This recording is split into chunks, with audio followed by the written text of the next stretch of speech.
Okay, and with that, we will call the meeting of the Lafayette City Council to order on this November 28th, 2022, and at our earlier time. So we're calling the meeting to order at 6 p.m. Are there, I will do a visual confirmation that all members of the council are present, and we will move on to agenda item 3, which is an adoption of the agenda. And before I ask for a motion, are there any members who have any changes, members or staff who have any changes that they would like to propose for the agenda? And I see the City Manager Srivatsa raising her hand. Thank you, Mayor. And I want to make sure that I had asked the City Attorney if this was appropriate. Staff is asking for a continuance of the 4 items under Steve Getz contract planner.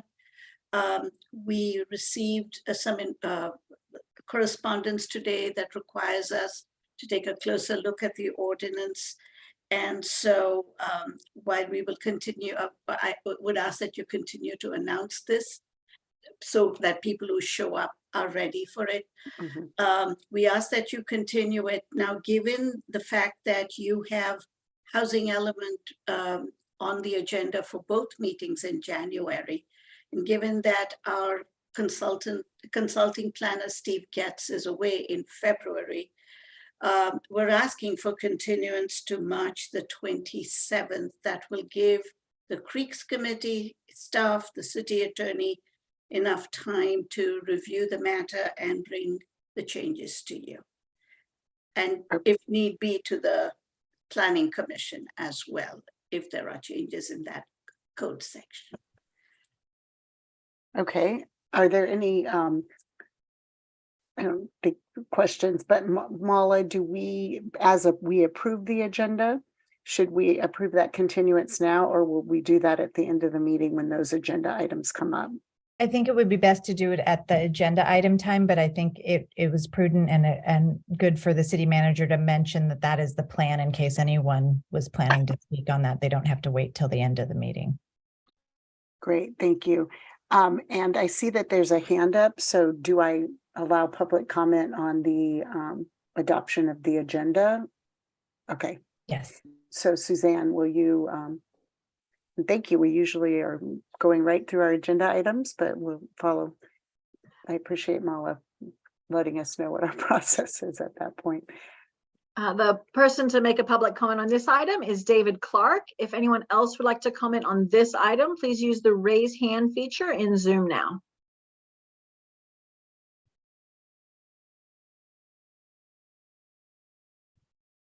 Welcome, Mr. Clark. Thank you. Obviously, we've got an interest in that. Is there some way we can get notified as to what's going on before, February? I mean, I don't mean to be facetious, but this is a surprise. May I respond, Mayor? Yes, please. Absolutely, Committee Member Clark. We received correspondence late this afternoon, and I will ensure that Tim Clark sends the email out to the Creeks Committee, and Steve Getz will also be in touch with you to discuss the next steps. Okay, thank you. To be very specific, the only agenda item that really impacts us is 9C. I think it's 2. Is that what this is in reference to? Because there are 4 or 5 items there, but frankly, the float ordinance is the one that we're primarily concerned with from a Creeks Committee perspective. Not that I don't have an interest in all of those, of course. Staff is suggesting that they all be considered together. I know, yeah. Rather than splitting them up. Okay, thank you. Thank you. And I know, Mr. Clark, that we were all hopeful on these items tonight, and know that the staff is getting them to come back as soon as they can. So, okay, understood. Thank you. Thank you. Mayor, there are no other hands raised for this item. Thank you. So do I have a motion to approve the agenda? So moved. And the second? Thank you. So we have a motion by Councilmember Kandel and a second by Councilmember Dawson. We'll conduct the roll call vote. Councilmember Kandel? Aye. Councilmember Dawson? Aye. Councilmember Quack, Aye. Vice Mayor Anduri, Aye. and I'm an aye, so we have adopted our agenda. And now is the opportunity, agenda item 4, for public comments for items that are not on our agenda this evening, but are within the purview or jurisdiction of the City Council. And so we want to invite anyone who wants to comment on an item not on the agenda. Suzanne, will you please provide the instructions? Certainly. Thank you, Mayor.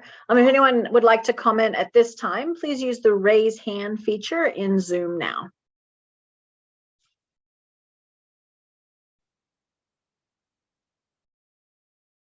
We do not have any hands raised at this time. Thank you. Okay, so we will now move on to agenda item 5, which is our presentations portion of our agenda. And this evening we have an update from our Crime Prevention Commission. And I know Suzanne has a list, but if you are coming in for the Crime Prevention Commission, if you would raise your virtual hand, Suzanne will be able to see you and bring you over.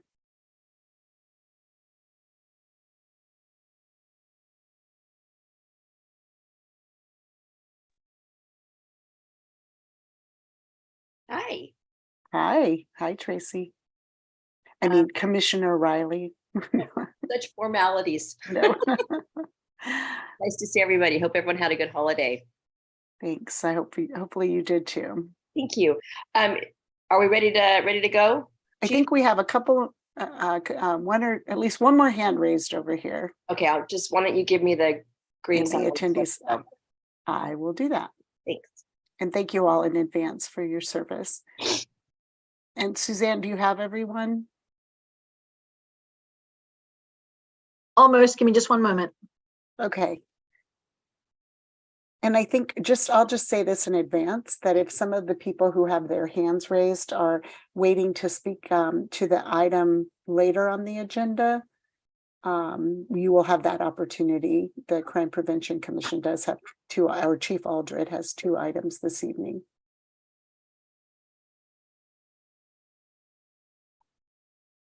Suzanne, you have everyone over who's on your list and who serves on the Crime Prevention Commission?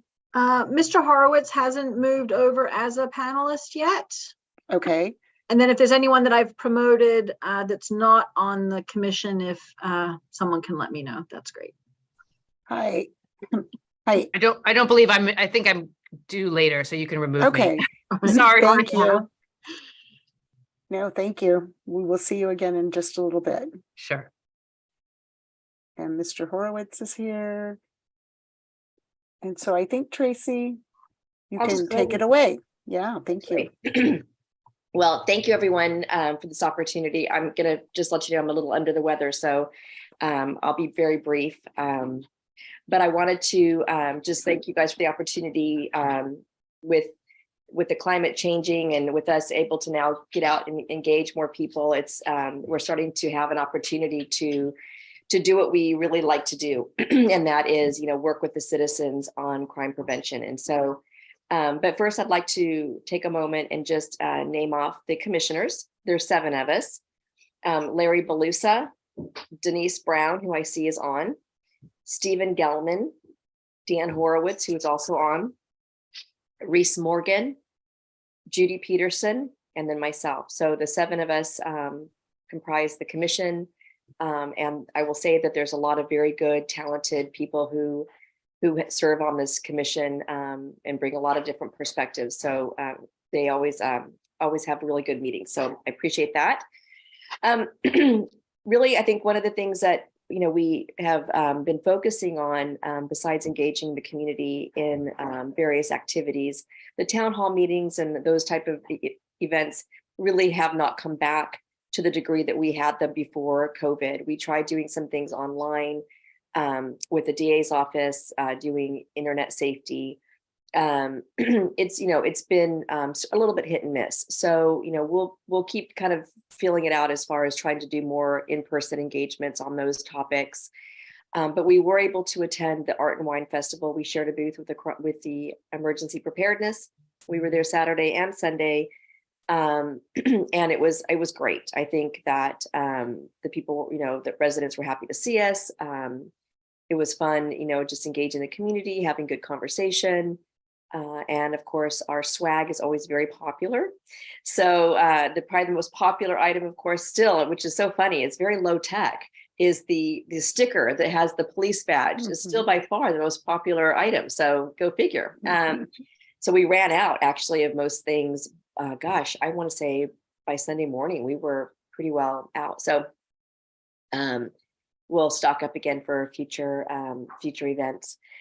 We did just finish the Citizens Academy, and I see Denise Brown.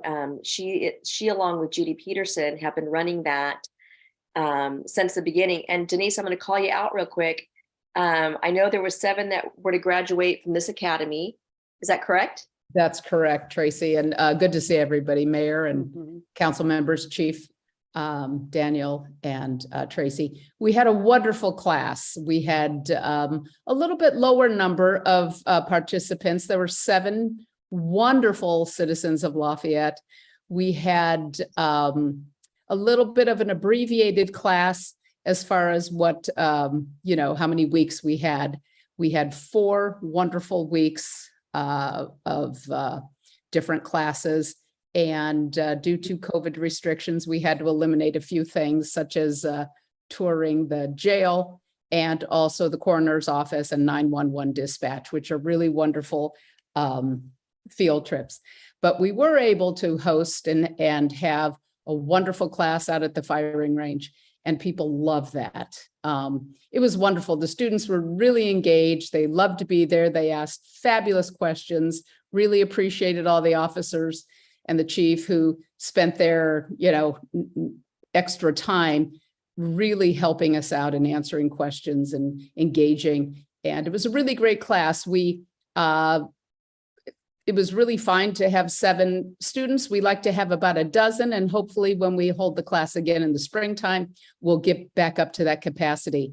But wonderful group. We plan to continue with the Citizens Police Academy twice a year. Everybody loves it. And it was just a super, super group. So Judy and I love being kind of the shepherding of the class. And that's our kind of pet project. So we love that. So anyways, it was a great class. We're glad we did. Denise, I forget, I should remember this because I was in the first class. So excuse me for forgetting, but was the first one in 2012? I think you're right, Tracy. It's been a long time. It's been a long time. So we're on our 10th year, which is just amazing. We are. We've had really hundreds of people go through this class, and we plan to continue it, for years to come. It's a wonderful thing. And we invite all the council members to sign up for the next class. I think you'd really enjoy it. And it's a really good time. So thank you. Thank you, Denise. Thank you. So that's, kind of the sum total. We, again, we have our monthly meetings. We take on topics that come up that we need to be helpful with. And but as far as engagement, the safety fair was postponed this year as well.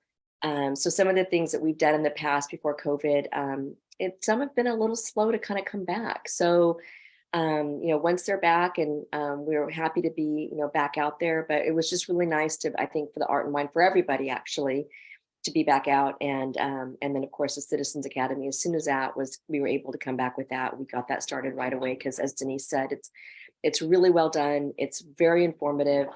There's a lot that goes into it. And if people, want to learn about law enforcement and what our police do, I highly recommend it. And you also get a very healthy dose of what it's like to be in their shoes a little bit. And I think that that's a good perspective for all of us. And with that, if there's any questions, I'm happy to take them.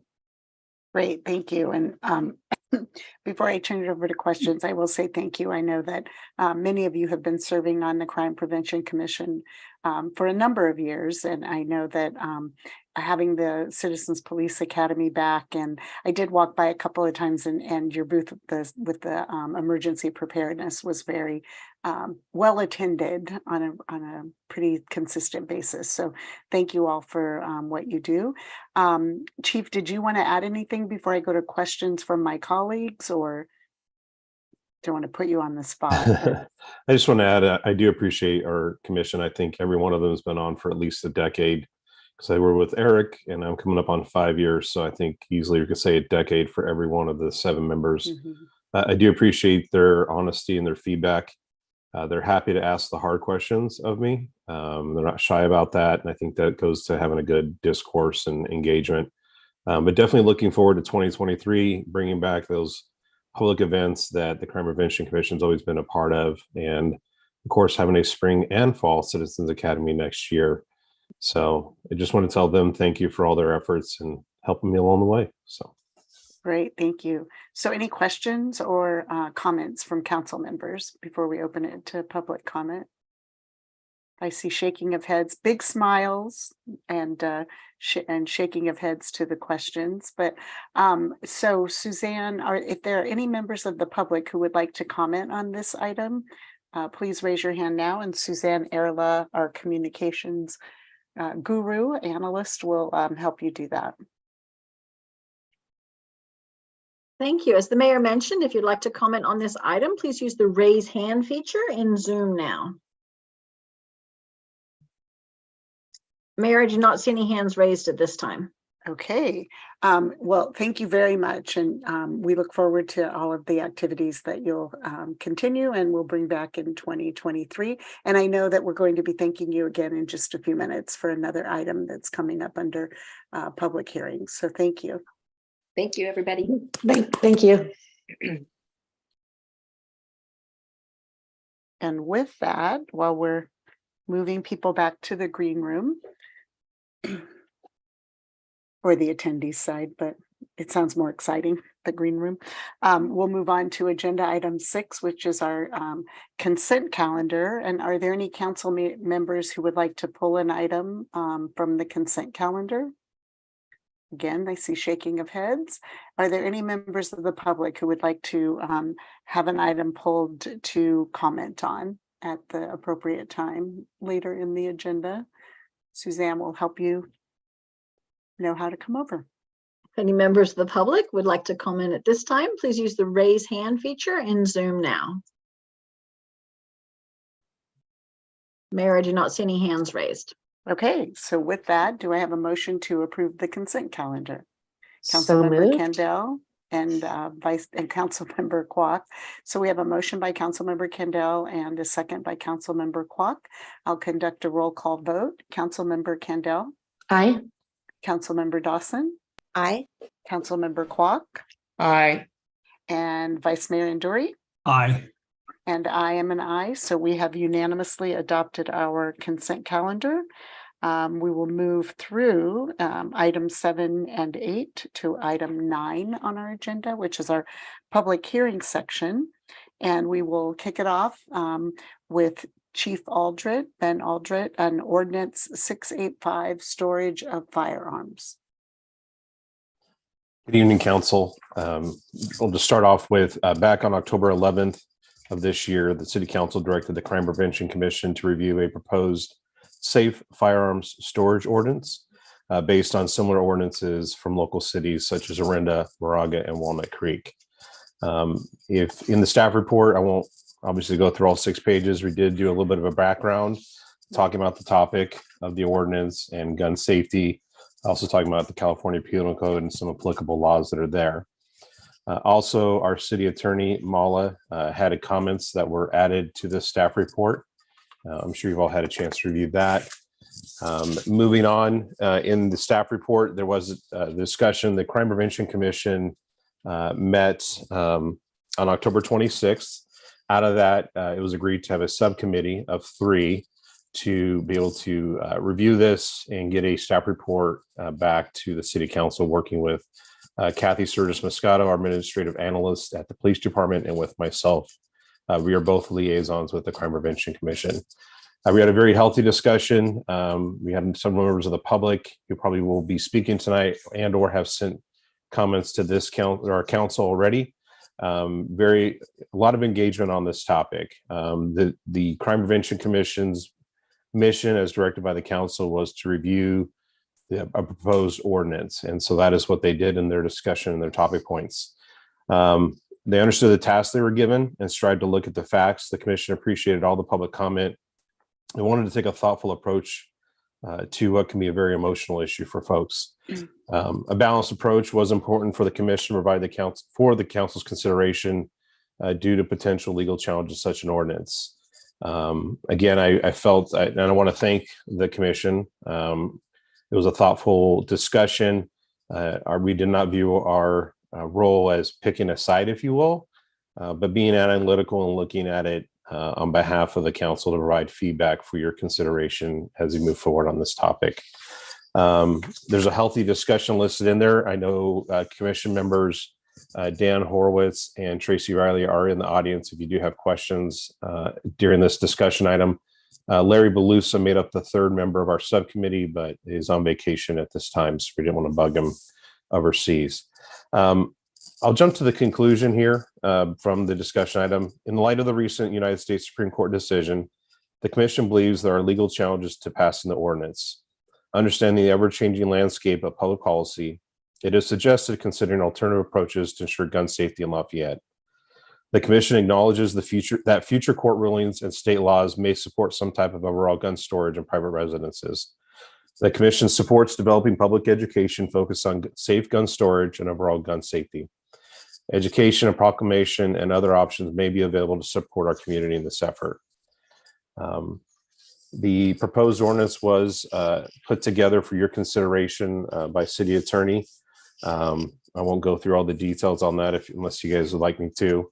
One of the things that does come out of this item in the ordinance is that this can also be cited civilly, not just criminally.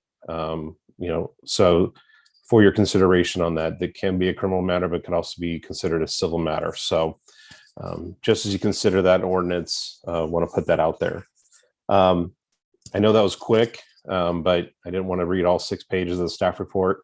And so I'll turn it back over to the mayor, and I'll be available for any questions. And again, we have 2 commission members who are very much a part of this. For Kathy and I, we were basically acting as the staff members to facilitate the discussion and to put together a staff report for your consideration as we move forward.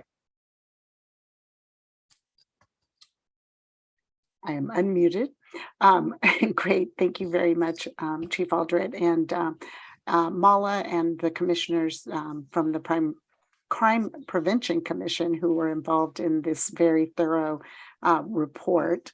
Do any of my colleagues have questions before? And remember, this is our question time, and then I'll open the public hearing for public comments, and then we'll come back. Vice Mayor Andori.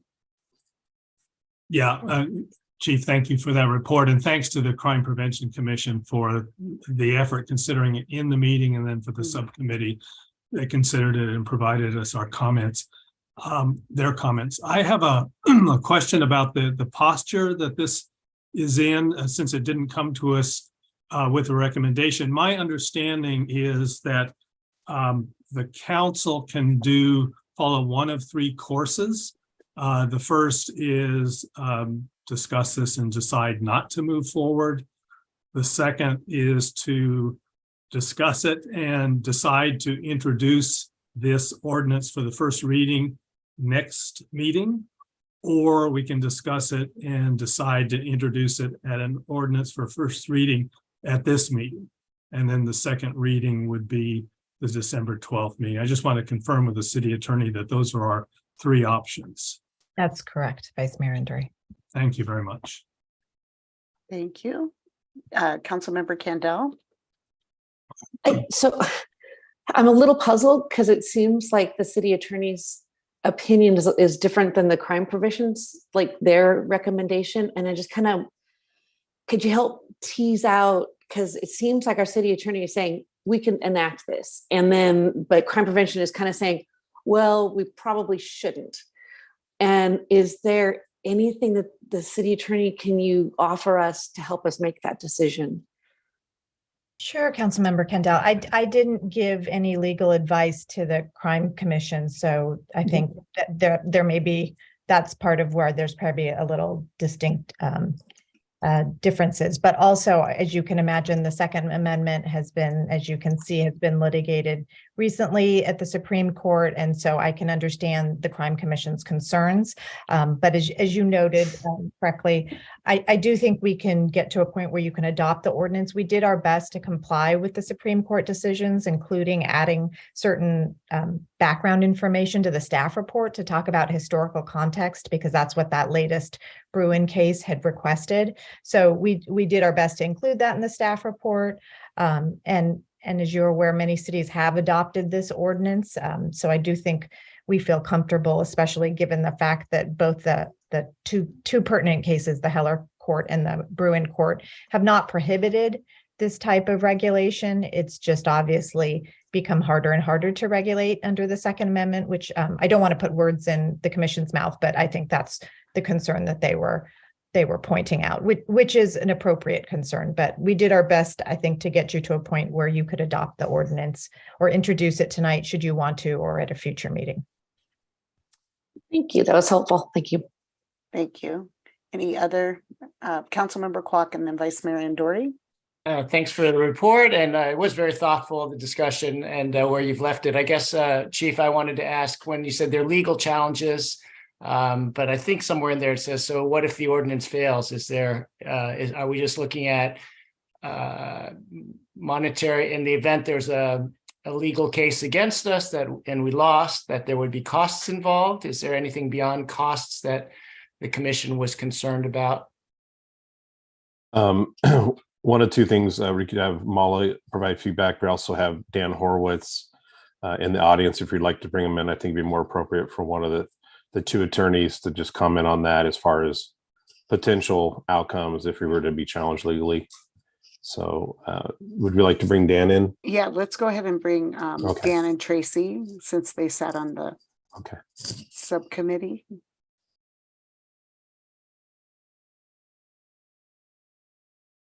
Welcome, Mr. Horowitz.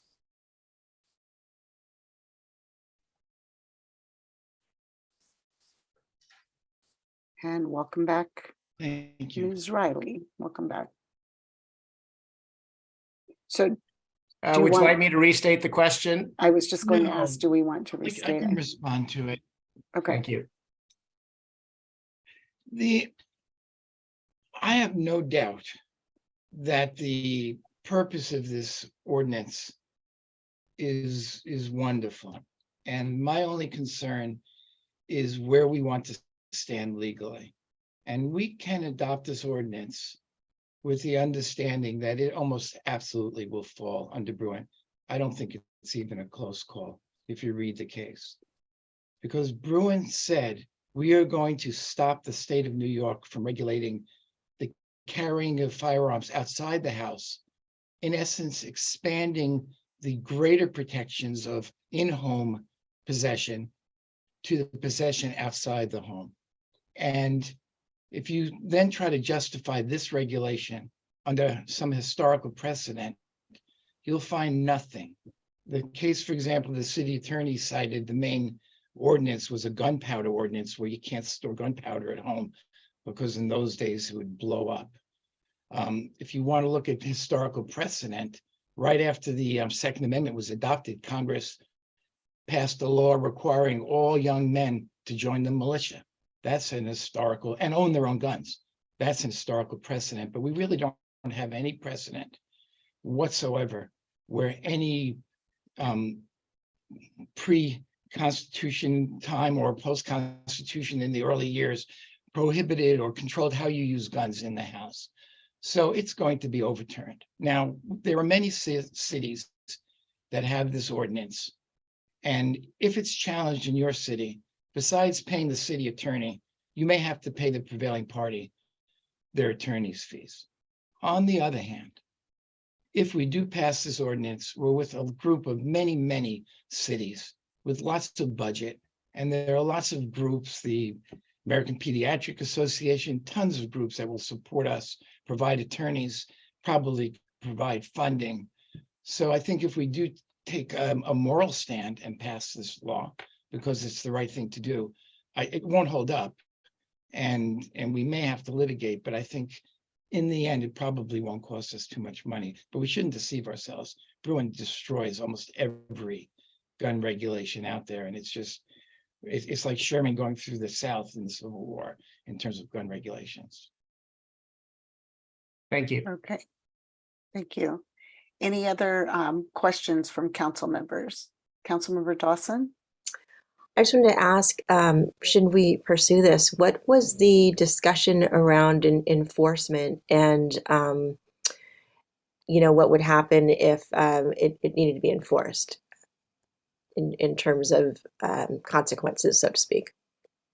And Ben, I think Yeah. that's your wheelhouse. So one, we are working on a proposed ordinance, so there could be some fine tuning potentially done by the council, is my understanding. So as it stands now, if this was adopted into our municipal code, with most ordinance violations, they typically are initially reported through code enforcement.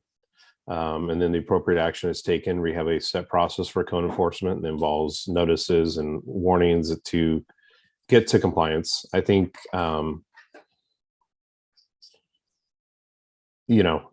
have so we do respond to things reactively, if you will. We don't go proactively looking for ordinance violations. Typically, we just don't have the staff to do that with many code enforcement issues. And so typically this would be reported directly to us, and then we would respond appropriately. And I think to that point, it can be a civil matter versus a criminal matter, potentially in this case. And so that does allow the city to potentially address it through our code enforcement regulations, our process, as reinforced municipal code. So I think the challenge is, this is inside the home. So who's going to report it?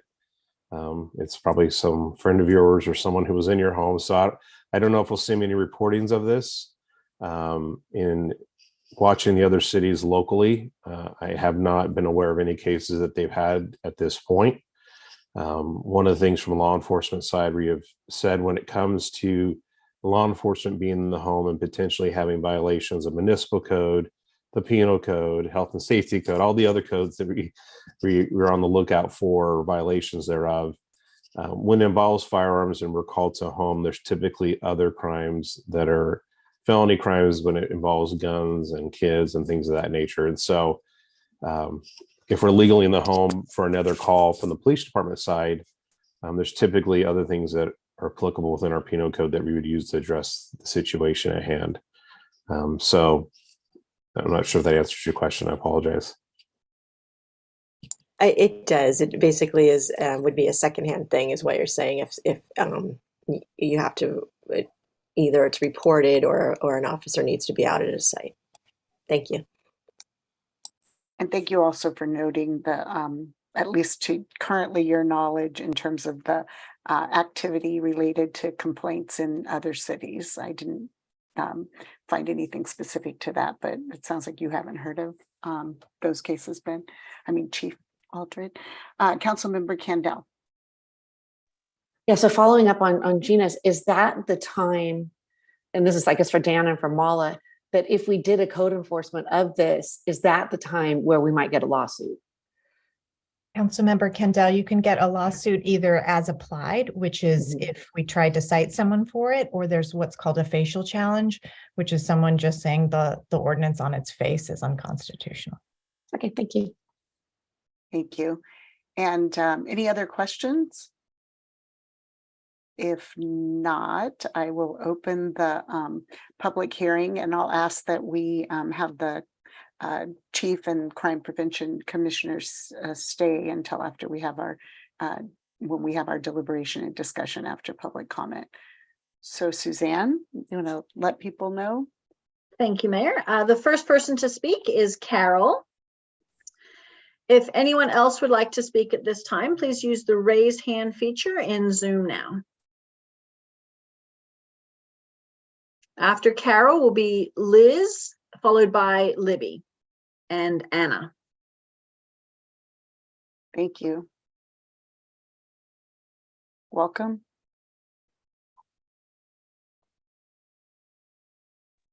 Hello. Hi, Carol, we can hear you. Let me turn myself on. Okay. Hi, hello. Hi.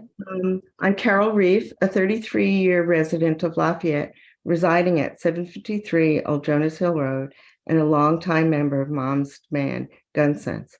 There are many on this Zoom who are prepared to speak in favor of passing this ordinance. However, we know you have a long and difficult agenda tonight, and we know that you're aware of the many messages that you received that indicated strong community support for this ordinance. Therefore, we've limited our speakers of the Moms Demand team to 5, and we'll cover a few key points. I will focus on enforcement. Safe storage laws are enforced just like any other law that regulates conduct inside a home. It is enforced in other ways, such as if the police are in a home for a lawful reason and notice a violation, if someone reports a violation, or if an incident occurs. In a Massachusetts case that upheld that state's safe storage law, police were called to a home of an individual on a domestic violence call. When law enforcement was in the home where a young child was living, they noticed the alleged abuser's unsecured gun. The individual was prosecuted for violating the safe storage law. In the same way that Massachusetts law enforcement was able to enforce the gun ordinance, storage ordinance, so would Lafayette's police department. The enforceability of an ordinance is not its sole justification. Seatbelt laws do not exist solely because law enforcement expects to ticket every single person who drives without a seatbelt. Laws have been shown to influence behavior and create societal norms. Furthermore, if a safe storage gun law can prevent access by one child or prevent one gun from being stolen and sold into the criminal marketplace because a gun owner followed the law, it is worth it. Just to let you know, there are 40 other communities in the state of California, and including Yolo County, which have safe gun ordinances.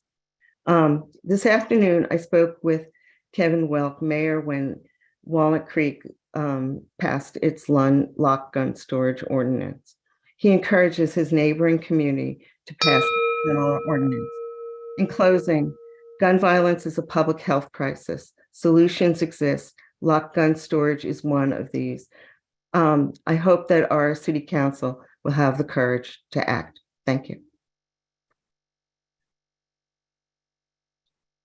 Are there any questions for the speaker? And what I was saying while I was muted was thank you. And so we will go on to the next speaker. And thank you for coordinating your comments, and thank you in advance to everyone who sent in letters. We do read all of those, and so we appreciate the sharing of the messages in all the formats. The next person to speak on this item is Liz Keyser, followed by Libby Henry, Anna Deignan, Katie Foreman. If anyone else would like to speak on this item, please use the raise hand feature in Zoom. And if you're calling from a telephone, press *9. Thank you. Welcome. Hi, can you hear me all? Yes, and we can Okay. see you. Welcome, Ms. Keyser. Great. Thank you so much. My name is Liz Keyser. I live at 5 Lark Creek Lane, and I am a mother of 3 school-aged children. Thank you for taking the time to consider a safe storage ordinance in Lafayette. We're asking you to join our surrounding communities by taking this preventative measure. In the last month, there have been dozens of mass shootings in the United States. A CNN article published 5 days ago stated that this year is likely to be the second highest year for mass shootings in the United States on record. Just this Thanksgiving week, 22 people were killed and 44 injured by guns. We as a community need to address this public health crisis and reduce the risk in Lafayette. Safe storage should apply to all homes, regardless of if a child resides there. Children visit homes that are not their own all the time. Consider these scenarios. Perhaps a kid is visiting their uncle and comes across his gun. Maybe a babysitter brings a child she's caring for to her boyfriend's house where the child finds an unsecured weapon. Or an electrician responds to a house call and brings his child who is out of school that day. While his father works, the boy finds a loaded firearm and shoots himself. One study showed that over 80% of children under the age of 18 who died by gun suicide used a gun belonging to a parent or relative. In other words, someone who did not live with them. As a parent, I've had to educate my kids on what to do if they come across a gun in someone else's home. It's one of those conversations that you would never imagine having with your tiny humans, but it's sadly very, very necessary these days. I know and I understand your concerns about lawsuits, but we need to do all that we can to prevent gun violence in our community. Lafayette can further encourage a culture of responsible gun ownership and build upon the current state law by passing a safe storage ordinance. The ordinance gives local officials another important tool to help prevent unauthorized access to firearms and gives our community peace of mind that everything is being done to reduce the risk. Thank you for your time. Thank you. Are there any questions for the speaker?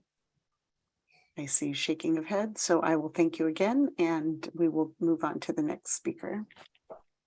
The next speaker is Libby Henry, followed by Anna Deignan and one other speaker.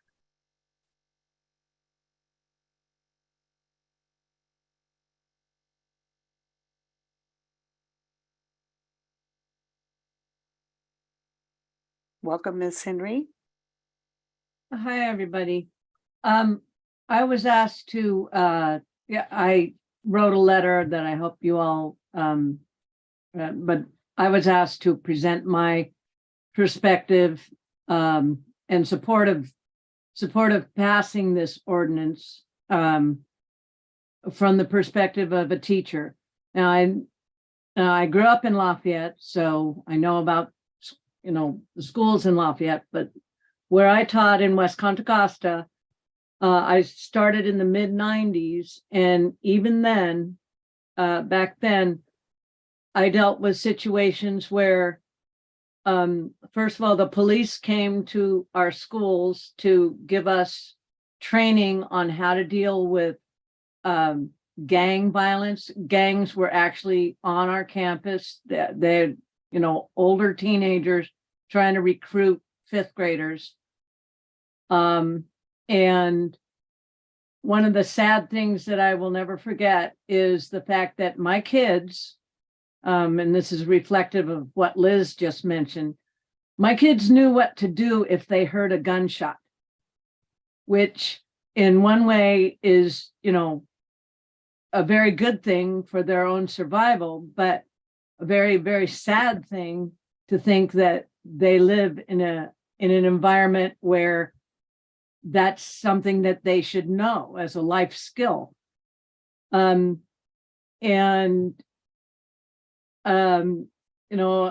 things that I had to deal with when I taught in Hercules, for example, we had active shooter training, and we actually had an active shooter come to our school, and keeping kids down and out of range of windows and calm and quiet for almost 3 hours is not an easy task, especially when, I wasn't feeling that safe myself.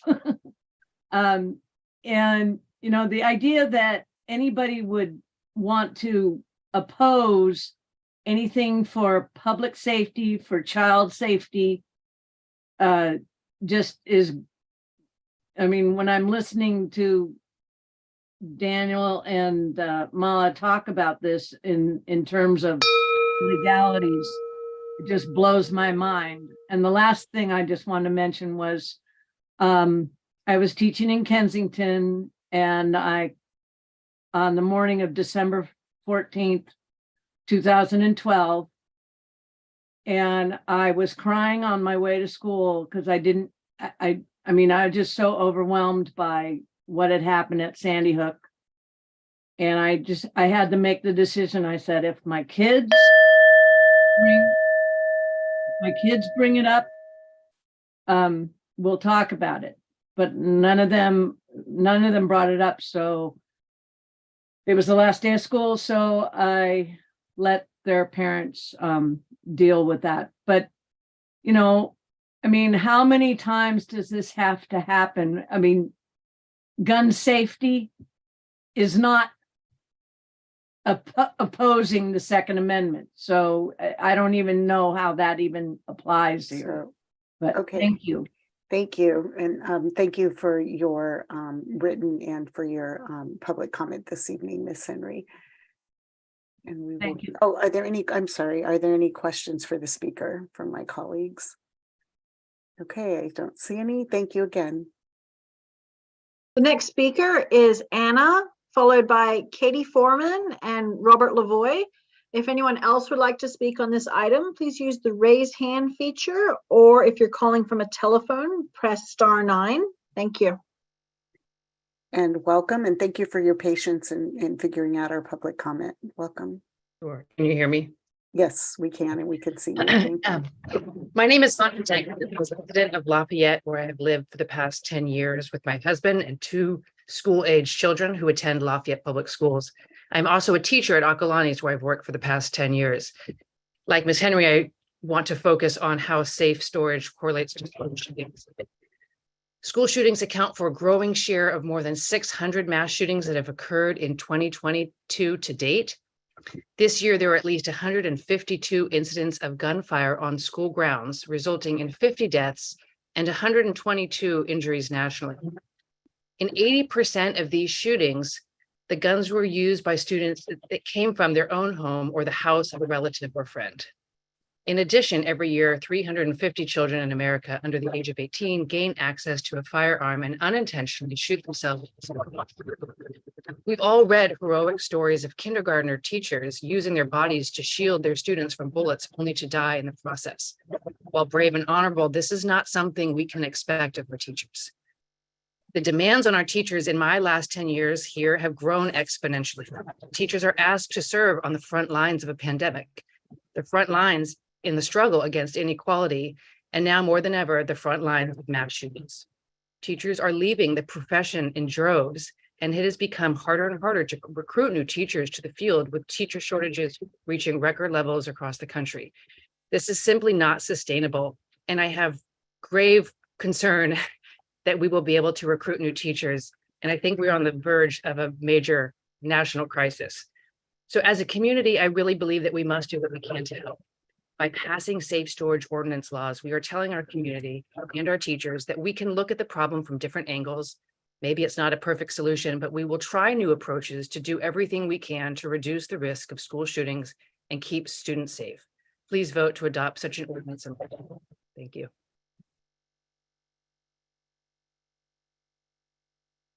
Any questions for the speaker?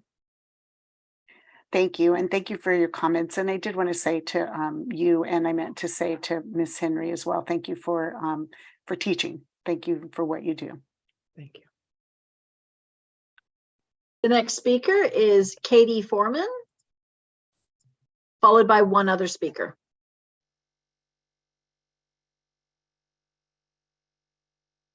Welcome, Ms. Foreman. Hi, everybody. Good evening. I'm joining today also to express my support for the proposed safe firearms storage ordinance and an interest in developing some public education around gun violence prevention. The public comments you received in email and tonight in support of the ordinance share a variety of statistics which demonstrate the rise in gun ownership, the epidemic of gun violence in our country, and the effectiveness of locked firearms and ammunition in reducing gun violence. I hope you'll move forward with this ordinance tonight. Additionally, I appreciate the Crime Prevention Commission's suggestions that public education around this issue could be helpful and encourage us to explore that recommendation further.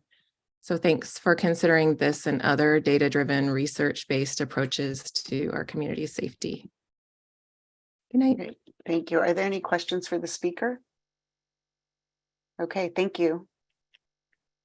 The next speaker is Robert Lavoie.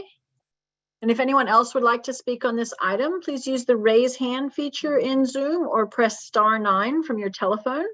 There are currently no other hands raised at this time.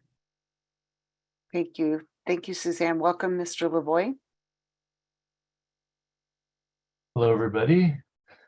Thank you for taking the comments. I just happened to notice this item on the agenda tonight, and I hadn't heard about it before, so I'm a little speaking a little bit off the cuff. But I read through the comments, and it seemed like there was a pretty calculated and organized opposition or support for the safe storage proposal, and not a single letter in opposition or questioning anything. So I would just like to share a viewpoint of someone who grew up in Utah and grew up around guns. I got my first gun at 14 for Christmas. I was very excited about that. Took a hunter safety class before my dad would let me use it. Dad was a World War II Navy bomber, and he was a gunner and a mechanic.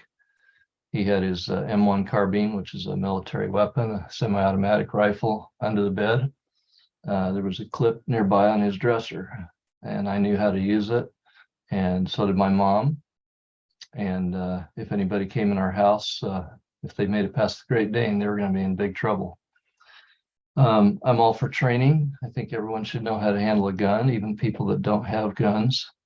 In Utah, everyone learned hunter safety. You respect the power of the weapon, and even if you didn't own a gun, you knew what to do with one. I'm curious about all the people that wrote these letters, if any of them are actually gun owners, or if they're just telling other people what they think should be done. You know, the APA has their opinion on it, but they're not going to come and protect you if somebody's kicking down your front door. If there's unstable kids in the family, you should take extra precautions for sure. And I don't want to minimize that at all. But parents know their kids, and in most cases, you hear these stories about the kids, you know, getting a hold of a gun, or even the mom buying kids a gun sometimes, and the kid's known to be unstable. So those are parental errors, and not really something that we need to regulate.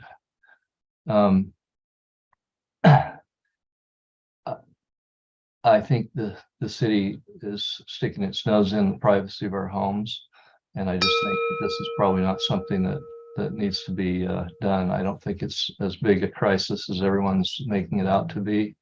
I don't have the statistics in front of me because I wasn't prepared for this topic tonight, but there's many gun laws already limiting felons and so forth from not having guns.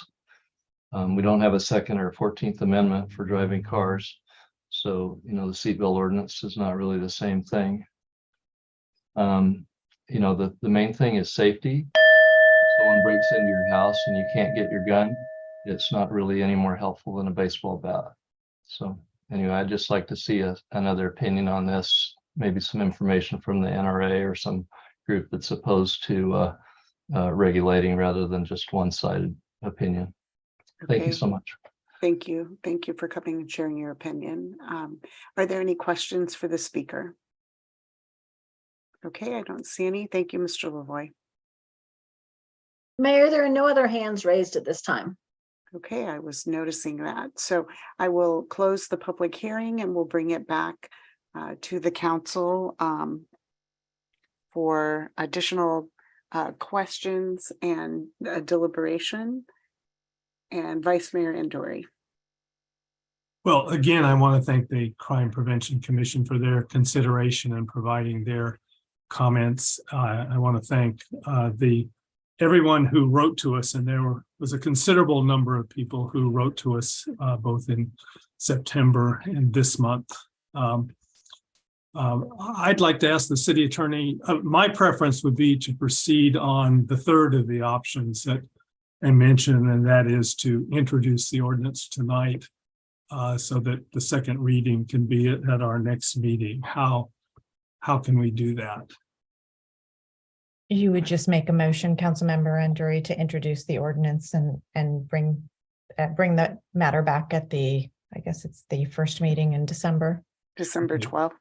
Correct. Okay, I move that we enter into do the first reading of ordinance 685 and bring it back for a second reading at the December 12th council meeting. Okay. So we have 2 seconds. So we have a motion by Vice Mayor Anduri, and we have a second by Councilmember Candell. I want to step back just for a second and see if we had any other discussion on this before I do a roll call vote. Councilmember Kwok. Yeah, I had a question or clarification from the chief or city attorney regarding the chief's mention that it could be a civil or which type of penalty if there's violation, and is that in this ordinance or is that to be determined later, civil or criminal?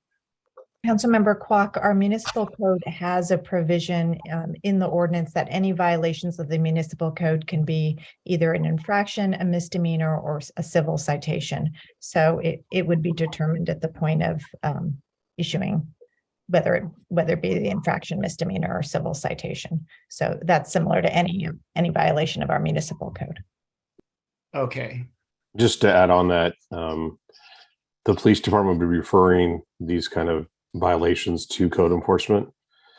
So again, if one does get reported, we'll work with the city attorney to determine how we'll proceed with it. But JV, our code enforcement officer, would be the one to proceed with it at that point.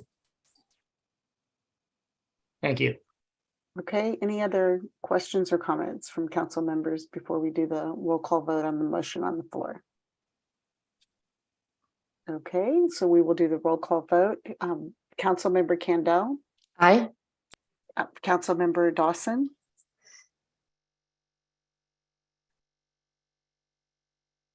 Sorry. That's Aye. okay.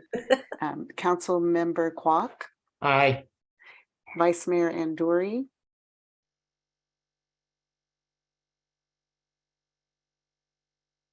Did I hear an aye? You did. Aye. Okay, thank you. Sorry, I did not hear it on my end, but anyway, and I'm an aye, so we have unanimously passed the resolution. And I do want to thank, as Vice Mayor Anduri and others had mentioned, I want to thank the members of the community. I want to thank Mr. Lavoy for coming and bringing his perspective as well. And I want to thank the Crime Prevention Commission again, and Chief Aldrich, and now her name is going out, just the person who actually does everything at the police department, Kathy Sturgis, and she's going to, probably wag her finger that I couldn't say her name, but I want to thank everybody who had a part. I do want to also, and had a question, but we'll just ask that we, when we look at the education, I think the education element as well. And I know in the crime prevention report, it did discuss that. And so I don't know if that's taking that back to crime prevention to look at it, but I would also, propose bringing it forward in some way to maybe city schools to look at. So I think that's an important element as well as we layer the education and the ordinance on that. Chief Aldred, I see your hand up. And I just want to add on that component. The Crime Prevention Commission is very much in support of gun safety.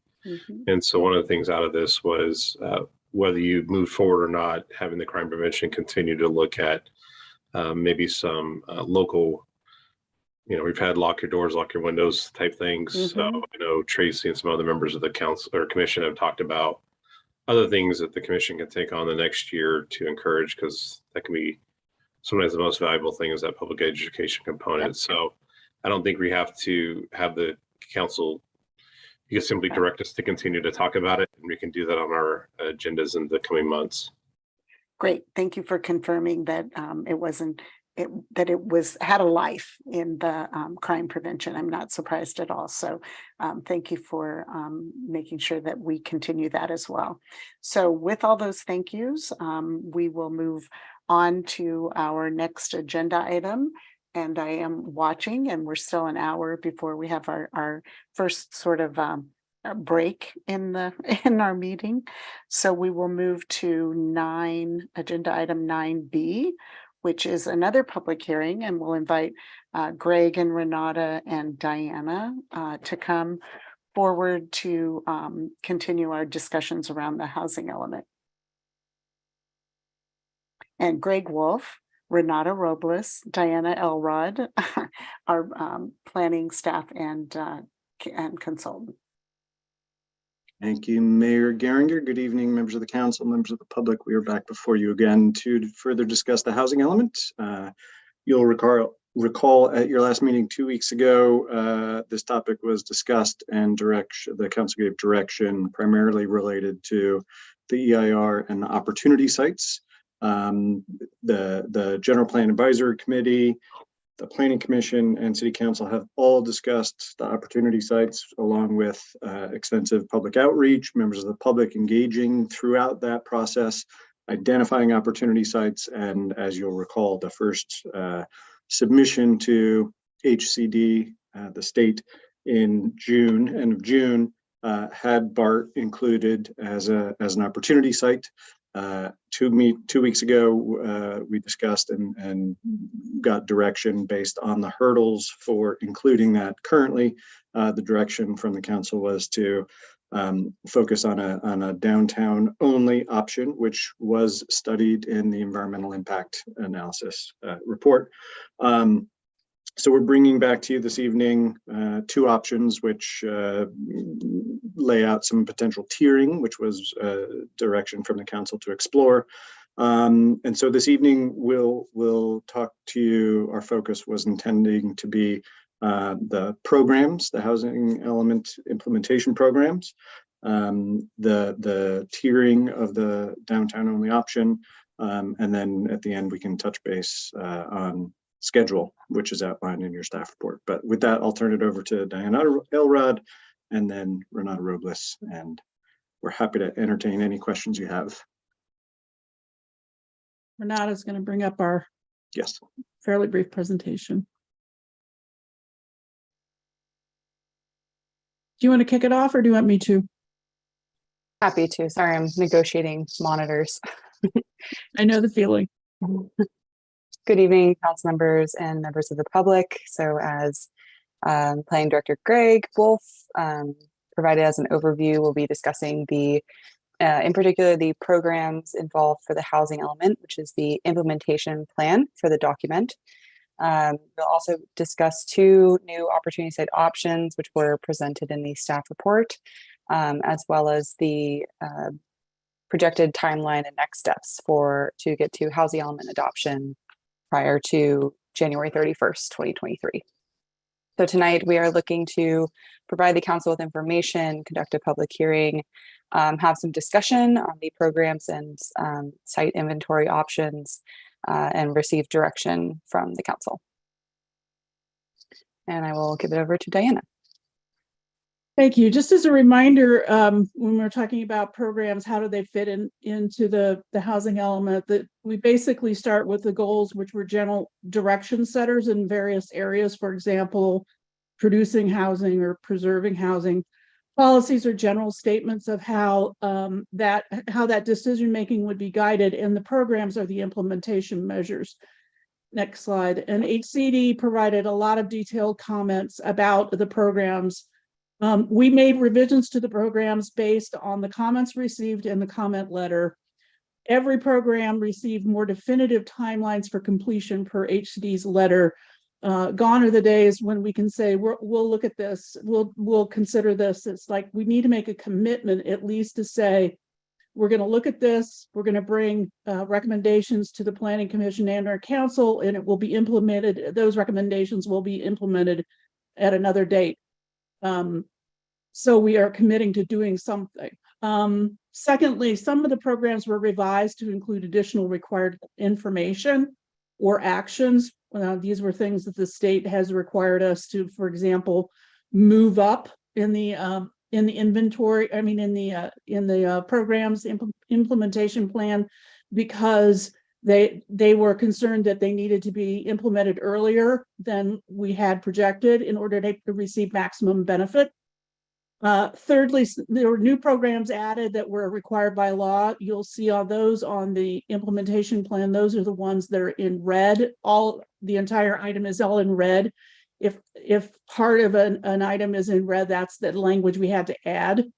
And then 2 programs were removed because of projected resource or time constraints. because we ended up adding so many new programs and had to put together a timeline for each of them, there were a couple of items that staff is recommending removing because they could still be considered, but not as part of the housing element. And so we're going to seek your feedback on both the programs themselves and timing. Next slide, please. There's 3 programs that we brought forth in the staff report that we would like specific direction on. The first one is lot consolidation fee waiver. This would waive a $5,400 application fee for multifamily projects to promote lot consolidation rather than something that we would study. We're seeking your guidance about going ahead and implementing it right away. The second one is city-owned parcels. This one is we are seeking your direction that we can pursue development on 945 Moraga Road and 3501 Golden Gateway for potential housing. And then the third item is ADU fee reductions, and we're proposing a temporary 50% reduction in development fees to see if that will generate more interest and reduce some of the hurdles that ADU owners or ADU people who want to build an ADU might be facing. Next slide. This is, I'm not going to go through it because it's small, but you can see we've basically taken every program and plugged in all the action, the points at which we have to do an action. And you'll see on here 3.1 point C, green building initiatives, was one that we took off as a housing element item. There may be things that the city could continue to do on this or others, but as an item that going forward and making firm commitments to do, we took this out for the time being. You can see in 6.1 point D, parking standards, we took out 4 different housing types and changed that to be language consistent about the new law whose number escapes me that says you cannot have a minimum parking requirement within a half a mile of a transit station. There's accessory dwelling unit monitoring, that's 6.3 point B. 2 ads, permanent supportive housing and group homes for 7 or more persons. Those are 2 ads. The study on downtown densities, 8.1 point A, we are recommending removal. Further on down, by right designation for reuse sites. These are all statutorily required. 10.2 point B. And then 2 different ones, 10.3 point E, family definition. We need to remove any reference to family and talk about households in the zoning code and elsewhere if needed. And 10.3 point F, which is a discretionary review processes. All of these items you can see, and not very well at the bottom, will tell you quarterly how many items we have on our task list to do. Probably the heaviest lift is going to be the first quarter of 2024, in which there are, and second quarter, which there will be 20 and 21 different items to be worked on respectively. With that, I'd be happy to answer any questions you have at the end of the presentation. I'm going to turn it back to Renata. Thank you, Diana. As a refresher, so we are looking to incorporate an inventory of parcels that can accommodate the city's regional housing needs allocation, which is 2,114 units plus a buffer. As part of identifying these sites, we also need to identify the densities of any parcels that need to be rezoned in order to meet this regional housing needs allocation, or RHNA, plus the buffer. And once the housing element is certified by HCD, that is when that rezoning process would take place. And the timing of that rezoning is kind of dependent upon the status of our housing element. So that is more to come on that, but that would be a follow-on in which we'd be updating our zoning standards to match our housing element. As Greg discussed in our previous discussions, we received direction from council at the previous meeting to exclude BART and De Silva South from the inventory and thereby identify alternative mechanisms to accommodate RENA plus a buffer. The Chamber of Commerce provided a proposal that kind of increased density along it included De Silva South, but also opted to increase density in kind of the outer areas of the downtown, including 2, 3, and 5, and prioritizing, in further discussion with the chamber, prioritizing these outer lying areas. And the council did also provide a request to tier the density as we move southward towards lower density neighborhoods to mitigate any impacts of increased height and view obstructions. 2 options were included for the council's review in the staff report. Both exclude De Silva South and BART. Both accommodate RENA and provide a sufficient buffer to comply with no net loss provisions. And then these are all densities that would result in kind of mid or low rise development. So these are comparable to 2 buildings that we have already in the city as a point of reference. There were also slides included as an attachment to the staff report that showed different examples of densities. Those slides were prepared in collaboration with a former GPAC member who is a real estate developer with real kind of experience, more in-depth experience in that world. So option A is our first option, which has more steeper decreases in the tiering of densities moving from the highway to the south. So starting with 75 dwelling units per acre along the highway, dropping down to 50 along Mount Diablo, and then going lower in these areas that are more proximate to these established neighborhoods. The direction from the council and planning commission in previous discussions was as much as possible to retain kind of 35 units per acre or that 3 or 4 story height along Mount Diablo Boulevard. But this is kind of the result of balancing the allocation of units across these areas and maintaining current densities in these locations south of Mount Diablo. Apologies for the low resolution image here, but it is also provided as attachments. We have our summary table with the densities as well as the combined buffer for very low and low income categories, which is about 20%. Option B uses a more distributed density across, there's less intense steps across the different planning areas, and still retains 35 units per acre on the southern edge, and kind of increases density along Mount Diablo Boulevard and the highway. And again, we have our summary table, which shows area by area where each of these densities are, and we have a 22% average buffer for these 2 income categories. So staff tonight is looking for direction from the council. Any questions the council has, any direction to further refine these recommendations? We are happy to pursue additional analysis as needed.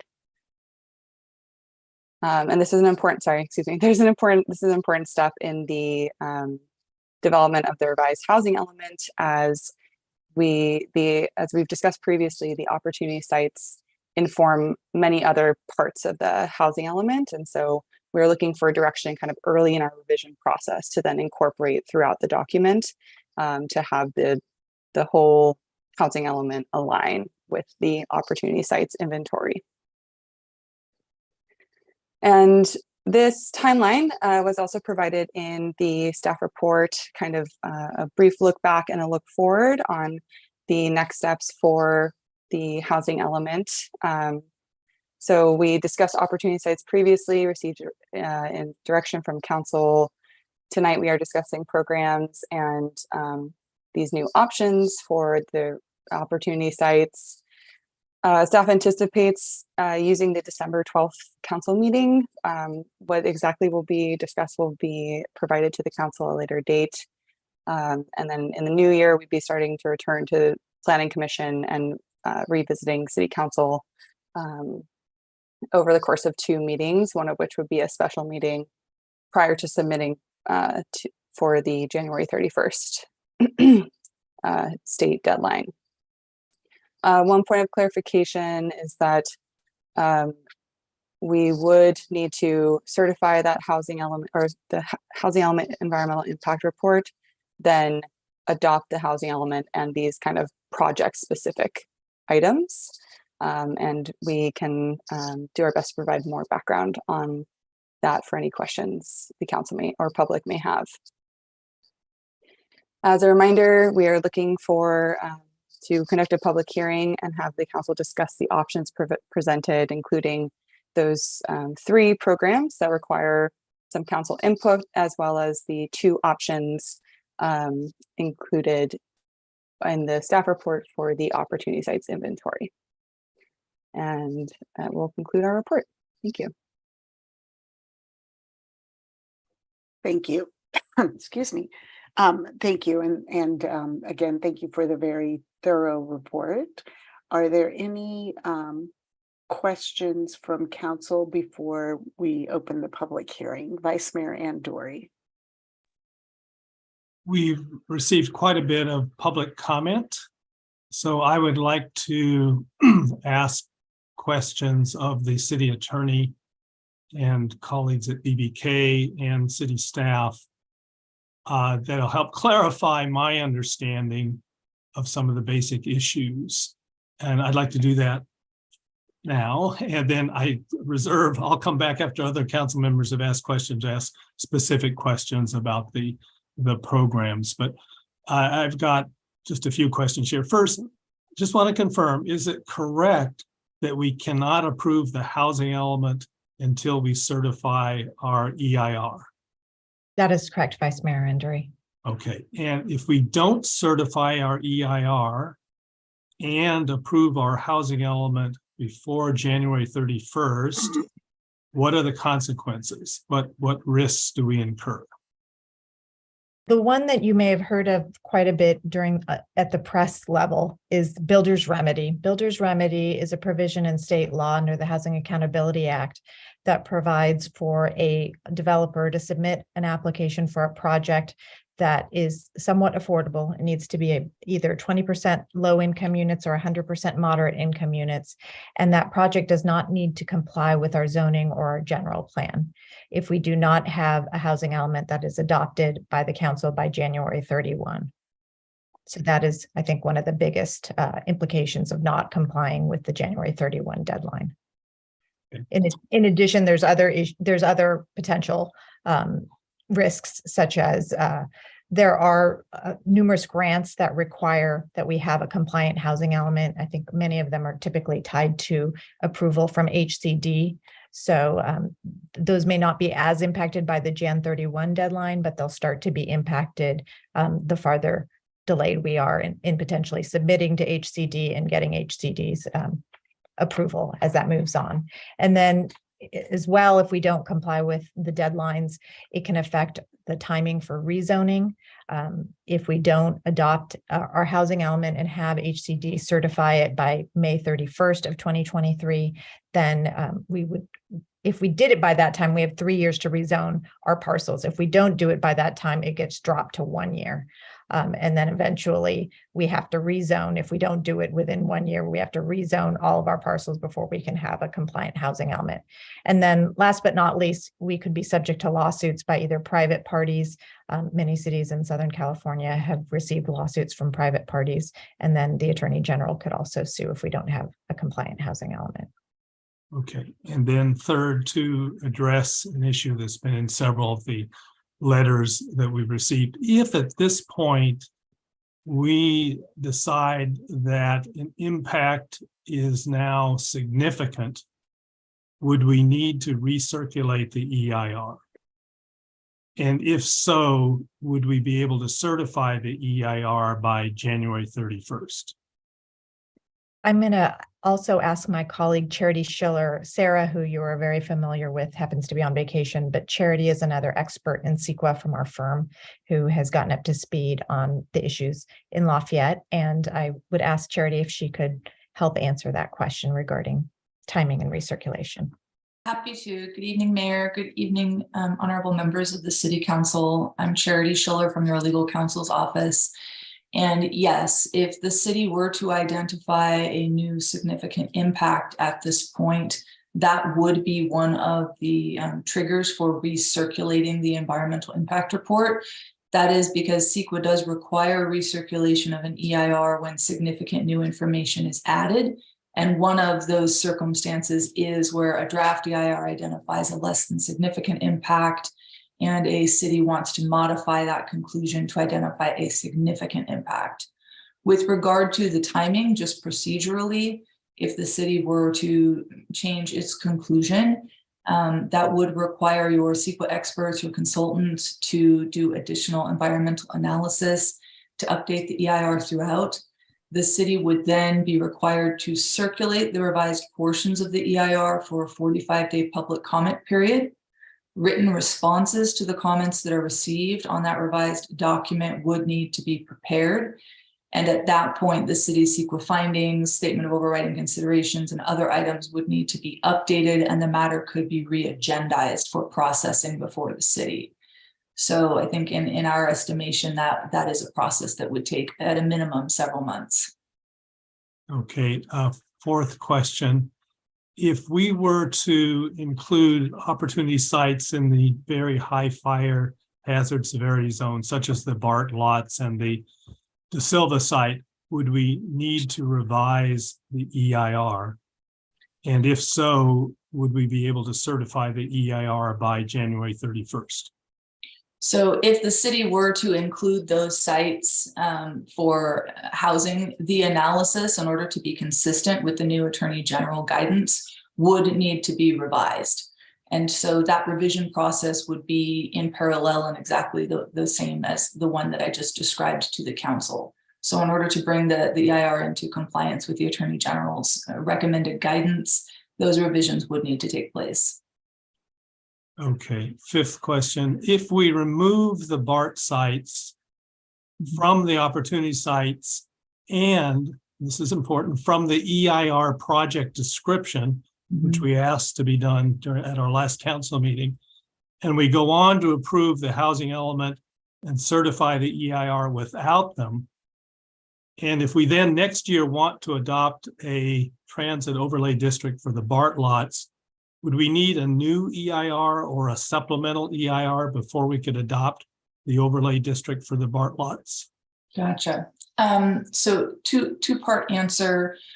On the first part, it is very common for cities to revise their project descriptions, including their EIRs, in response to comments. That is exactly the process that CEQA anticipates. That's why you circulate the EIR for public comment, to be able to receive comments and potentially modify the documents in response to those concerns.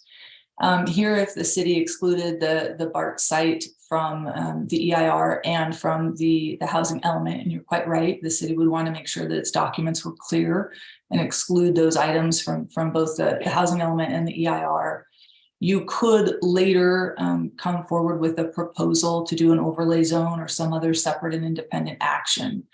At that point, it would be up to the city to take a look at what level of environmental review is required.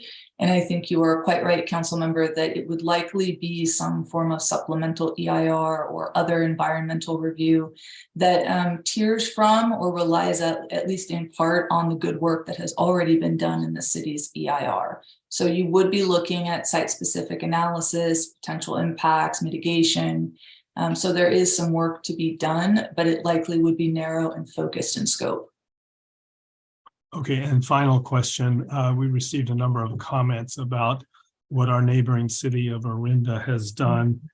And I understand that you've taken a look at what they've done to the extent that it's publicly available. And I just want to ask a couple of sub questions here. One, did they establish custom thresholds as in the Attorney General's comments? number one. Number two, I understand that they have found the wildfire evacuation impact to be substantial but unavoidable. Does that mean that they will be adopting a statement of overriding consideration? And if that's the case, could you explain what a statement of overriding consideration means? Of course, happy to. Yes, we took a look at the City of Orinda's housing element EIR. They did not develop custom thresholds applicable to their city. Orinda did what most cities in California do. They looked at the CEQA guidelines and the Appendix G questions that are posed as part of the CEQA itself, and they imported those and used those as their thresholds. Those questions, by the way, are exactly the same ones that the City of Lafayette has used in its current EIR. So to the extent that Orinda and Lafayette are chatting, it appears that they took the same approach in terms of approaching their EIR analysis. The City of Orinda did arrive at a significant and unavoidable impact conclusion in their EIR. And I'd like to clarify for the council and the public, especially in response to some of the comments, that whether an impact is significant or not is not a legal question. It is a factual one. And it is very common for cities around the state to have very similar, if not identical, projects pending before them, and for different cities to reach different significance conclusions. And CEQA allows for that and encourages that, because it's really up to each city based on the unique circumstances applicable to the city and its projects to decide whether an impact is significant or not.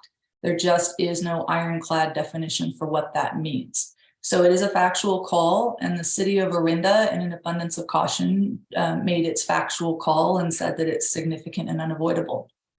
That does mean that when and if the City of Orinda adopts its housing element, they will be adopting a statement of overriding considerations.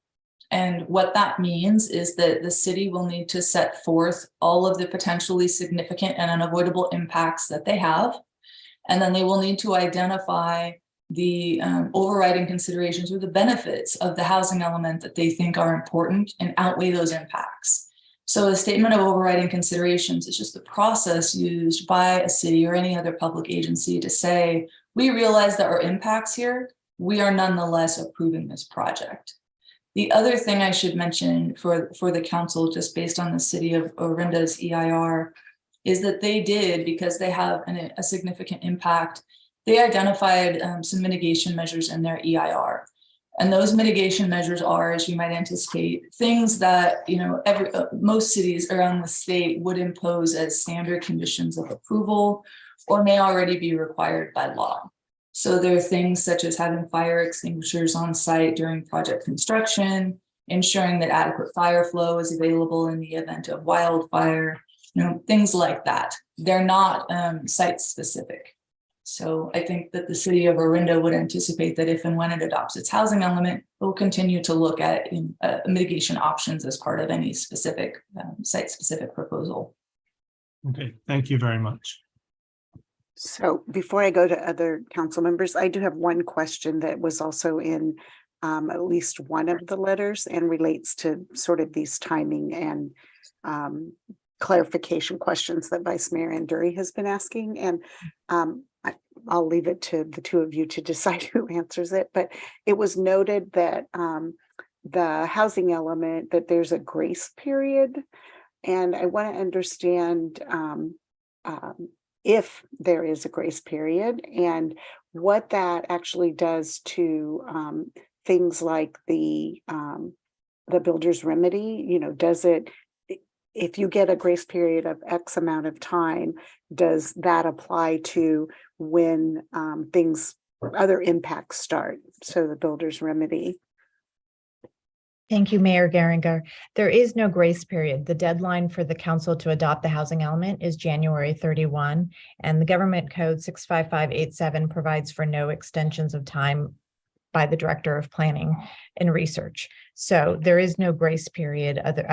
It's a firm deadline of January 31, 2023, in order for the council to adopt the housing element and avoid builder's remedy. Okay, thank you. And Councilmember Kendall, I saw your hand up. Sure. A couple of questions. So you said that we would have a supplemental EIR, this is about the BART lots, if we chose to certify the element now. I don't really understand how that works, because my impression is that we're going to completely remove the BART lots. Like there's going to be no mention of the BART lots in our final EIR. So how, so that it won't be in there, right? I'm assuming De Silva as well. Like neither one of them are going to be in the EIR. We're only going to submit the part with just the downtown. And so when you say we'll be able to build on the good work and have a supplemental EIR, I don't think that, unless we have the same EIR consultant, how can we just have a supplemental EIR and not a whole new EIR? Because we never included it. That's an excellent question, council member. So let me elaborate briefly. To the extent that the city brings forward a proposal at a later time, an overlay zone, a rezone, whatever you want to, whatever the city decides to fashion it as, what CEQA says is that to the extent that the impacts of that proposal have already been considered in a prior CEQA document, if the city wishes to modify a proposal or an action, they don't have to go back and redo environmental analysis that has already been done. So I think you're quite right that to the extent that we are removing the BART lots or other areas from this EIR and from the housing element, there would need to be the reintroduction of those items, the analysis of those items with regard to fire risk or other impacts. But there may be some areas that are already adequately covered in general by the existing EIR. And so if there are, the city would not need to duplicate that analysis, because the goal of CEQA is not to generate paper, it's just to focus and sort of drill down. The city could choose to use the same consultant or a different consultant, because it is a factual analysis and not really a legal one. The city isn't necessarily tied to reusing the same environmental team. Though I would say that tends to be rather efficient to do so. Okay, so another question. So if we have a final EIR and we do face some legal opposition to it because we are not declaring it significant and unavoidable, we definitely have risk for being sued by our community groups that don't agree with that designation. So on that one side, we definitely seem like we are having legal problems. If we don't recirculate it, if we just adopt it without recirculating, as if we were just responding to comments, because these comments are all in the public comments. Attorneys have been writing about significant and unavoidable this entire time for months and months and months. And so nothing really is new that requires circulation. If we didn't recirculate, what are the legal, what kind of peril are we under or exposure are we under if we don't recirculate? I have two thoughts on that. One is, I mean, as this council is well aware, anytime a city takes a discretionary action, there is the potential for litigation, whether on CEQA or land use grounds or other. So there's not really a situation where you're necessarily going to eliminate all potential litigation risk. It's just, it's out there. If the city were to certify its EIR as it now stands and it faces litigation, I think that this council has been apprised of the potential that what we anticipate happening is that the Attorney General guidance would be brought forward, and examples of the city's existing analysis and how and whether and to what extent it stacks up against that guidance would certainly be part of any litigation, or at least we anticipate that it would be. So I think that's the primary area of focus, and that's why we've been talking about fire-related hazards. Okay, so you didn't answer my second question.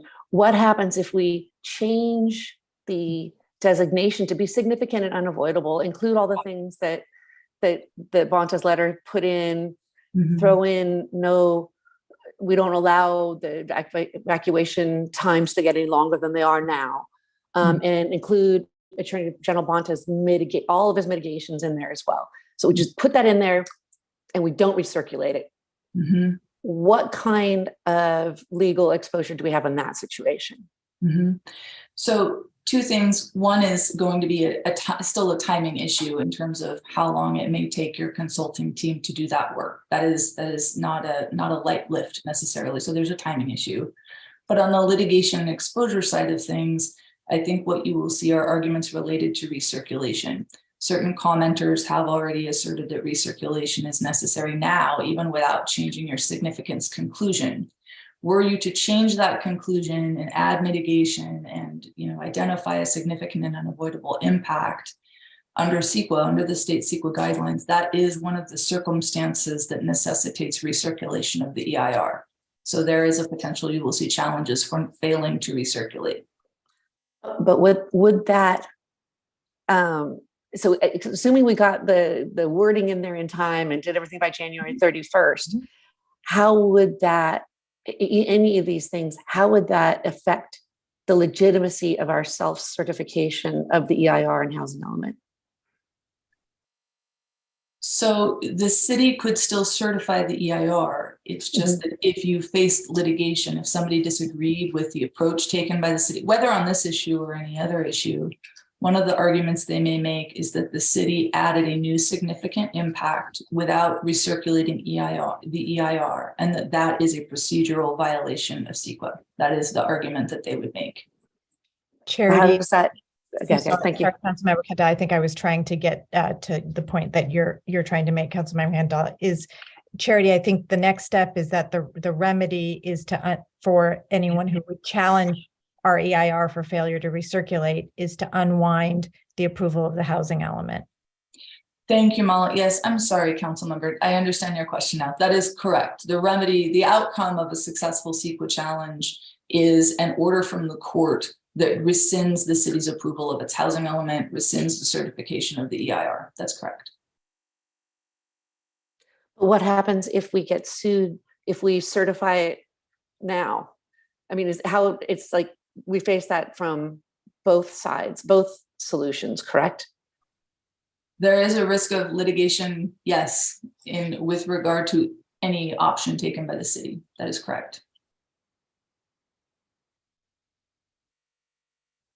And who, I know the citizens would have the basis, would have standing to sue us. So who would have the standing to be able to sue us if we didn't recirculate it? Anyone who has commented on the EIR and objected at any point in this process would have standing to sue, as would, as I think, as Ms. Subramanian mentioned at the beginning, the Attorney General, if that was the desire of the state, could also intervene in any lawsuit. Okay. And then final question is that, are we removing in the EIR any mention of BART and De Silva if we went ahead with the option proposed in front of us tonight, the staff recommends? So basically the final EIR will be presented will not have any analysis of BART and any analysis of De Silva. Like there's no mention of those. They're simply just like those scenarios that we studied just aren't included. Or are, go ahead, Greg. And I'll invite the city attorney's office to elaborate, but based on the council's direction at the last meeting, we directed the environmental consultant to draft revisions, including eliminating or rather revising the project description. So the project that the city would take action on to eliminate those areas in very high fire hazard severity zones. So the document, the draft document, which has already been published, would not be revised to eliminate each and every sentence or reference to the analyses which have been done to date.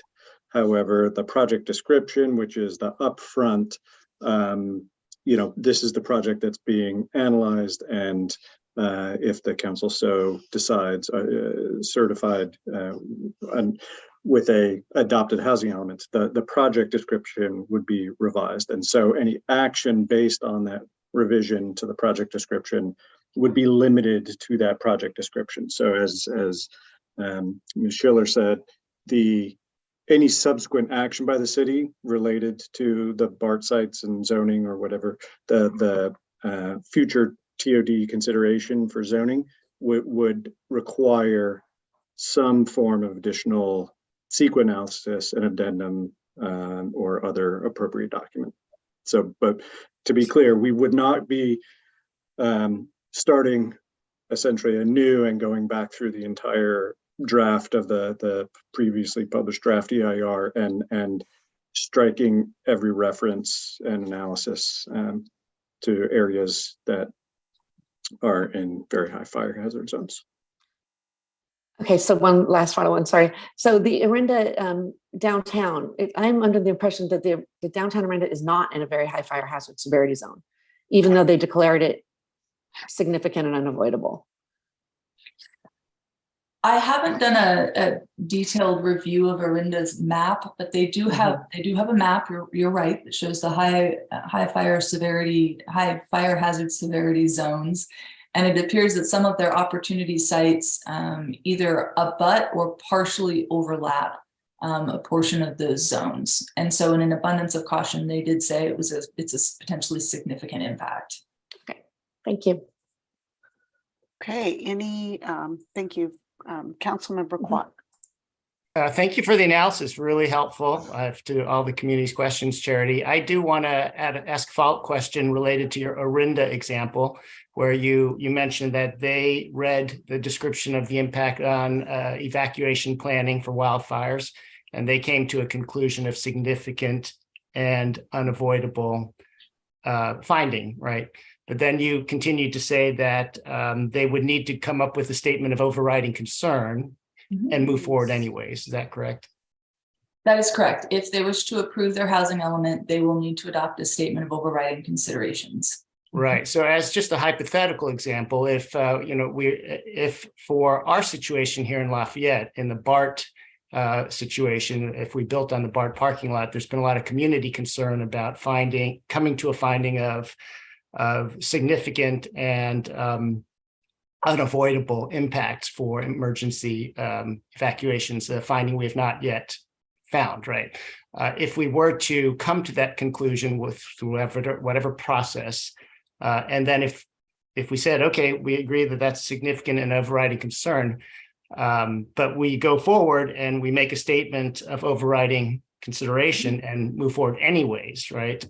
Is there any obligation of a future BART developer to try to mitigate for emergency preparedness, or is the train already left the station and they have no obligation because we've already said it's not mitigatable? You don't have an obligation to mitigate.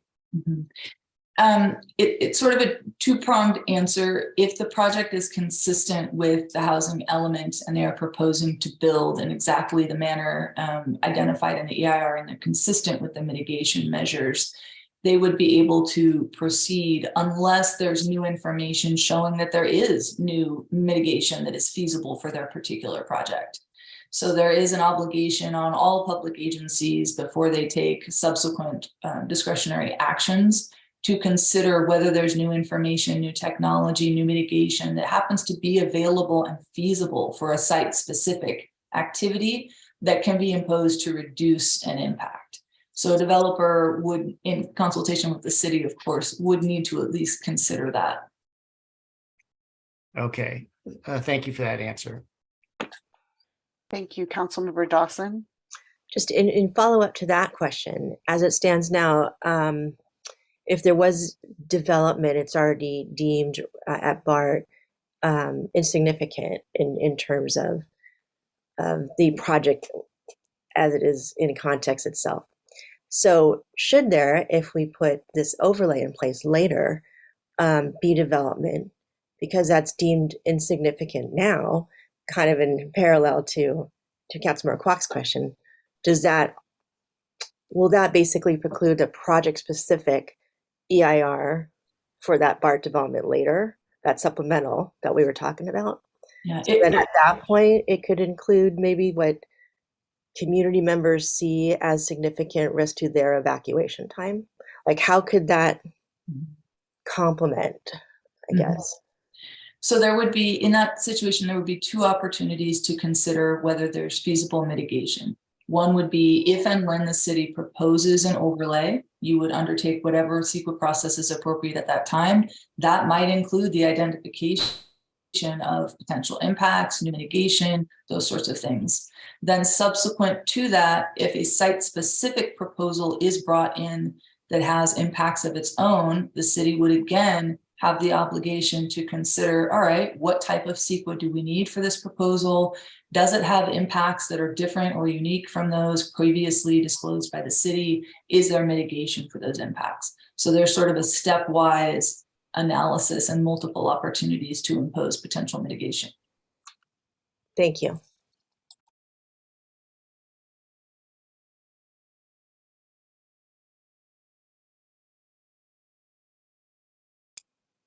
You're on mute. Oh, I just want to say thank you for that. I see how, I just see how that can make sense. So thank you. Thank you. And what I was saying was, are there any other questions before we open the public hearing? And I know Vice Mayor Anduri, at the beginning, you had specific questions related to the public comment, and then you said you might have a few other questions before we went on. While you're doing that, Councilmember Kwok. On a totally different topic, Diana asked us to opine on 3 different topics. One was related to city-owned parcels. We'll do that after. Do you have a specific question related to those programs? Yes, my question Comments? is, Okay. in the PowerPoint, she showed 2 properties, but in the staff report, there were 3 properties listed. So what are we trying to opine on, 3 or 2?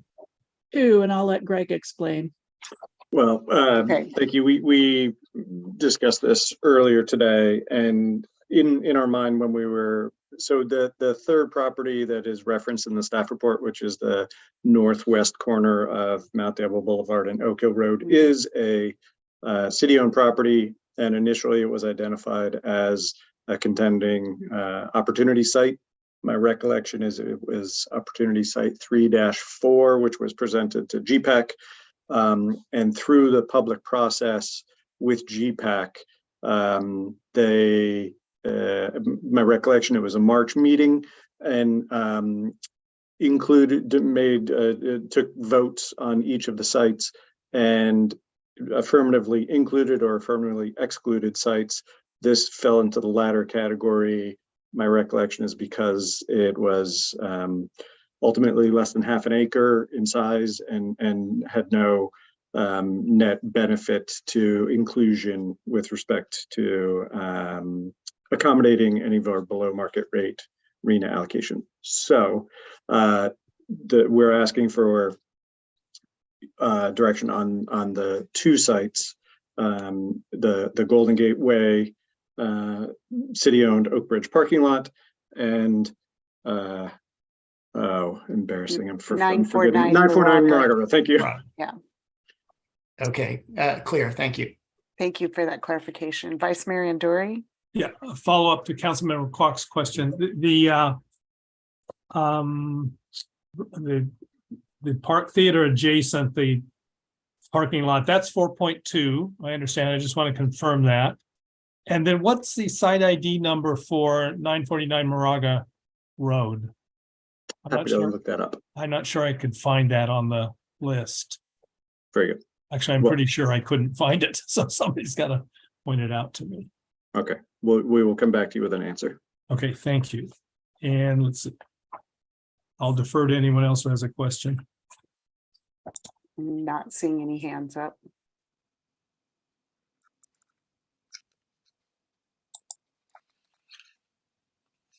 Covered that.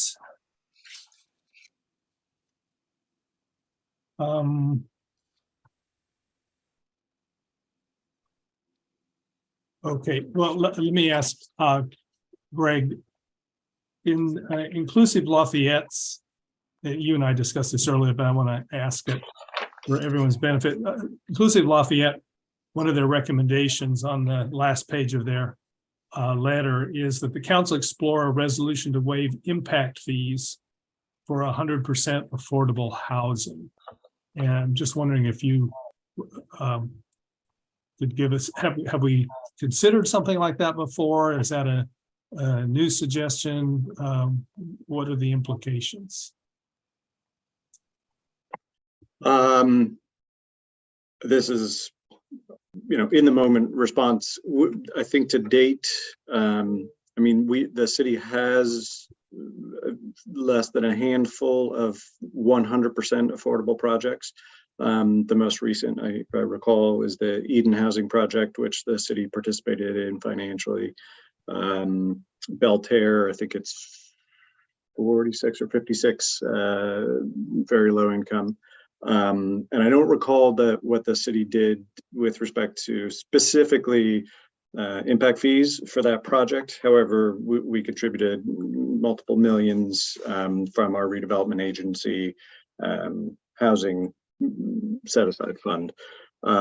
So in the respect that the money is kind of fungible, that could be accrued to a future project as well. And so 100% affordable tends to be undertaken by a not-for-profit developer, just because of the nature of the project itself and the mechanism for funding.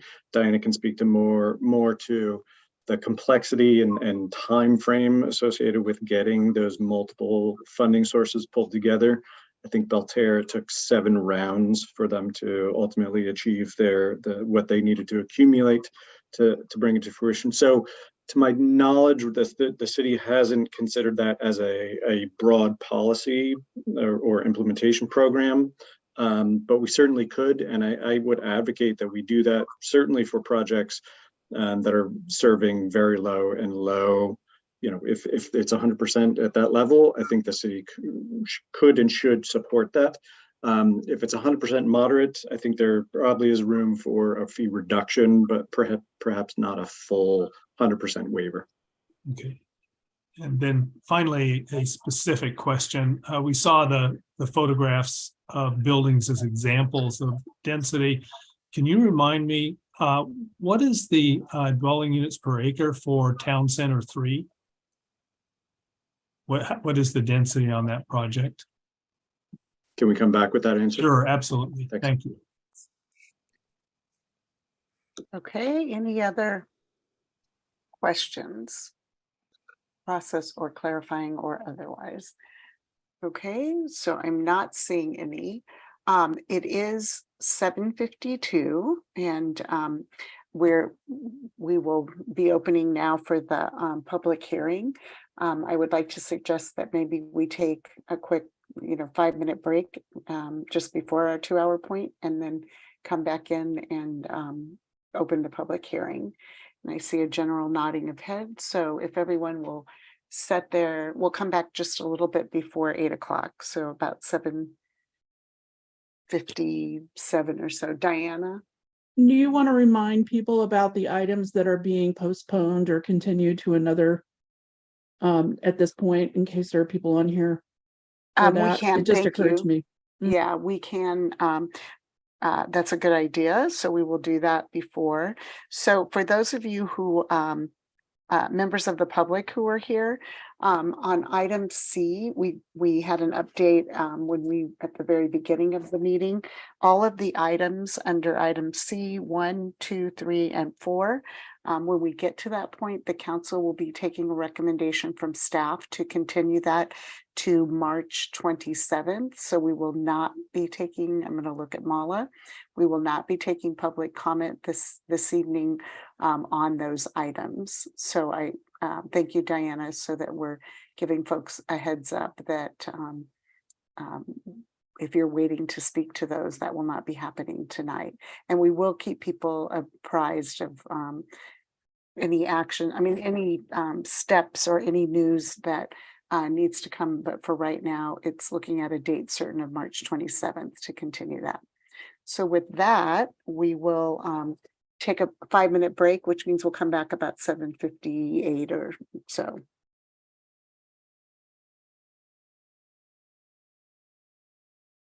And I said 5-minute, right? Not 15.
Okay, I think we're starting to come back in.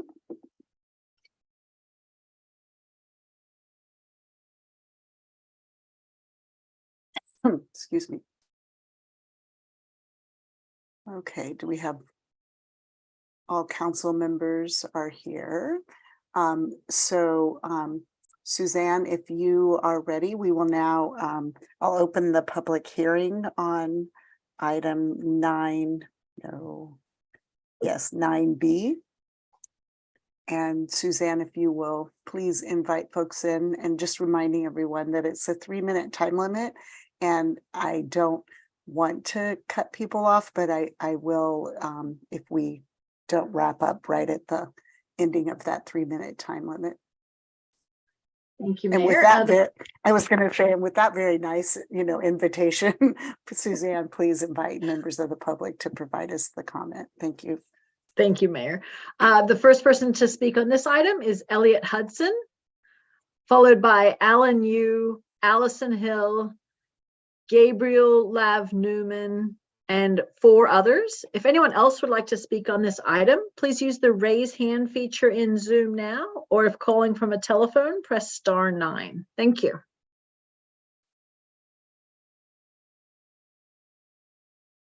Welcome, Mr. Hudson. Good evening, Mayor Geringer and members of the City Council. I understand that you are afraid of the builder's remedy. Everyone wants to avoid that. I understand that you are likely to adopt a plan designed to gain certification, as disastrous as our town as that plan might be. If you do that, what you can do to try to protect our town to the maximum extent possible should also be done. There are a few things. First, and this is the most important, so please listen carefully and ask questions if you do not understand what I'm proposing. Do not submit a single plan to HCD. Go to HCD with 2 or 3 ranked plans to give HCD an option as to which one they can certify. Rank those plans according to our preference and tell HCD our preference. Your disastrous plan should be the last option. The first option should be that we get credit for BART and explain the legal reasoning behind it. AB 2923 is there, and if BART decides to develop, we can't stop it. It is the reason we got the higher arena numbers, so in your first choice, include BART and argue we should get credit irrespective of BART's plans. Why present that BART option? There are 2 key reasons. First, nobody's ever explained it to HCD before. Nobody's made the argument. HCD might surprise us and agree. It never hurts to ask, and we lose nothing by doing so. The second reason is critical. Do not take BART off the table. Do not give HCD the option to contend we withdrew that argument. Including that option creates a record that can be used in the event of any litigation that challenges HCD's denial of BART lock credit. A second option could be the argument that HCD should reduce the allocation or any other plan that meets existing RENA numbers but is less disastrous. Your disastrous doomsday option should be the last one. Tell HCD if it is not going to certify the preferred plan, it can certify the plan that destroys our town. What do we have to lose by presenting alternative plans? The answer is nothing. We have everything to gain and nothing whatsoever to lose. What else can you do? Immediately start drafting objective architectural design standards, as you've been asked to do for months now. Again, you have nothing to lose and we have everything to gain. And finally, any rezoning should be conditional to automatically revert if it is no longer legally required. We already discussed the reason for conditional zoning concerning the BART lot. That argument applies equally to the entire housing element area. Thank you.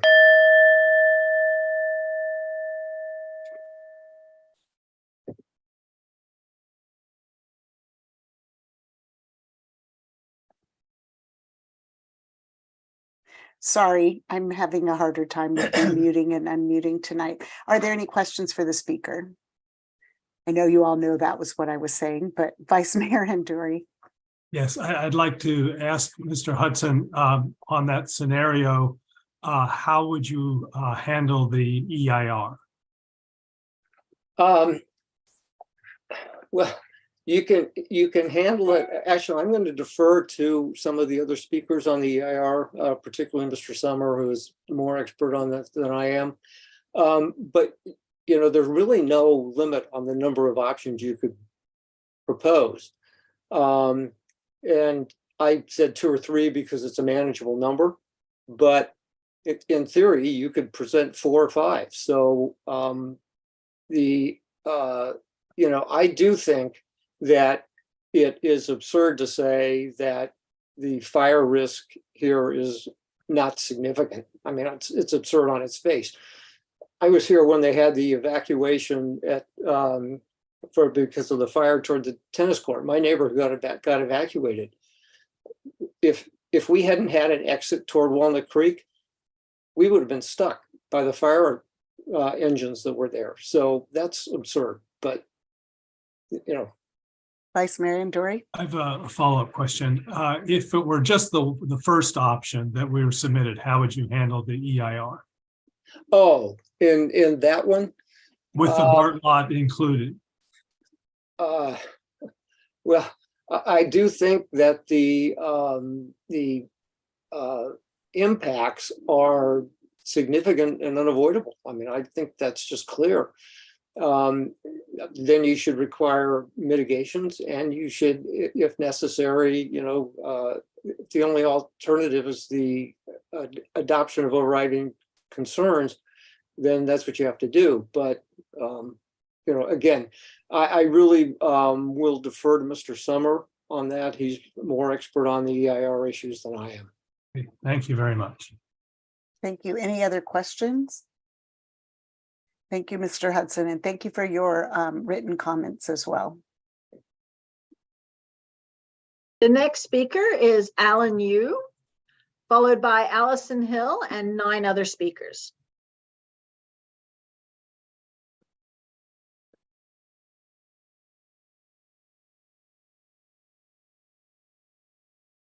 Welcome. Am I unmuted? Yes, you are. We can hear you. Welcome. Oh, good evening. Thank you. My name is Alan Yu, and for the record, I live at 3681 Nordstrom Lane here in Lafayette. And I'm trying not to be repetitive because I've brought this matter up before.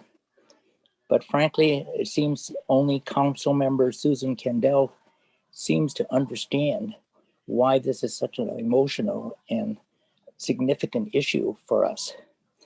It's a life safety issue, not a NIMBY issue or any other political issue.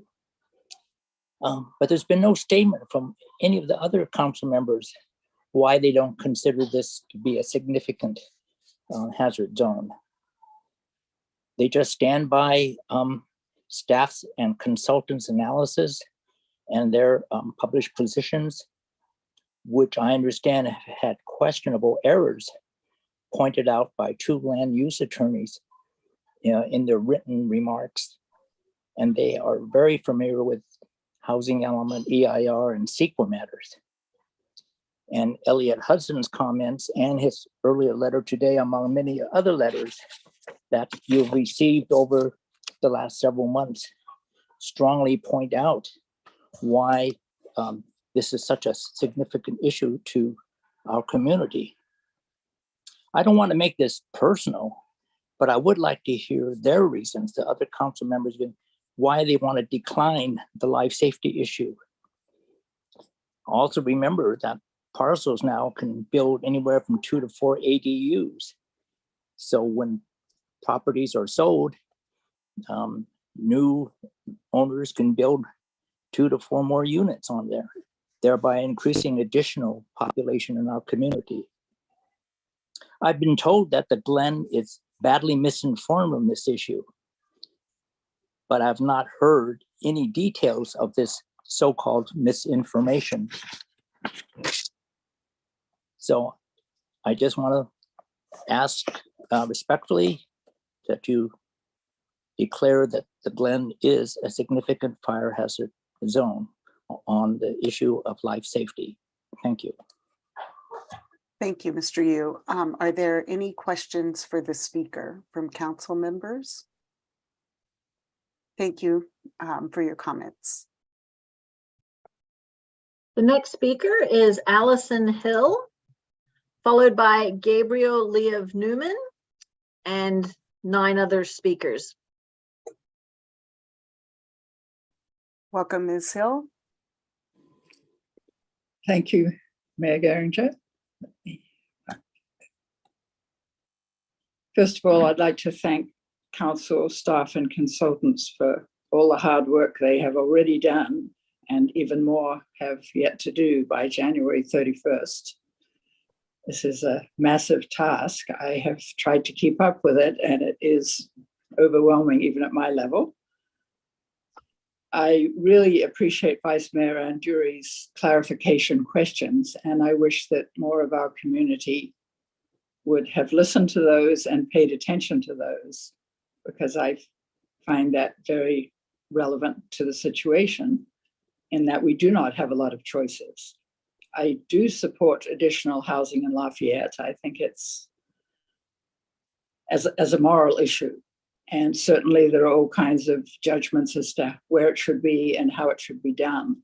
But I do think that we need it. And I also, from what we've heard this evening, feel that we have no option, or the options are worse if we do not follow through and have a compliant housing element.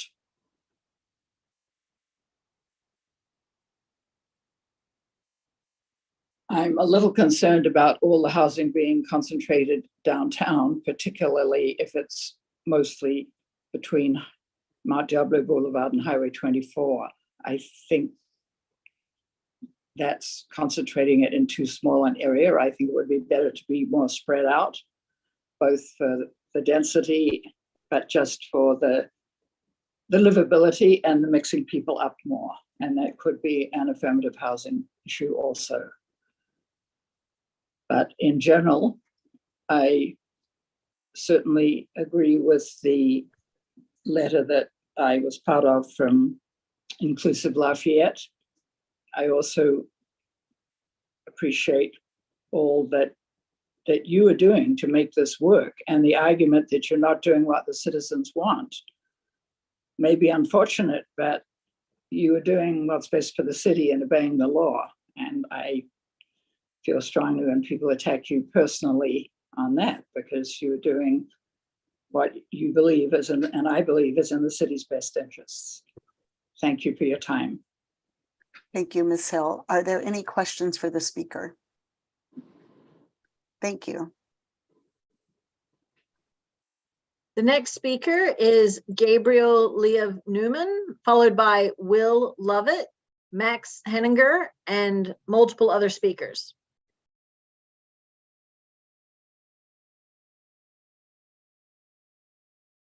Welcome. Good evening. Can everyone hear and see me? Yes. Good. First of all, thank you, Mayor Geringer and honorable members of the City Council for holding this hearing.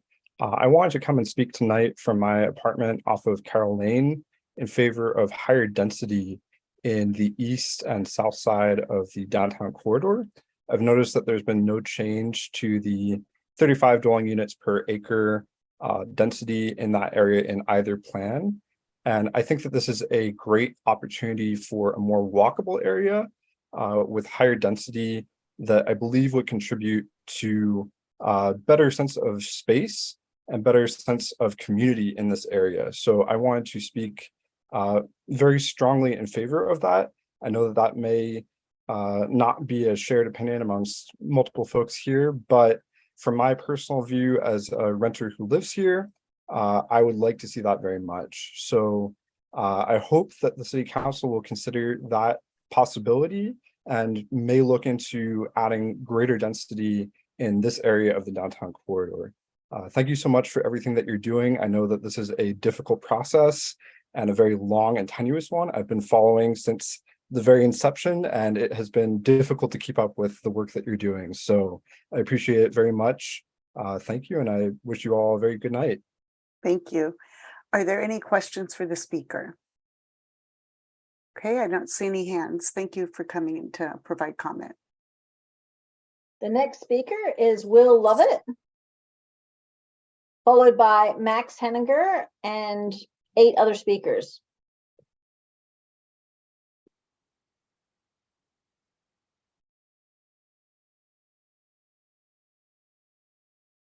Welcome.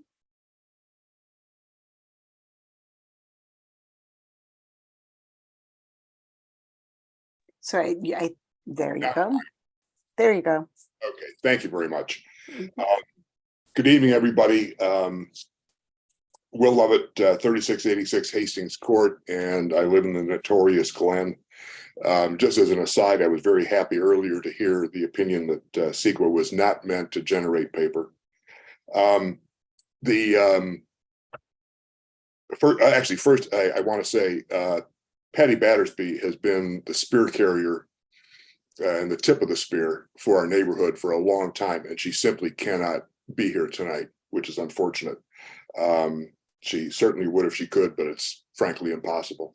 I just wanted to reiterate one thing that was said earlier by Elliot Hudson, and that is whether or not it's feasible to present more than one plan. It seems to me that the biggest problem that we have is that we've been assigned way too many housing units in our arena assignment, and a great deal of that was due to our having BART lots. We're not using them, and it seems to me that at least there's a numerical argument to be made. So I'm asking about feasibility. Unfortunately, I'm afraid that Vice Mayor Anduri's leading question about what happens to the EIR was probably an answer to that question, but I would ask that the feasibility of that would be examined. Thanks. Thank you. Any questions for the speaker? Okay, not seeing any. Thank you. The next speaker is Max Henninger, followed by Michael Griffiths.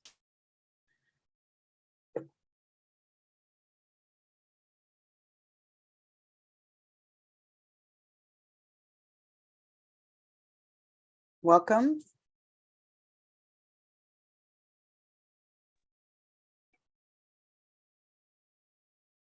Hey, good evening, council members. Welcome. Thank you for the opportunity to speak tonight. Inclusive Lafayette submitted a public comment letter that I saw was included in your packet. So I just want to highlight some of the key highlights from that. First, I want to say thank you for removing BART from this housing element. That was the right direction to go. Inclusive Lafayette strongly supports the council in this direction. And we encourage further engagement with BART staff so that these sites can be included in the next housing element. The second point I'll make is that of the 2 site inventory options that staff are proposing, option B is the better choice. We support option B with some modifications that we outline in our letter.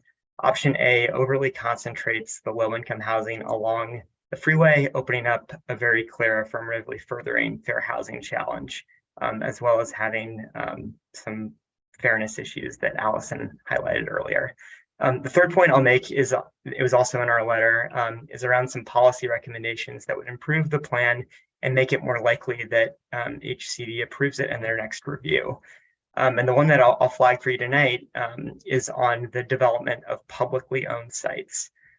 So of the 2 sites, 949 Moraga Road is a great choice. We're really glad that it's included. The second site, 3501 Golden Gate Way, it has some challenges as a creek runs through it. So staff would want to demonstrate to HCD how the creek and its associated setbacks, how that clear constraint to development would be remedied. Otherwise, it shouldn't be included. And it sounds like that parking lot in the corner of Mount Diablo and Oak Hill is not being proposed, as staff clarified earlier. The one other point that I want to flag in the staff report is around the timeline for the proposal. It's great that we're committing to a timeline. As Diana noted, that's what HCD is looking for. So it's great we're clear there. The problem is that it's a really long timeline. The staff memo proposes Q2 2029 for project approvals. And the problem is that after that, that's when, if we're using these sites for 100% affordable housing, which I think publicly owned sites we should. It's one of the best levers the city has for affordable housing. The problem is that the timeline takes a really long time to get affordable housing funding. Greg's point about Belle Terre taking 7 rounds for TCAC, the tax credit agency, that's spot on. If funding applications go fast, and I say that with quotation marks, it's 2 years to get funding plus another 1 to 2 years for construction and full lease up. So under this scenario, it's not until 2033 until we have 100% affordable housing delivered to the community, which, seeing several of you at the renters event on November 16th, we know how dearly needed it is for low-income renters in our community who are struggling from rent burden. I also want to thank the council for considering the waiver of impact fees. That would make a big difference. Thanks for your time. Thank you. Are there any questions for the speaker? I don't see any hands raised. Thank you for taking the time, and thank you for the written comment ahead of the meeting as well. Thank you, Mayor. The next speaker is Michael Griffiths, followed by Jeffrey Stone and 7 other speakers.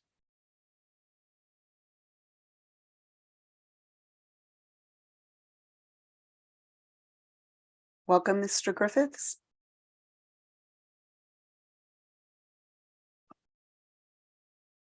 You're on mute if you're over here and ready to speak. Thank you.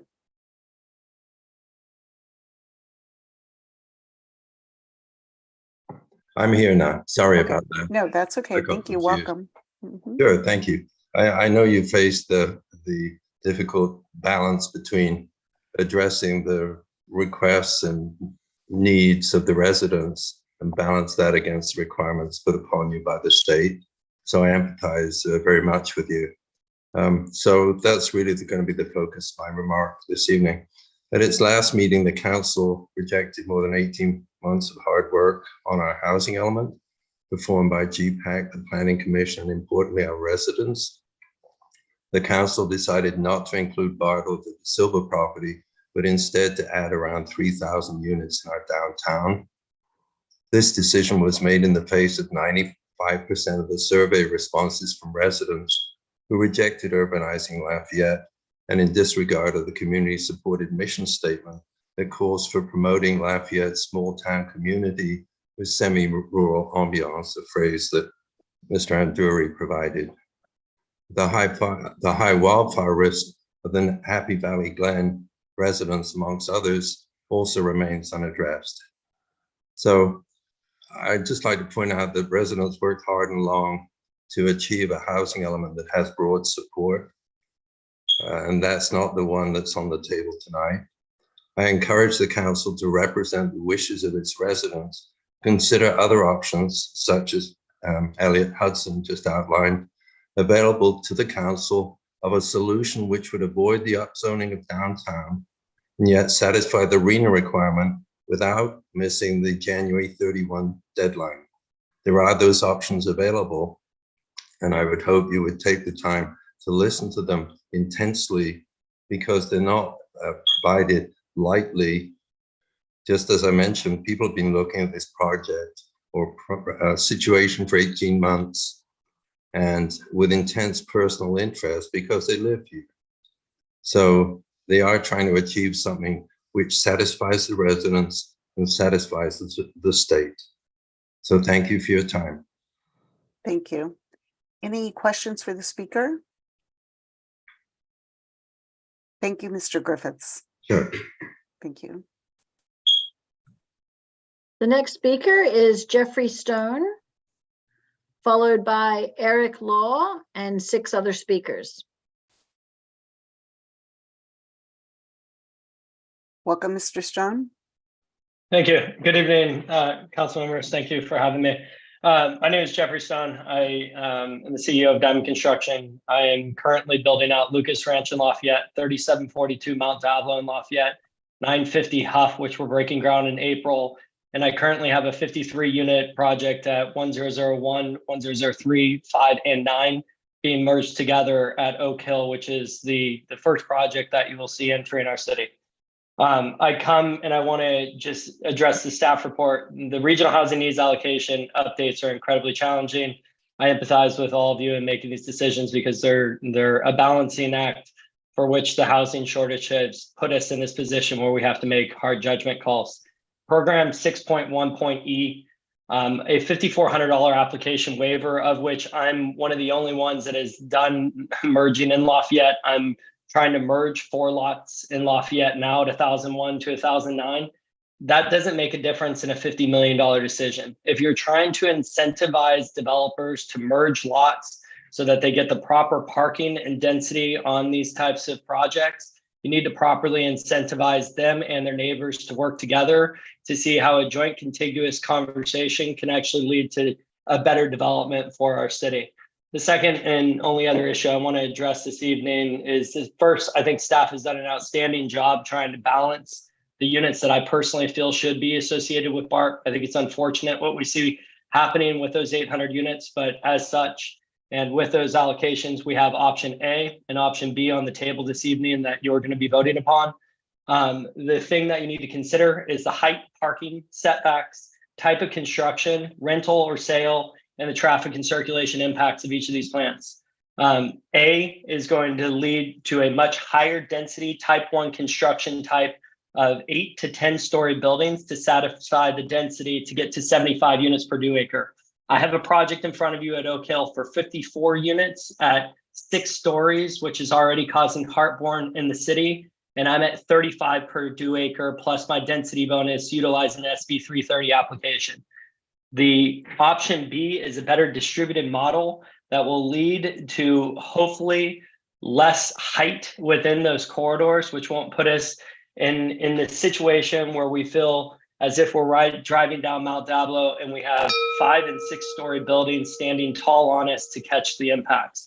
The other area I very much encourage you to analyze and understand is that when we're designing and understanding these sites, we're parking them first. We don't have the large enough sites to park these types of projects. So as you continue to make these judgment calls and thinking about future housing element updates, please consider height, parking, and the circulation and setbacks in those decisions so that the developers have an opportunity to deliver on your plans. Thank you for hearing me out this evening.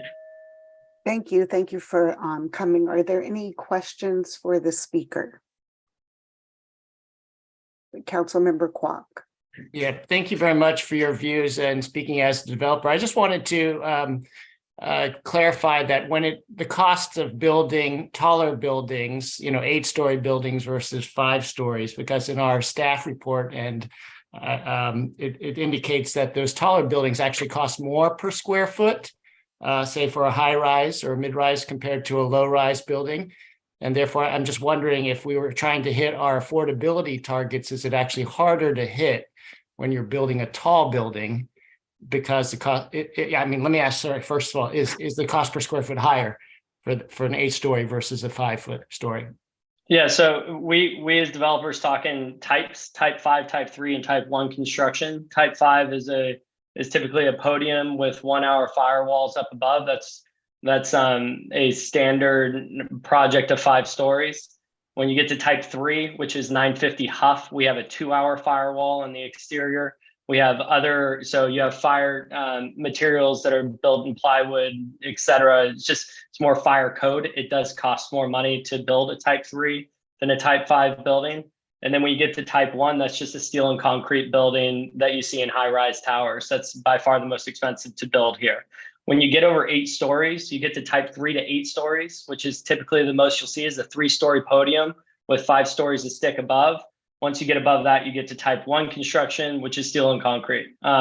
Looking at and understanding and analyzing our sites, when you're looking to how you're going to satisfy the topography, and then the issue that we do not have a fire ladder. The closest one for Contra Costa Fire Protection District is in Walnut Creek, is that the onus is put back on the developers to build to a higher fire code so that the compliance is associated with the response that Contra Costa Fire Protection District can respond to, meaning that the cost of construction is already being passed to us as developers.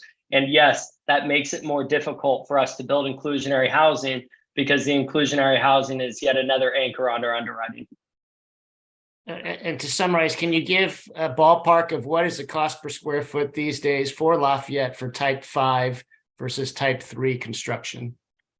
just like a range?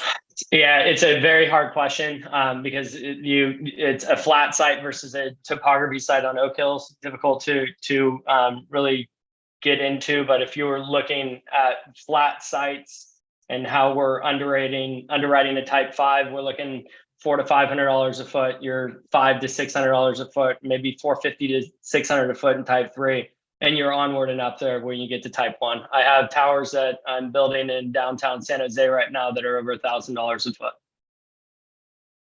Okay, thank you very much. Appreciate your being here. Councilmember Candell. So the height limit and the setbacks, tell me how you think that plays out with all of the laws with, getting density bonus. I mean, most of these, I'm assuming that you're going to do density bonus because it's 50% density bonus. And how does height and setbacks, like if we were to try to regulate any of those things, what would you say that we do? And what's enforceable? One of the reason I'm here today, I grew up here, as you know. Really what you're talking about with state density bonus law, as far as how we're looking at it, is the concessions and the waivers that are included in them. It's when this density that you're passing, I doubt we can even build to that density on most of these sites based off of the parking ratios that we're not going to be able to satisfy, which would require us to go subterranean, which would be unaffordable for us to underwrite the project.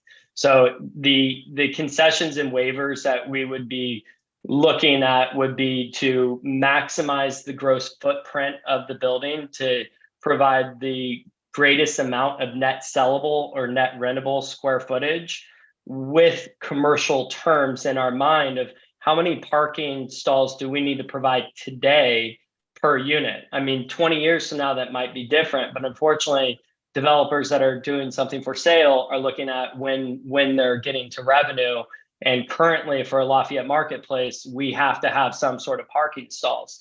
The reason why I say that is on most of these narrow sites, we can't, you can barely park them already. And that's why merging them is so necessary in order to get a double wide stall to get enough parking stalls with lifts in it so that you actually have a buildable project. The reason that's important is that we're going to continue to lose our retail down our core because they're going to become parking garages at grade. And then we're going to continue to build as tall and flat buildings like you see in Walnut Creek and other urbanized areas where the net rentable, net sellable square footage to these larger developers is all they care about. And the exterior face of the building doesn't really bother them because they're really just trying to get to that sellable, rentable space. Right. And so the parking, that's what I was trying to get you to, like, the parking is you're self-imposing the parking requirements. The market is self-imposing. The market is, and it's not the city. We're not, because you just ask for waivers and concessions and you can get them. And so that's not something we can control. It's like, so we can't, so basically the city can't control any of the things that you're asking us to control. And I'm asking you to follow a housing element update, to follow your arena sites, to pick one over another. And when you look at parking height and when you're looking at setbacks, so you fully understand and can empathize with us with what we're looking at in our own process, so you can envision what this is going to look like in 10 years from now when we have another housing element update, because we haven't reached the 3.5 million units that the governor wants to hit. 2.5 is in the arena total allocation for the state. Yeah. But so what did you consider? What's your impression of BART, and would you have supported us putting it into this cycle? Yes, I would. I think Elliot Hudson brings up a good point as well.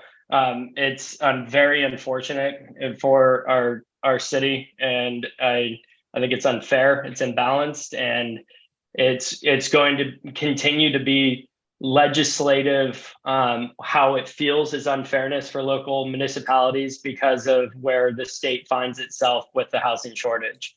And I think Elliot, Mr. Hudson, brings up a good potential. I'm not well versed in in HCD, so I couldn't say whether or not it's viable or not, but I do think it's worth at least reserving some sort of rights down the line if we need to appeal some sort of decision that we find ourselves in with HCD. Right. Appreciate it. Thank you. Vice Mayor Andori. Yeah, thank you very much for all your input. Just a follow-up question. If we were to include BART in an approved housing element, how would you handle the EIR? Another question I would ask my my attorney that I would ask Fenmore Amra. I would have other counsel on it. Frankly, the EIR, and I just tried to qualify for a 32 exclusion on Oak Hill, yet I still had to spend about $135,000 on supporting documentation on how my project fell under the existing EIR. So it's still an onus that will continue to evolve on the process of after this housing element is updated.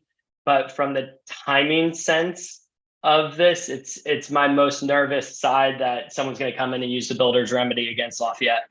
The reality, we're very well aware of the builder's remedy. We're very well aware of what the possibilities of trying to.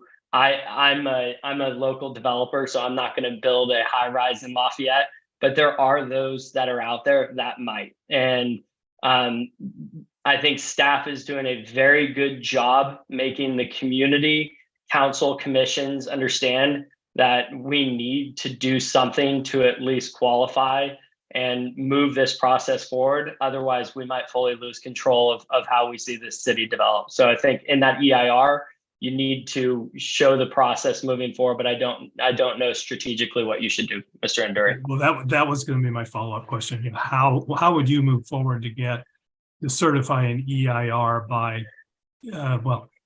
January 31st? In my world, we couldn't. In my world, that's all you need to say. Thank you very much. Any other questions? Thank you very much for coming and for sharing your experiences with this process and with building in Lafayette. So the next speaker is Eric Law, followed by David Clark and 5 other speakers.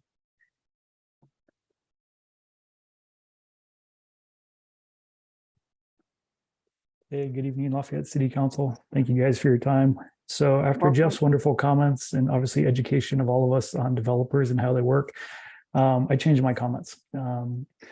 What I want to point out is, developers have been demonized by the NIMBYs in our town. And as Jeff has shown, they're very smart business people looking to make money by solving a problem. And that problem they're solving is building housing that people need. We have a terrible housing shortage here in California, in Lafayette, across the country. It's not just here in California and Lafayette. And it's a supply and demand problem. Unfortunately, government agencies have constrained the supply of parcels and availability of real estate to build on, and that has resulted in a housing problem. And the city has an opportunity to solve that problem and help contribute to the solution this evening. And what you need to do is you need to upzone as much land as we can around that downtown corridor.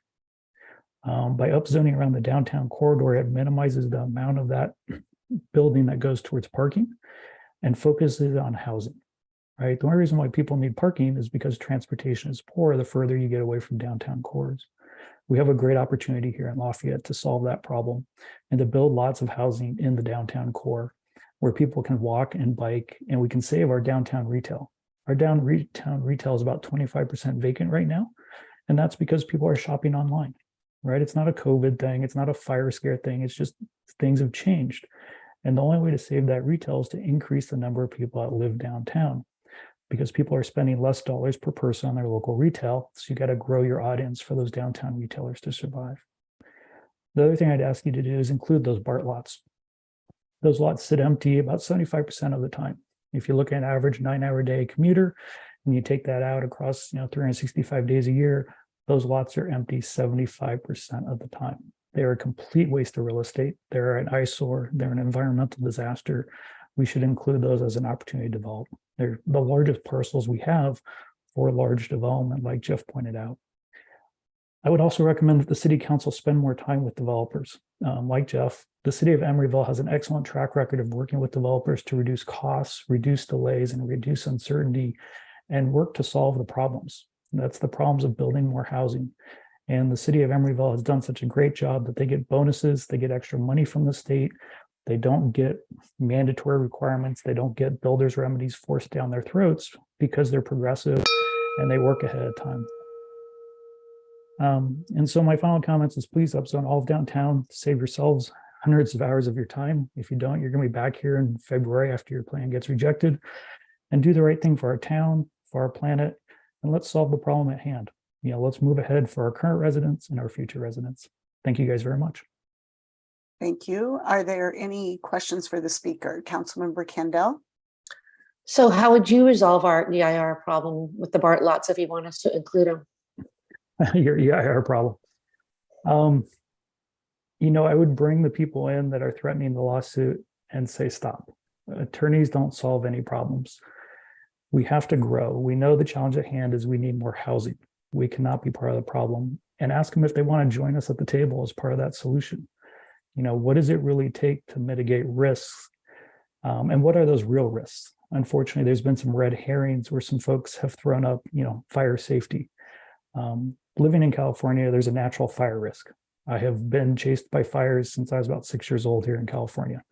I've been chased on my bicycle. I've been chased on fires out of our houses. It happens. We live in California. The most important thing I've learned is you don't stay behind. When there's a fire and smoke, you evacuate. Unfortunately, some people try and stay behind with hoses and take pictures of it. Not what we need. The sites that are available, the BART lots, are right next to the freeway. Those people will be long gone before the folks in the hills load up their SUVs and even make it down it. So I think it's important that we look at what the real risks are here and understand and use the data to drive those decisions. And I think what you'll find is when you do the EIR on those lots is there is very little risk to those folks actually delaying fire risk for those coming out of the hills. I think if you generate a model of evacuation route times, the folks down on the flats and close to the freeways, they're going to be long gone. They're close to the freeway, close to transit. They've got bike and they got way more options to get out. Right. Thank you. No, thank you. And the other question was that you said it's interesting that you say we need more people living downtown to do our retail. Then why do you think the chamber's so against it? Like they're saying just the opposite. Unfortunately, I haven't read their comments or seen it, so I would find that a bit ironic. I would, yeah. So I was just wondering how, because they see as if we upzone it too much, we're just going to get housing and our retail will disappear, and it'll really threaten our jobs and our, and our retail and our vibrancy downtown. Yeah, the retail's already disappearing, right? I mean, what are we, north of 25% vacancy right now with major properties empty? I mean, that corner of Mount Diablo and Moraga where the bank used to be, right across the street, there's a for lease sign. So I think there's some folks that haven't realized what the driver of downtown retail is. You can't get people to spend more dollars. You need more people, unfortunately.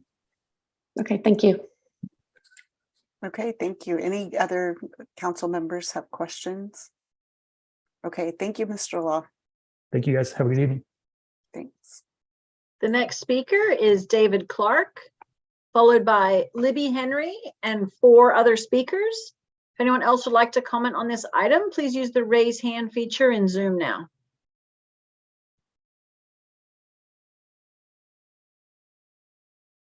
Welcome, Mr. Clark.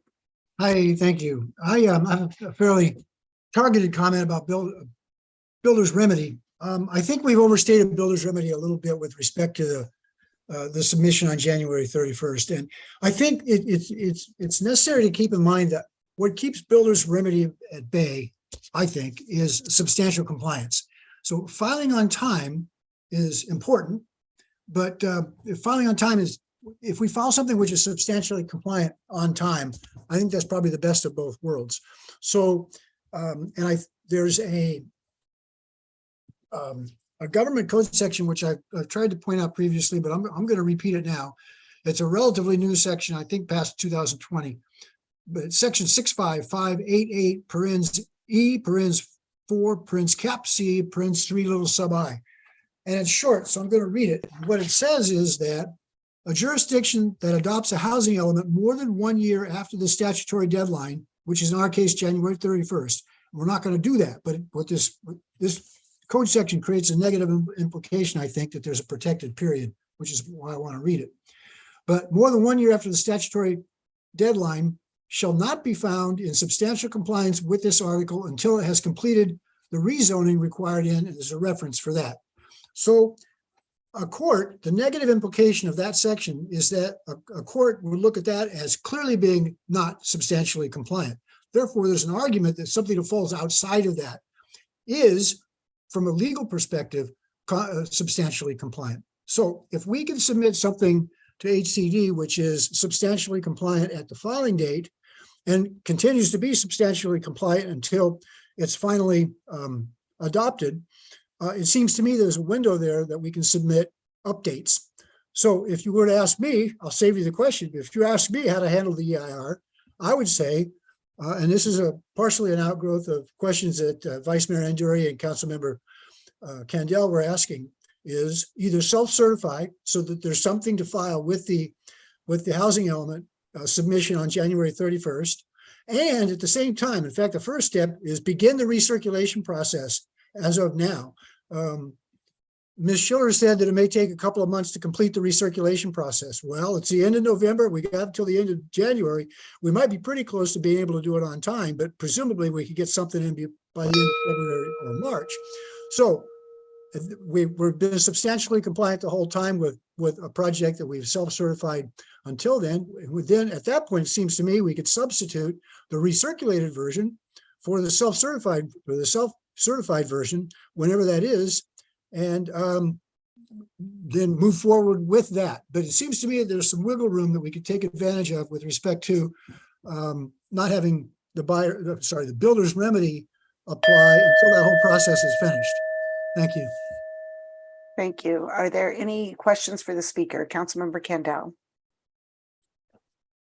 So what would you put in the EIR that we certify at the end of January? What you want. I mean, so you put in basically what we have now. No. I was the desired language. What is the substantial? But we have to submit. We have to approve the EIR by the end of January. So I know that we're recirculating a new one that'll be substituted to that one later. I see. I take your point. Well, ideally, significant and unavoidable, if that's possible. Right, but what happens if we just did it the way it is right now, today? Like, it's still insignificant, but we're recirculating one that changes it to significant and unavoidable in March. Is that, would that be a valid? I think the insignificant is not the one you want, but I think it's substantial compliance. I mean, I think HCD would look at that as being substantially compliant. Okay. So therefore it holds off the buyers, the builders, I keep saying buyers, the builder's remedy. So it's not perfect, but it seems to me there may be some wiggle room, working room there. Mayor Geringer, should I wait to ask our city attorney what they think of that theory? Should I wait? I should wait later, right? Yeah, let's. Okay, sure. Thank you. Any other questions for the speaker? Okay, thank you, Mr. Clark. You're welcome. Thank you. Good night. The next speaker is Libby Henry, followed by Scott Summer and 3 other speakers. If you'd like to make a comment on this item, please use the raise hand feature in Zoom now.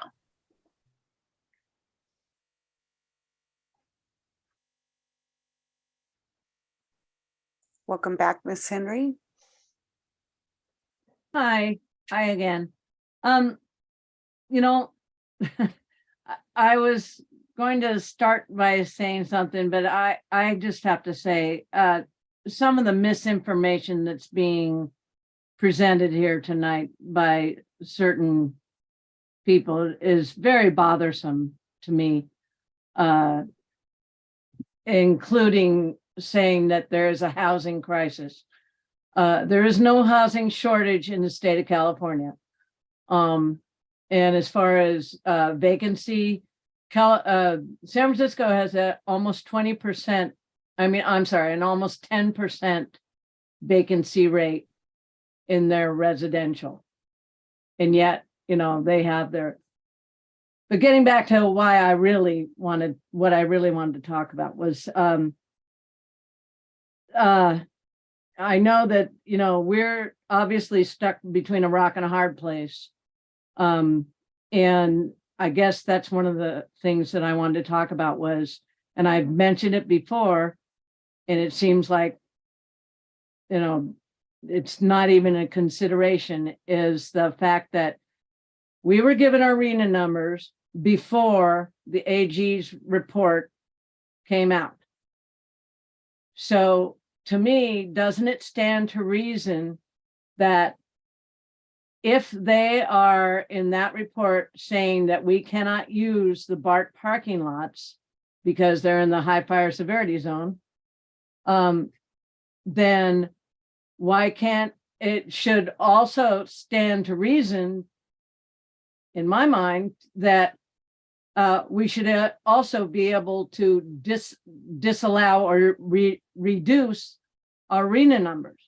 I mean, the RENA numbers have been all over the state, have been proven to be invalid, overinflated, and they've been challenged all over the state. And there was an audit, and I'm sure most of you are aware of that. So, if they want us to build that much, the other part of that is I figured it out, and the amount of buffer that the staff keeps pushing over 40%. And that's just, it's just ridiculous. So I'm thinking, why can't those things be considered and incorporated into that? Also, a compromise about this all a BART parking lot or nothing sort of thing doesn't even make sense to me. What about half, 400 units rather than 800 units? And also a reduction in our RENA number because of the AG's report. Okay, thank you. And thank you for your written comments as well. Are there any questions for the speaker? Okay, thank you, Ms. Henry. Okay. The next speaker is Scott Summer, followed by Colin Elliott and two other speakers.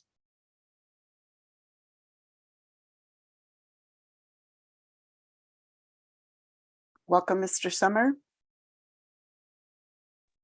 There we go. I should be unmuted. You are. Thank you. Good evening, everyone. Scott Summer. My wife's here in case I go over 3 minutes because I have a couple of additional things to add. Yeah, I'd like to give them my 3 minutes. Okay, thank you. I did hear. Thank you. So thank you. Okay, first of all, within the comments made from legal counsel in response to Councilmember Enters' questions, several corrections. One, as I understood the answer, was that Orinda would have to adopt overriding considerations to approve its housing element EIR, and that's just flat out wrong. The way it works under CEQA Public Resource Code 21081, it's all laid out. If there's a significant effect on the environment, the public agency is supposed to, in A1, adopt changes or alterations or incorporate them into the project which mitigate or avoid the significant effects on the environment. There are several other sections. Only in subpart 3 do you get into infeasible for various other social, et cetera, considerations. Only on 3 do you do an overriding consideration. But what you do is adopt mitigation. If you look, for example, at the AG memo that you all took note of on page 12, very simply, if the project presents significant increased wildfire risks and or evacuation and access impacts, CEQA requires the lead agency to consider and adopt feasible alternatives and mitigation measures to avoid or reduce, et cetera. The AG's memo then goes on to avoid error. The project EIR should first analyze the increased wildfire risks and evacuation effects, and then consider feasible mitigation and alternatives to avoid or reduce those impacts. You keep going for the next page, the AG provides a list of mitigation measures to reduce that down. So the idea that Orinda adopts overriding considerations to approve their EIR is just flat out wrong. And if you look at the Orinda EIR, you'll find it goes through the whole analysis of, quote, the project would increase the exposure of new residential development to risk of loss or damage from wildfire, which would be a significant impact. Therefore, mitigation measures, and then they go through a list, would be required. That's what you do.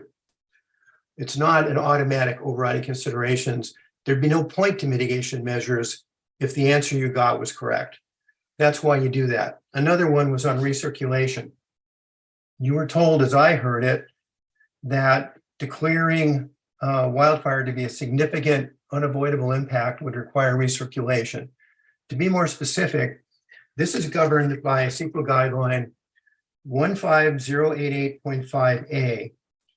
It lists several things. This was in my email to you today. Under A3, it's only if the project proponent, which in this case is you, declines measures that triggers recirculation. Well, that's not happening if you do it. And then A4 is whether the mitigation measures were presented in such a way that meaningful public review and comment were precluded. We've been discussing, and public speakers have addressed for months, so 2 months now, wildfire evacuation. It was not precluded. In the email, I linked you to a 2022 court case that goes to exactly what recirculation means. And this is on page 21 that I cited in my email to you today. When circulation is required. Recirculation is not required simply because new information is added, which is what I heard the attorney say. Finally, EIR almost certainly contains information not included in the draft EIR given blah, blah, blah, statutory requirements of circulation, public comment, response. New information added to an EIR is not significant unless the EIR is changed in a way that deprives the public of a meaningful opportunity to comment. So recirculation is not required if you go out and say, in response to this whole issue on wildfire evacuation, that it is significant. And you can put in the mitigation measures. The AG memo has a great deal of good information there. I took a stab at it in one of my September letters. What you have here, and again, the attorney represented to you, as I heard it, that you had the same approach as Orinda and Moraga. Well, you don't. What your draft EIR did was it went through a very short analysis saying that because the city would periodically update its response and evacuation plans under AB 747, that made it less than significant. Orinda and Moraga didn't do that. And that is flawed because under 15162.4, there's a requirement that you can't defer those mitigation measures. You have to adopt them, put in performance standards, et cetera. I would add also, I looked at Moraga's EIR tonight while I was waiting, and they did exactly what Orinda did. So you now have the AG memo, all of our letters, public comments, the Orinda EIR, the Moraga EIR, all the things the AG is telling you. The message should be, it has to be significant. It won't require recirculation. And what you are overlooking is that this flaw on the wildfire evacuation, whether you take BART out or not, still taints this draft. You haven't fixed that problem. And I went through in the letters why that is. So you're not fixing the CEQA problem by just going forward with what seems to be the plan of taking BART out. So I suggest that the solution is do a simple statement that 15126.4 requires that those mitigation measures be listed. It is significant. You can make the kind of the AG memo, the Orinda EIR, et cetera, and that solves your CEQA problem.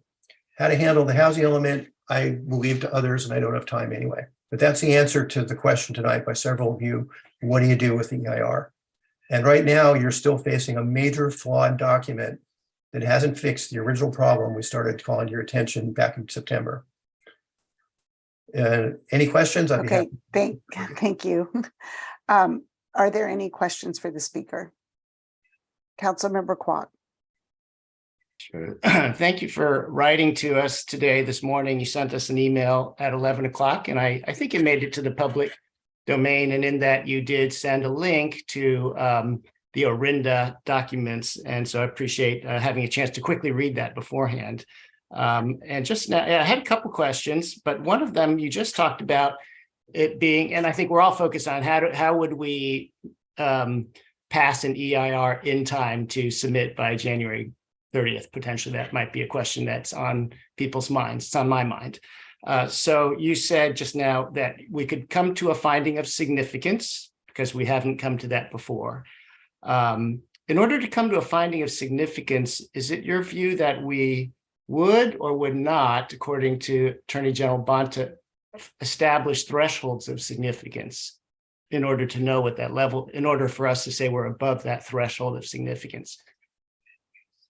Do we have to conduct a study and hire consultants to establish a threshold of significance? Because how do you solve for that? Yeah, what you're asking about is the part of 15162, 26.4 that talks about performance standards or thresholds of significance. I don't think you need a study to do that. If you look at the Orinda one, they have several. I call it a non-degradation standard. Everybody knows, as bad as Happy Valley Glen is, if someone were to build, I'm sure at considerable expense, a second evacuation route, it could be found that notwithstanding 800 units at BART, there still is an adequate evacuation route. And there may be much, more inexpensive measures that would do that. But basically, it's just a question of time and money. So the statement that should go into the EIR is very similar to what Orinda does, what the Bonta memo says. It's not that it's significant and unavoidable.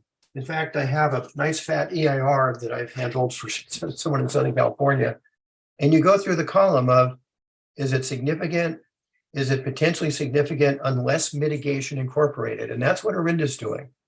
You should be saying, not that it's significant, unavoidable, period, but it's significant, unavoidable unless mitigation measures are incorporated. And that brings you to the project EIR stage. When BART or a different developer comes in and says, we want to build, that's when that project EIR, building on this finding of significance, then determines, are there mitigation measures or not? That, I think, is the solution you're all looking for. We obviously have to have more housing.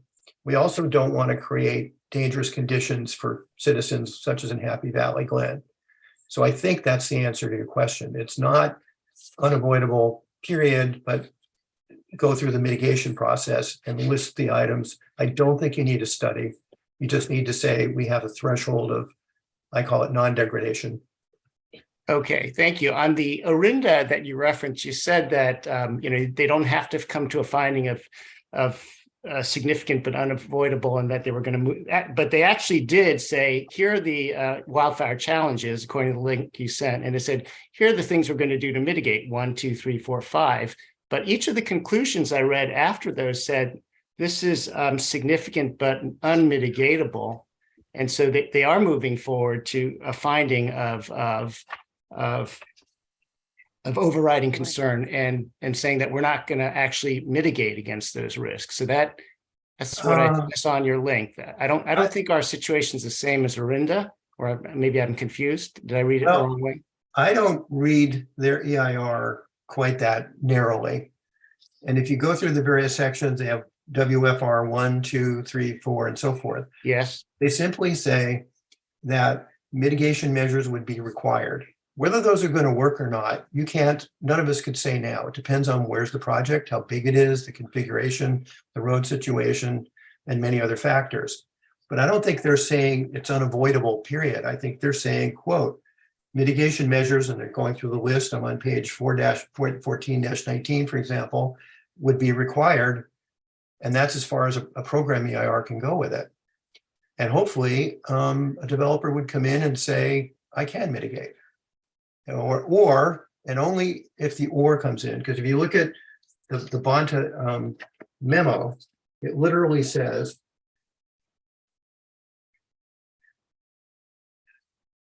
that This is page 12, section D, first sentence. Project presents significant increased wildfire risk, et cetera, requires the lead agency to consider and adopt alternatives and mitigation measures to avoid or reduce the project's impacts or make a finding of overriding considerations. It's a choice, but you don't just default right to the overriding considerations, which is what I thought I heard the attorney say.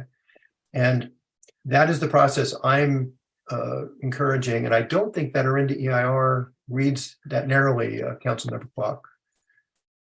And it's standard procedure in an EIR to go through, can we take a significant impact and reduce it to insignificant through a variety of mitigation measures? That's pretty standard. I hope that satisfies your question. Okay, I'll share that document later to where I highlighted one after another, the reading of these impacts would be significant and unavoidable.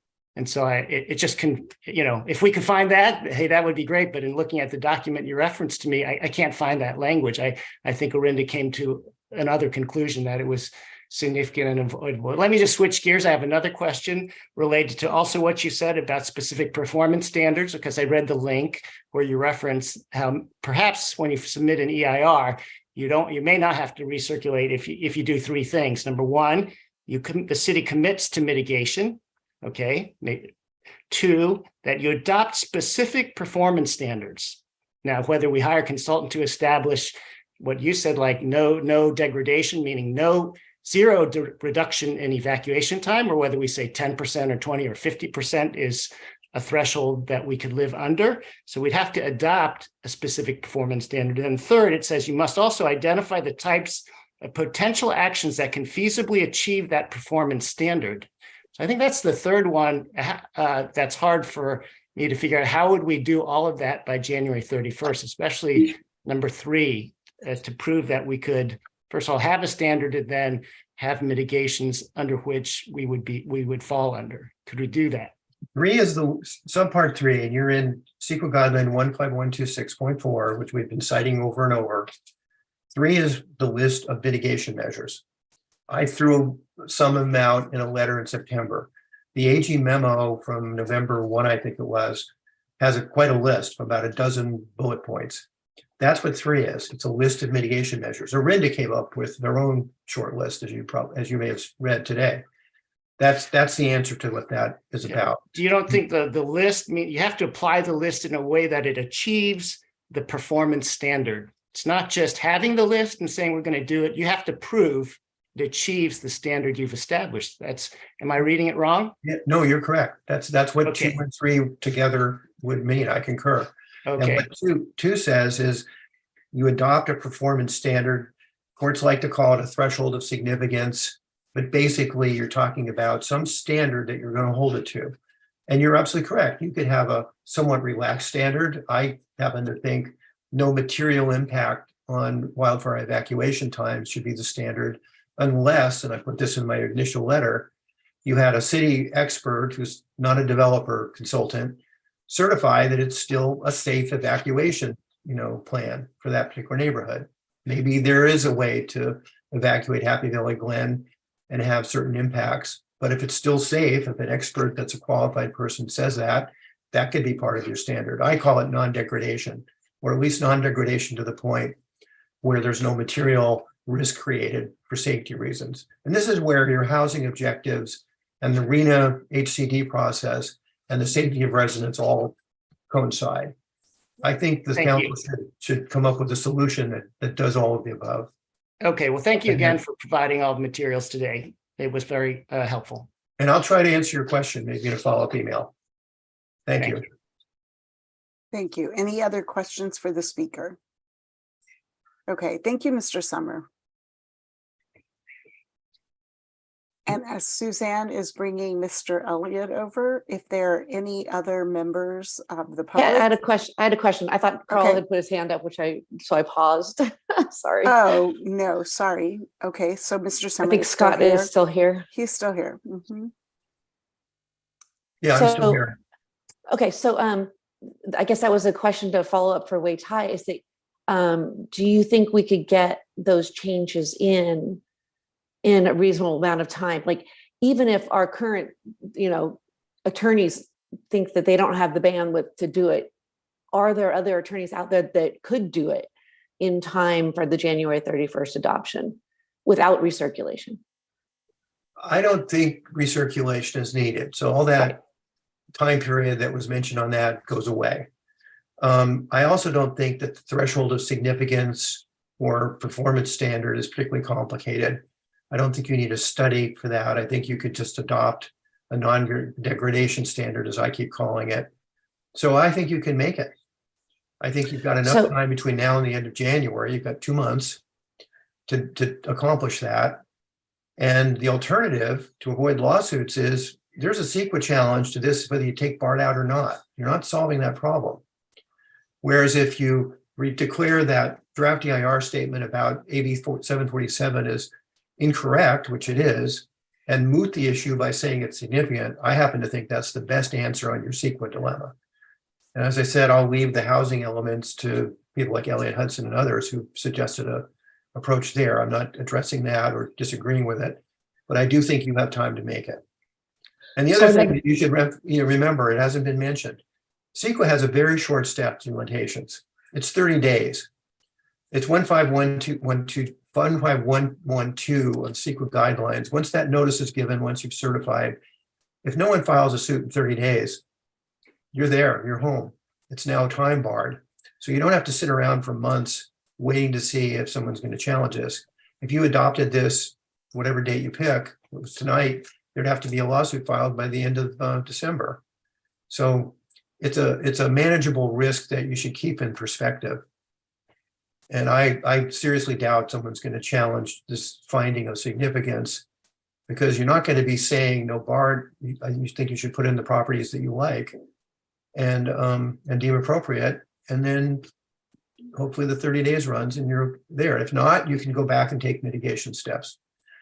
In fact, it'd be better if you adopted this soon and got that time running, and then if there's anything else happening, you can always go back and re-adopt something else if you chose to do so. I have told clients many times to go back and cure the secret issues, whether they think they're right or not, just to avoid litigation. So that's another strategy you could employ. Okay. Now Carl has his hand up. Okay, now don't go anywhere, Mr. Summer. Go ahead, Vice Mayor Anduri. Yeah, Scott, thank you for your input. Could you elaborate on the statement that we'll have a CEQA challenge whether we leave BART in or take it out?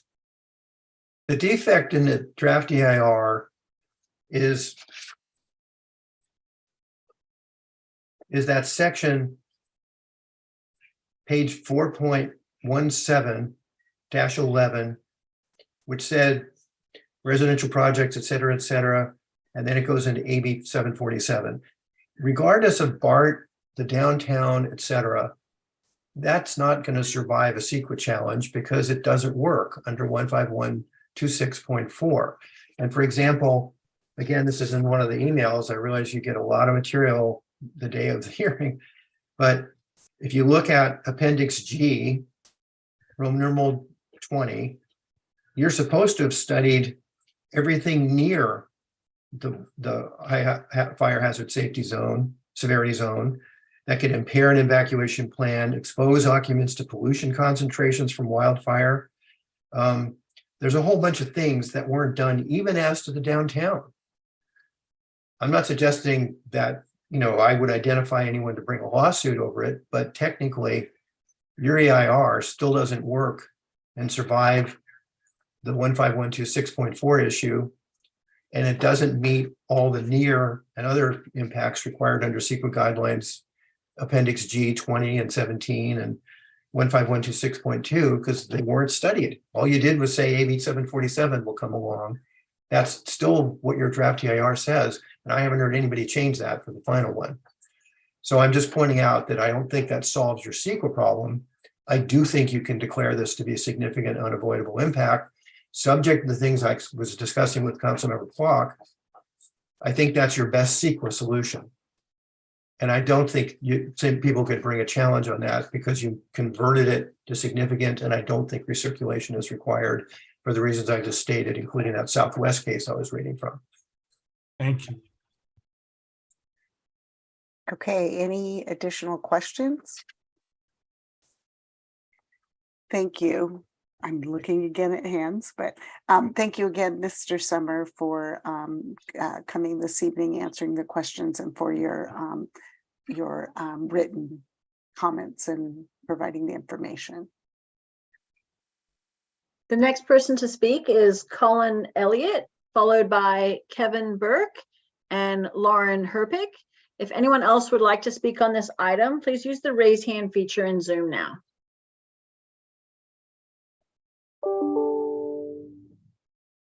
Welcome, Mr. Elliott. Good evening, everyone. Scott is a hard act to follow, but I would like to start with the question, which I know you'll answer afterwards, which is, how come removing areas 7 and 9 from the EIR study area does not require recirculation? In the same way that we're talking about the other recirculation. I think that's a judgment call. So you can answer that one later. I think that whatever you do tonight, there's going to be, let's say, an area of uncomfortability, right? Nothing's going to be perfect here. There's going to be some decisions you're going to make that's just, you're not going to be happy with, you're going to be uncomfortable. And I would support what Scott just said, that you should change the EIR. I know otherwise you'll ask me that question, so I'll answer it right now, which is you should change it to significant and unavoidable and put in the sort of kind of potential mitigation measures that Arinda did, and not recirculate. And I think that's you may be some discomfort on that, but I think that's no worse than anything else, and a lot less worse than the potential that we're facing here. So quickly moving to the housing element and BART, it's been said before that we all know we've got more allocation in this cycle because of BART. We know state is mandating the BART lots be developed. So it's not in BART's current plan, but they're going to revise, look at that again beginning of next year. So one thing that I have said is, well, maybe we take a mid-course here and say, okay, we think that it's going to take time to do BART. They may not be able to pull building permits on all of them, but why don't we go for a mid position? Why don't we put, say, half the BART lots in this cycle and say we'll do the next in the next cycle? I think that would be very difficult for HCD to turn down. It's a very reasonable approach. It's not putting everything in. And I think if you do that, then you can start looking at what's left. And I think you can put some lots here and there, and I think you can probably make up most of the difference, if not all the difference, without actually having to upzone. And just to keep the upzoning in perspective, remember our current buffer is over 500 units. So what we're trying to do, all the upzoning you're looking at, is simply to create a buffer.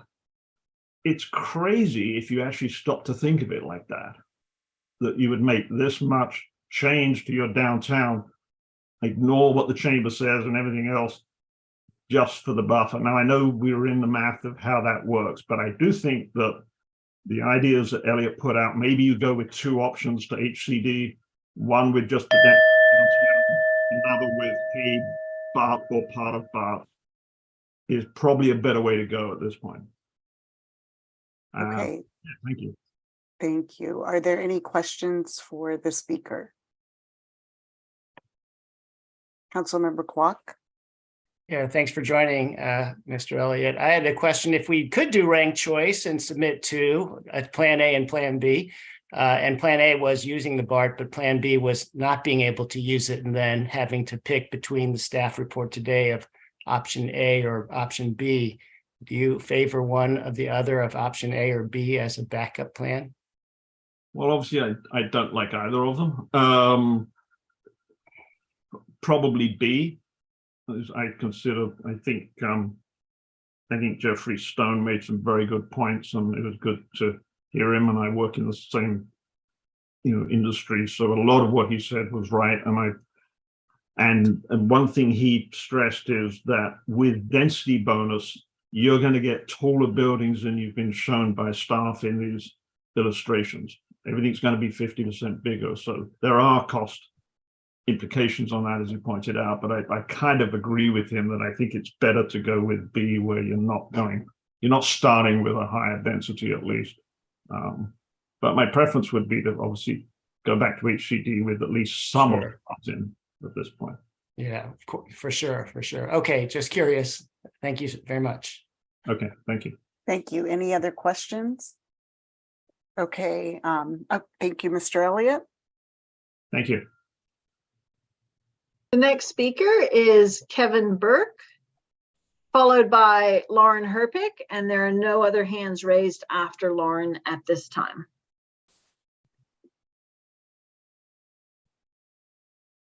Welcome, Mr. Burke. Hi, good evening. Thanks very much for your time tonight. Thanks very much to the staff for working so hard on this.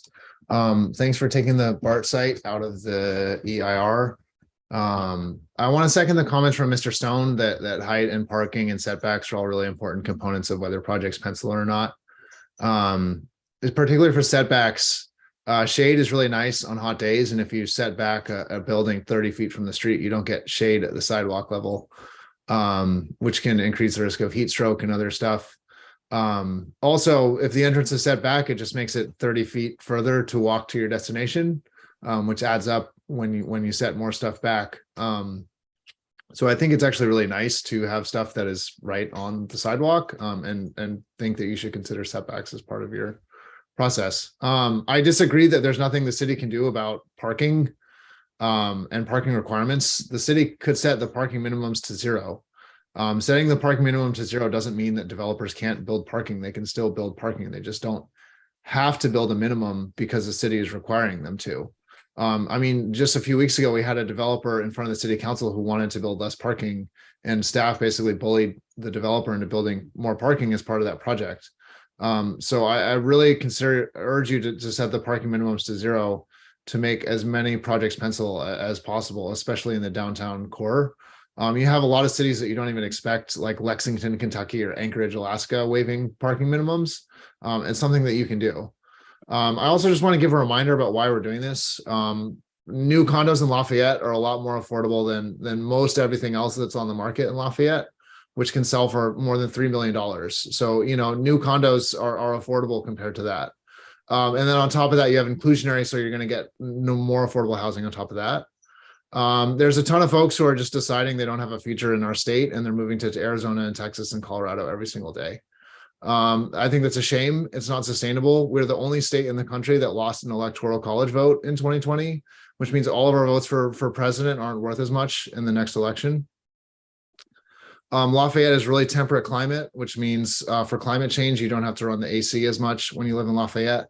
If you're building condos, those aren't going to use as much water as a single family home development in like Manteca. The residents are going to have a shorter commute. They're going to be more likely to take BART than they are if they live in Manteca. More housing in Lafayette is going to help with that. A lot of people are living in houses that are too big for them, but they can't afford to move. The New York Times just did a big story on this. If you add smaller apartments that are in walking distance, you're going to give those people a chance to downsize and move to something where they don't need to drive every day. That's going to free up more living options in your city. I support bigger densities downtown and trying to hit the targets. Our letter gives a lot of suggestions. I'd encourage you to take a look at it. Thanks a lot. Thank you. Excuse me. Thank you. Are there any questions for the speaker? Thank you. Thank you for the oral comment. Thank you for waiting and speaking, and for the written comment. You're welcome. Thanks. Have a good night. You too. As Suzanne brings over Lauren and Grace and Mr. Lavoie, I know that everyone who's been waiting, if you would like to speak, now is a great time to raise your hand and get in the queue so that we have a sense of how many speakers we have left. Welcome, Ms. Herpick. Hi there. Hi, everyone. I have to say, this is one of my favorite meetings. There's been such great public feedback on this one. I think so many great ideas shared, a lot of expertise too. I wanted to say quickly, I agree with Mr. Elliott. Not everyone is going to be 100% happy. So hopefully you don't have expectations. You're not making everyone happy tonight. But I wanted to share my comments in the purview of 3 elements: arena numbers, our DEIB efforts, and our city's mission statement. So the reason we've received such a high dwelling unit requirement is because of our proximity to BART. So not including it is not only a mistake, but it's also foolish not to. That said, BART will I do agree, BART will most likely be developed in the future. And if we don't include it now, we'll just have more of that urban Mount Diablo Boulevard that Mr. Stone described. Very high developments that also include floors for parking, because it's true, it's what the market demands. I live downtown. We are very rare being a one-car household down here. We can walk, but we are one car, and I guarantee you we might be the only house in the neighborhood that just has one car. And that brings us to creating an inclusive Lafayette that we all want. I was also at the renters workshop 2 weeks ago, and my biggest takeaway was that yes, even renters too love Lafayette because of our small town charm and our open space. These are two vital elements in our mission statement. That's another accomplishment of this body and the volunteers on our GPAC committee and the members of the public who participated. But I'll reaffirm the chamber's argument and say that building more housing downtown does not create a more vibrant downtown. It's creating destinations like parks. I vehemently disagree with inclusive Lafayette and looking at city-owned property to build housing. We don't just, our renters, low-income people, it's not that they only need housing. They also need other factors of life too. So I would just say, let's not bring BART back into the mix. But let's not spend the 800 housing units that could have been allocated in BART and put it downtown, but instead build free public spaces that already existing residents can come together and build community. That was, I guess, one of my biggest takeaways. I had asked the renters on the forum, what do you love about Lafayette? What would you like to see more of? And he said, we love the open space. Don't get rid of it. We love walking downtown. But again, and also it's interesting too, I wanted to connect with one of the panelists because her son is also a first grader LES like me. And I said, can I find your information through the PTA website? And she goes, $25? I'm not paying $25 to be on the PTA website. I can't afford it. And so I think that maybe we should really reset. So it's not just housing, but it's also destination spaces too. And so yeah, that's it. Thank you. Are there any questions for the speaker? Okay, thank you. The next speaker is Grace Dixon, followed by Robert Lavoie. And if anyone else would like to speak on this item, please use the raise hand feature in Zoom now so that we are aware that you wish to speak on this item. Good evening, everyone. Hi, welcome, Ms. Dixon. Thank you. I would like to thank you all. It has been a great meeting. So many intelligent comments, and I agree with aspects of what everybody has said. And I want to appreciate all of the deep thought and deliberation, and that I know every single one of the council did not want to take BART off the plan. I obviously wanted BART to be on the plan. If that is not possible, then I would say Plan A, because that focuses on the 1/2 mile within BART, and then Plan B. Either one, I think the staff has done an excellent job. I am going to thank them for leaving off Area 6, because that is a full story below Mount Diablo and 2 or 3 stories below where BART is. So it's significant if you're building high rises and next to, anyway, just thank you for leaving Area 6 off. Also, I want to just speak to the new parking law that would partially eliminate Mr. Stone's concern that parking would be required. If I read it, the new parking law correctly, parking within a 1/2 mile of major transit does not need to have parking. Yes, I do know that the market demands certain parking, but I was a renter for 20 years and I did survive just fine with one parking space. And I did commute into BART, and I did walk to BART. I feel as if, to answer Councilman Kwok's question, I would say my choices, if he was interested, would be first BART, second A, and then third the suggestion of Colin Elliott, which I think actually has some really good merit, which is kind of doing a 50-50. Let's do half BART and half the Plan A and or Plan B. And here's a fourth idea, which is actually going with, and there's been so many great suggestions, I'm losing track, but who proposed the multiple ideas? If that's possible, I think that's also worth pursuing. So thank you so much. I know this is the most difficult thing I've ever seen you guys work on. So thanks. Thank you, Ms. Dixon. Any questions for the speaker? Councilmember Candell. So just to be clear, are you your favorite BART and then option A and then half BART? Correct. Okay, got it. Thank you. Mm-hmm. Any other questions? Okay, thank you. And I see we have two speakers with their hands up. Really, now is a great time to raise your hand if you're going to want to speak after the current last speaker. Suzanne? The next person to speak is Robert Lavoie, followed by Jeremy.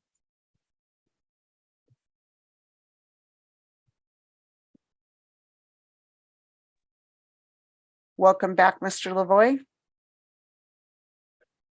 Thank you, and thanks again for taking our comments. Of course. Regarding the HCD resubmission, I would like to suggest that we reject the proposal to upzone downtown. The residents, the GPAC, and the merchants have spoken. We should push HCD first for the BART option, as Elliot and Jeff Stone mentioned. That's how they increased our allocation by as many as 900 to 1,000 units per my calculation, comparing to the other cities. If they deny the use of BART for any reason, we should ask for a credit. As a side note, we should also keep our parking standards despite the state mandates to eliminate them. I think it lets people know, developers and the like, what our city standards are, what our community wants. And as the developer mentioned, that the demand is there for parking, even on the Oak Hill Road. So I think we should leave our standard there, and if the state wants to override us, then people can know that. But at least we have a stated policy of this is what we think the community wants, and we don't want to destroy our merchants by having cars spilling out all over the place. So as far as the housing option, I think we should go with partial, like maybe 450 units on BART for this cycle. I think it's very defendable. And then amend the EIR,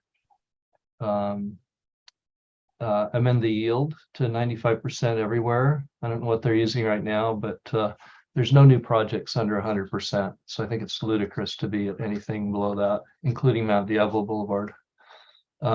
If we need a few sites, we can do something on De Silva. I know that's not popular with some of the council members, but it'd be much better to have some housing out there where there's a wide road and easy freeway access than stacking these 8-story proposed buildings downtown where the merchants don't want it, and we'd end up with parking lots instead of retail space. Add back some downtown sites like Plaza Center. Now it's allowed by right. It's the state law allows residential by right, so there's no reason to exclude retail. Let's see. So I think we could find with some of the sites that we excluded previously, we can find the missing housing. And I think we cannot forget why BART is so important. The state mandates it. It's the best location to mitigate the height. You can have setbacks, you can have step backs because you have such a large parcel. So it allows you to make the thing fit our community mission statement more likely than when you have a small project, you have no room for setbacks. You get your 5-foot setback and that's it. So I'm out of time, but the BART should be considered seriously. There's so many benefits to that. Okay, thank you. Are there any questions for the speaker? Councilmember Kendall? So the Plaza Center, that's the, you're talking about from McCullough's to Whole Foods. Is that the part you're talking about back in? That one or the, what's the Lafayette Square? Both of those are potential areas where we excluded them from the original site planning, but they're very viable for retail and residential. Right, because they are, because there was that new law that was passed that basically makes them both now housing by right. Yeah, yeah. Correct. Okay, thank you. Just want to clarify. Anybody else have any questions for the speaker? Okay, thank you. Thank you, Thanks Mr. so much. Lavoy. Thank you. Suzanne, I don't see any hands raised. I do want to give folks a chance to share your comments before we close the public hearing. If anyone else would like to comment on this item, please use the raise hand feature in Zoom now. Mayor, there is one more hand raised. Cheryl will be brought over now. Okay.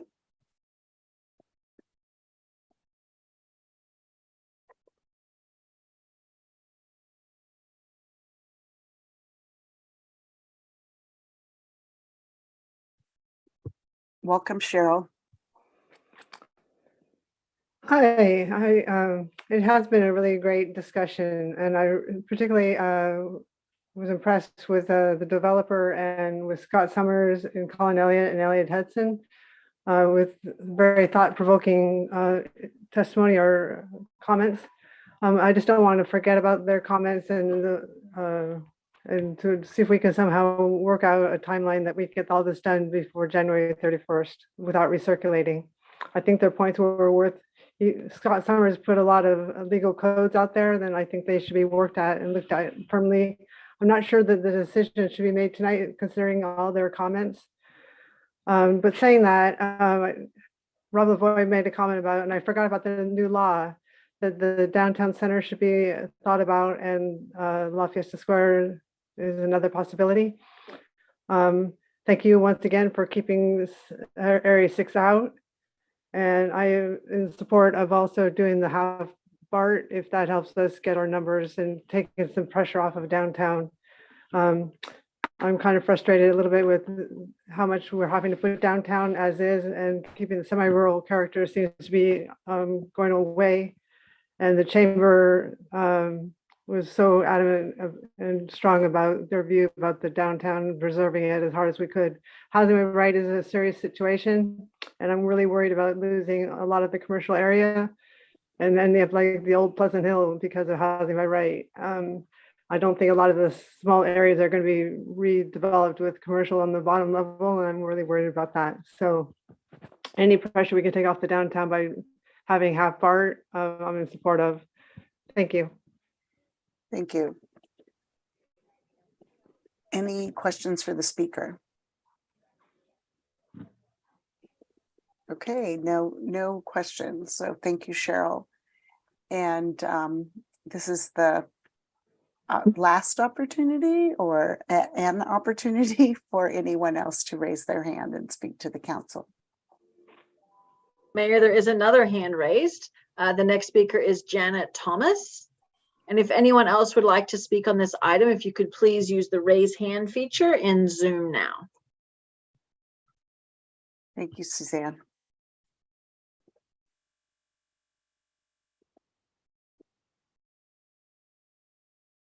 Welcome, Ms. Thomas.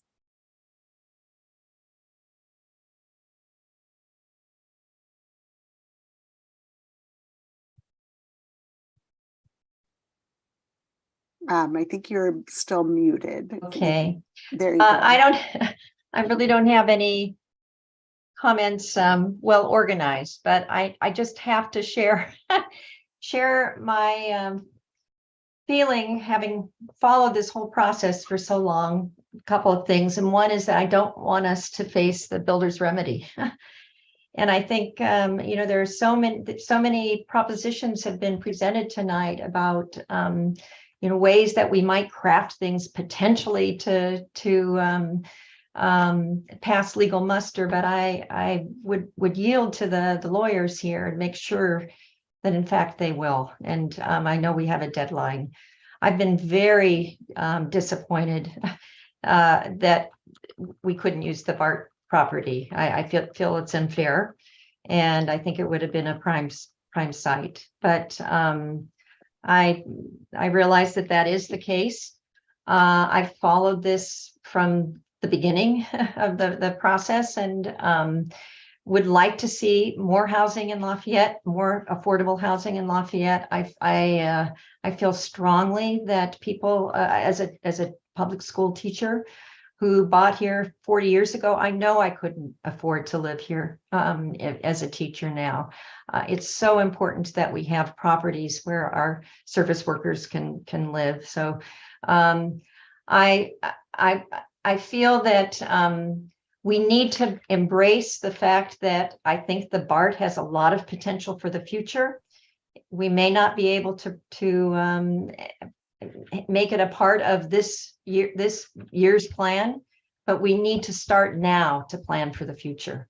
And I really hope that in fact that is something that the council, hopefully some of you will still be on the council in 10 years or 8 years whenever we resubmit, and the staff as well. But I really feel we need to look towards the future.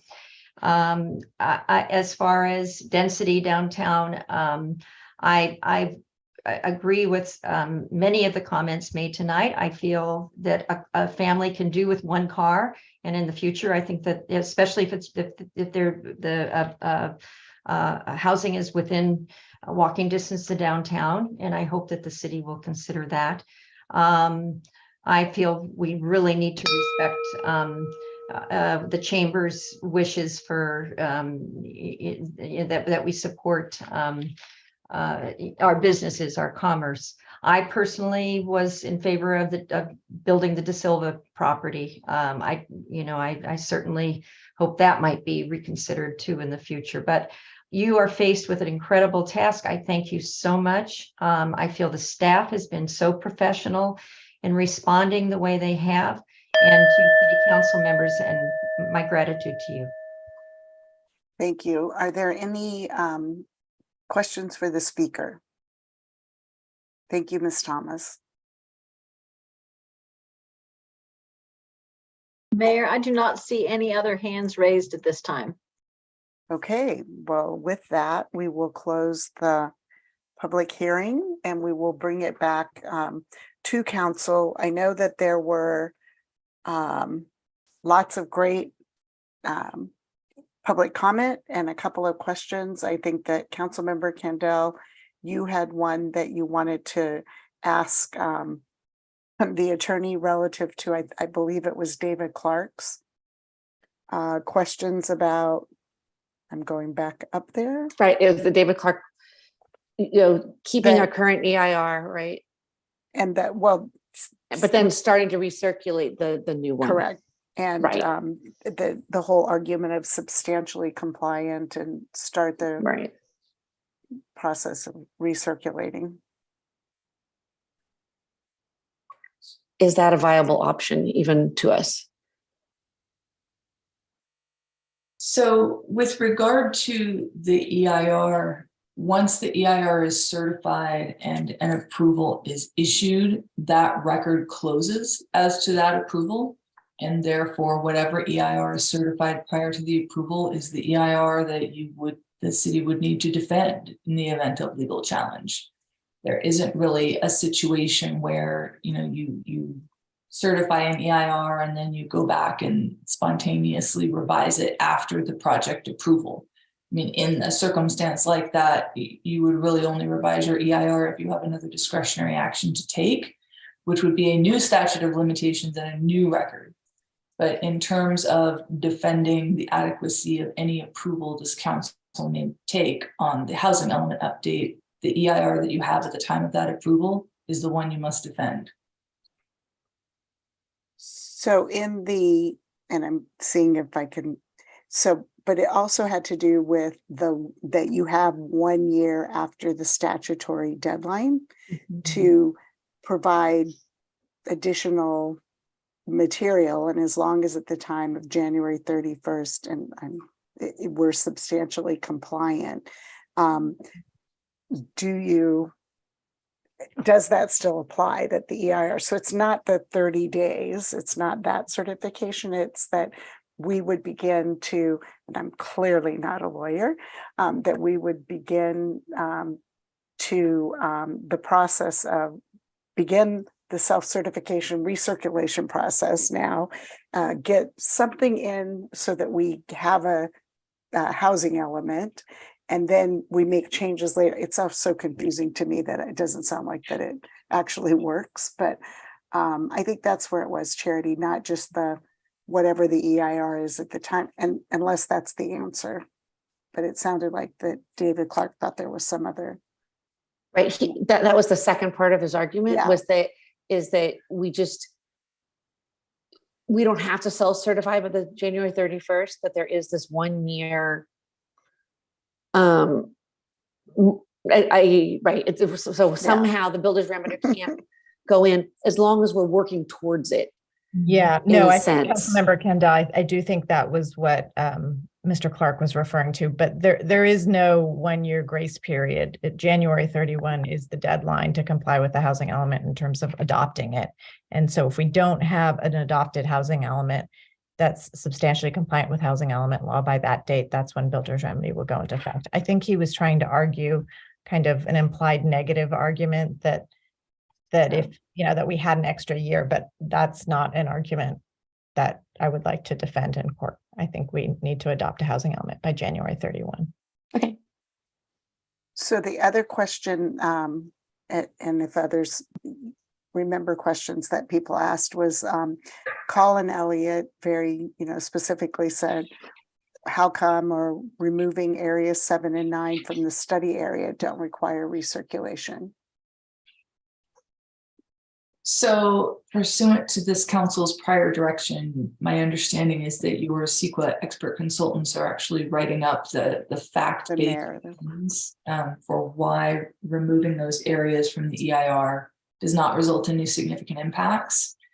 And the ultimate issue is you are allowed to modify a project in response to comments and concerns. That is what the CEQA process calls for. The question is whether those modifications result in new significant impacts. If they do, then our position is that recirculation is required. However, oftentimes you make substantial modifications to a project that do not result in new significant impacts. And so that is the fact-based question upon which it would be decided about whether or not you need to recirculate. Okay, thank you. Were there other questions while I'm going back through the notes? I did pull them, most of them up, but. There was a question or a comment that came up a few times and also in letters, which talked about, can we do half a BART station allocation? And maybe this is for staff. And I wonder if you could clarify is it easier to get half a BART than a full BART? Or is that viable? It might be incrementally, easier given some of the constraints like the solar panels, but it is primarily a step function of BART or no BART and the degree to which BART can undertake it, and the city can do what is demanded of us as BART undertakes a TOD project, which is the station area access plan, local support in terms of finances and infrastructure, et cetera. So those don't change, and those are the big primary factors. And so I don't think that it significantly changes the probability of acceptance by HCD to reduce the number. Those Thanks for hurdles don't go explaining away. that.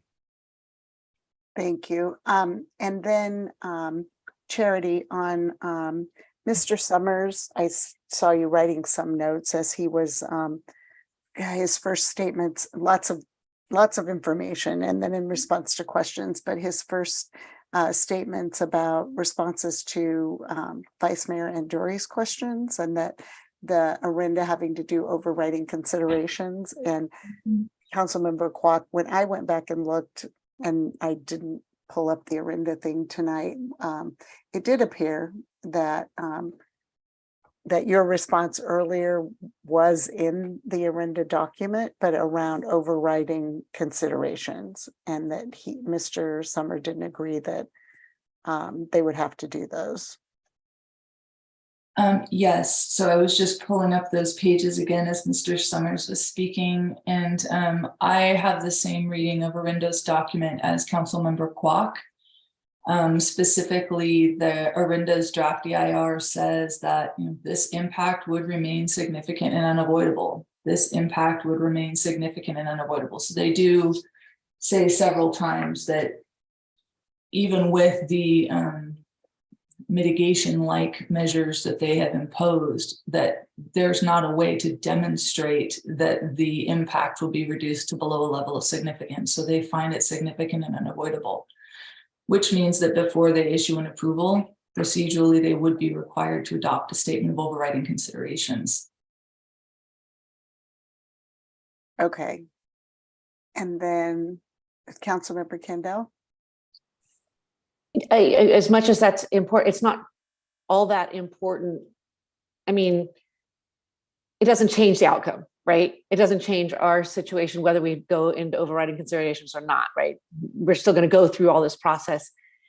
It only becomes important if you're looking at an actual project, right?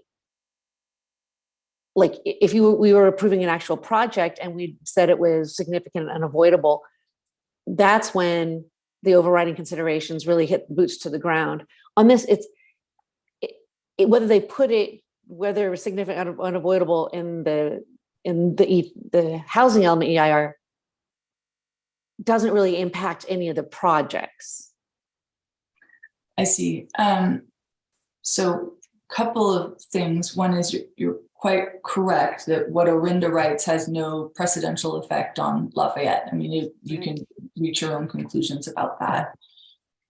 In practice, because the housing element is treated as a CEQA project, and it's a term of art, as we all know, there would be an obligation on this council to adopt a statement of overriding considerations if you identify an impact for which you cannot mitigate. So, but that conclusion would have trickle-down effects on future site-specific projects. It's true. Okay, thanks. Okay, other questions for clarifications around public comment before we kind of go back to our questions of staff and Councilmember Kendall and then Vice Mayor Anduri. Councilmember Kwok, I saw your hand go down. Okay. Councilmember Kendall, Anduri, and then Anduri. So the big argument, whether we really need to recirculate or not. It's definitely, how do you respond to his comments? Mm-hmm. So I did carefully review the comments that were submitted by Mr. Summer, and I heard his verbal testimony here today, and also reviewed the case that he submitted for the council's consideration. And I respectfully disagree with the assessment. He does correctly cite one subdivision of State CEQA Guidelines 15088.5, which deals with proposals for mitigation alternatives that are rejected by a city. But that's not really the subdivision that we are looking at. There's another subdivision in that same code section that says if a new significant impact is identified, that is grounds for recirculation. And under some of the recommendations made by some of the speakers tonight, if the city were to identify a significant impact related to fire safety, that is new and different from what was proposed in the draft EIR. So it is the position of the city attorney's office that that would require recirculation if the city were to change its significance conclusion. As a lead agency, we could just choose not to do that, right? And take that risk. That is a policy. Yes, that is a policy call. It is up to the city. It's just in our role as legal counsel, we want to make a recommendation that we believe is the most legally defensible in the event of any litigation. And we believe that option here is to pull out the proposed development in the very high fire hazard severity zones, rather than impose or reach a significant and unavoidable conclusion and choose not to recirculate. But we still, and then how do you comment on his saying that the current EIR, even if we do that one, has the major defect in terms of AB 747, I think it was, that says, oh, we're just going to push it down the road. He's saying that even if we adopt the current one, right, we're still in legal jeopardy. There is no option that will guarantee the city is not subject to potential litigation risk, but our recommendation is to do what we believe is the most legally defensible option, which is to pull out the proposed development in the very high fire hazard severity zones. But you are certainly, this council is free to do as it wishes. It is a policy call. And just to add on to what Charity said, that's also just the timing wise in order to get you an adopted housing element by January 31. That's true. Oh, to follow up on that, why even without recirculation, without recirculation, you don't think you could get it done? I do want to clarify that our office is not making any revisions. If you did want to proceed with AG Banta's wildfire guidance, our office is not the one to make any of the revisions. I know that has been referenced a couple times. Oh, okay. It would be our EIR consultant and a yet to be hired consultant who would have to address the fire issues. So it is not something that our office would draft. So do you think that there's going down that route? Are there people out there that could do it by January 31st? I think, Greg, you'd probably be best to answer that in terms of the discussions we previously had. I know Yeah, I thought we had that us in a before, different direction.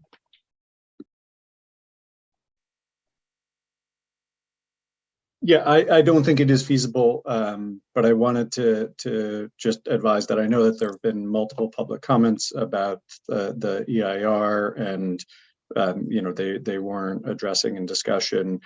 Staff did not include that as part of the project description and the agenda description, and seeking direction on that this evening. We can certainly bring that back.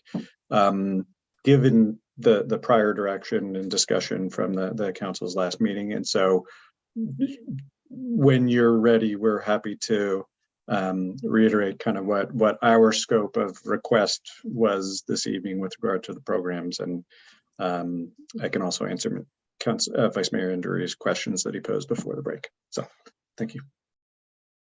Okay. So Councilmember Kwok, you had another question, and Yes, I was going to ask. Relates to go ahead. Mr. Summers' comment about thresholds of establishing a threshold of significance, because he asserted that we ourselves could establish that if, let's just take, for example, that non-degradation idea, like, oh, if it takes an hour to evacuate today, and so long as it doesn't take an hour in the new scenario, then that's our threshold of significance. It's like equals 0. And so do we need to, and let's just say we establish that, do we need to actually hire a consultant to tell it and to find out from the community-based input that a threshold of 0 is something, or can we then forego a consultant and the time it would take by coming to that decision? Who should make the decision about the threshold of significance? The threshold of significance is up to the lead agency, so it's up to the city. You do not require a consultant to adopt one. However, you do need substantial evidence, which means facts and expert opinion supported by facts, to justify whatever threshold you pick. I would say that if the city were to pick a no increase in evacuation time threshold, given the analysis that is provided in the city's existing record showing that there will be some increase in evacuation times, that the city at this point has suggested they're not significant, but there will be some increase. There is not necessarily a clear way to mitigate that back to zero, which I think is why we've been discussing so much the possibility of saying, well, then, are you just calling it significant and unavoidable? Correct. I mean, that was my next question. If we set the bar to zero with no consultants, and then you say, we've already hired the consultants to tell us it was more than 1 hour, right? So then we're basically saying either you mitigate or you don't. And if we say we can't mitigate, then we're coming to the conclusion that this is significant and not mitigatable or unavoidable. And then you move forward with that decision, right? That you go forward anyways. And does that require recirculation? Yes, it would, because you would be acknowledging a new significant impact, which was not in your draft EIR when it was publicly circulated. Okay, thank you for clarifying.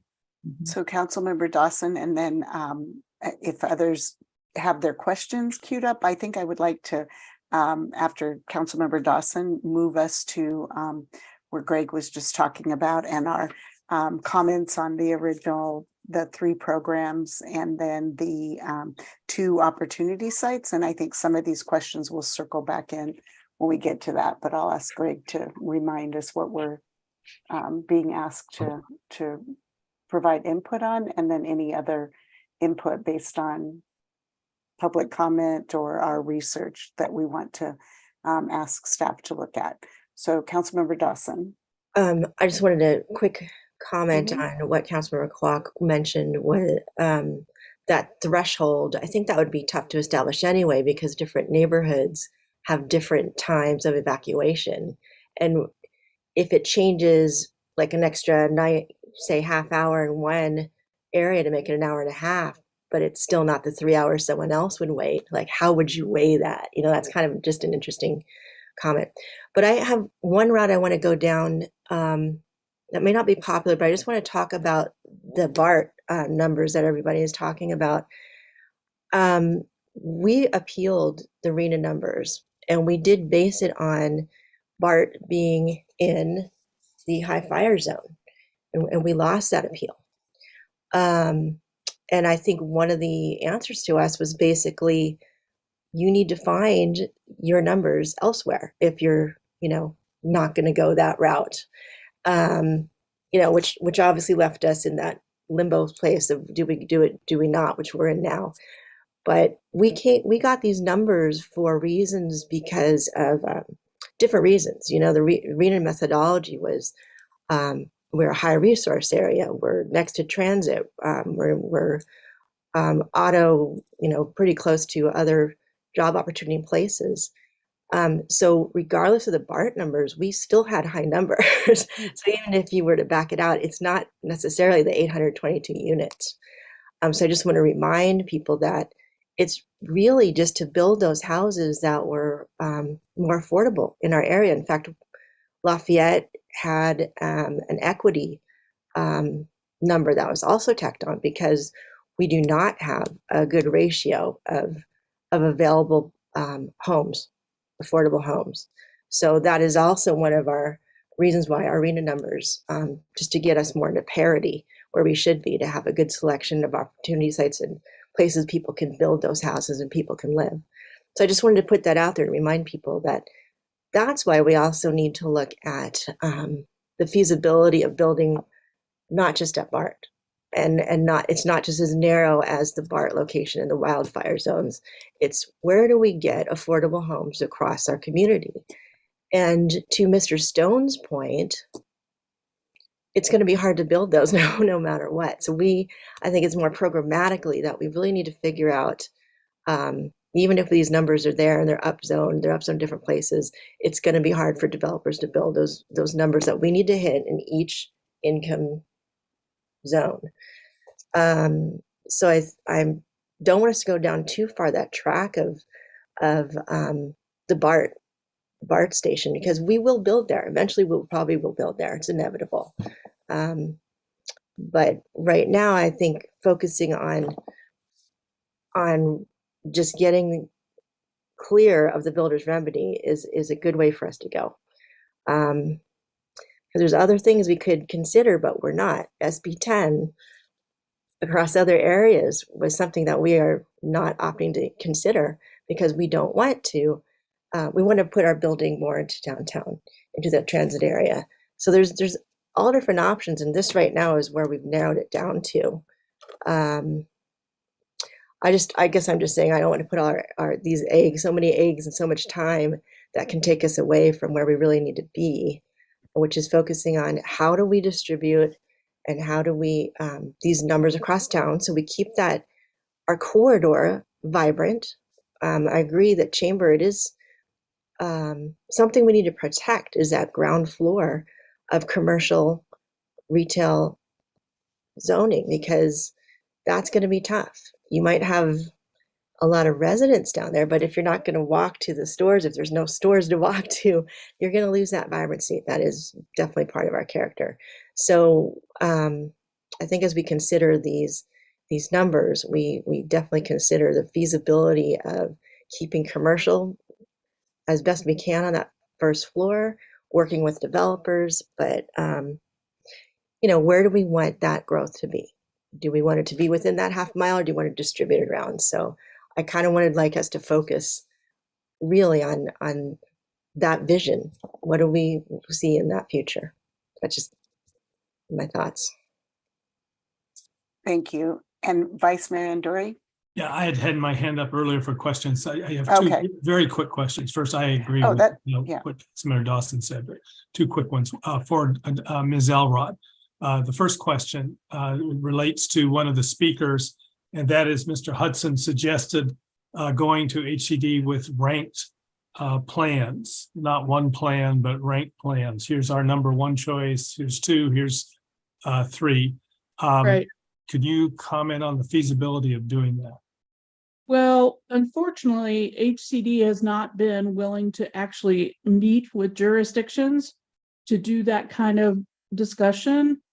Mostly they've said, you provide us with a proposal and we'll say whether or not it complies with state law. And so there's not that level of negotiation like I think was being recommended. And the problem with that is, it wastes time. I think the big thing for us is that we want to put together a proposal for a program or a housing element that will meet the requirements and not go back and forth multiple times. And so we've had difficulty even getting sort of an informal discussion with HCD about their comments. So they're not really interested in having a back and forth with us or any jurisdiction that I've been working with, to be perfectly honest. If Mr. Hudson was suggesting adopting a housing element with three options, HCD, you pick one, is that feasible? No, I doubt it, because I think HCD thinks that you adopt a thing and then we say whether or not that thing is compliant with state housing law. They're not interested in negotiation. Okay. Then my other question is, we've heard several comments tonight about the yield level that we have chosen. And I'm wondering if you've seen anything in the approvals of, I think it's just Alameda and Emeryville, but in the way that other submissions have been handled, whether here or in Southern California, that would lead you to think that we would have a chance to submit with 195 as our yields rather than 95.90. I think that we can definitely make a pitch for 90 and 95. I think that there are other jurisdictions that have been able to do above that, but actually not in the Bay Area. The Bay Area jurisdictions that I know of have pitched 100% because they've had over 100% and they've gotten significant pushback. So I feel like 90 to 95% yield is actually defensible. And that's what we have, right? Yes. Okay, so you don't think we can move that up to 95, 100? I think that the bar for that becomes really difficult to convince HCD. I don't think it's necessarily, I hate to say this, it's not an objective analysis that HCD will accept. They're very subjective about that. So I think that when we can say 90 or 95, I think we're better in a better position than saying 100 or 95 and 100. Does that make sense? Yeah, thank you. I see Greg waving Well, his hand. I just wanted to concur with Diana that that HCD has already pushed back on the 90 and 95, requesting additional analysis and evidence on that. So to go to 95 and 100, I don't think is feasible to be accepted by HCD. I think the other jurisdictions in Southern California that have done 100% were well above, had a track record of production well above 100, and thus could justify it to HCD.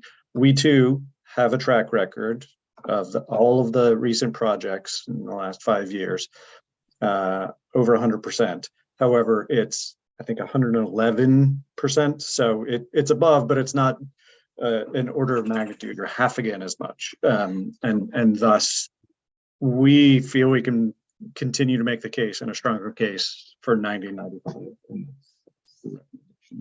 You're seeing in the worksheets. Okay, thank you. Okay, so Councilmember Kendall. So this is the question with the new laws of the housing by right, and Plaza Center and Fiesta Square.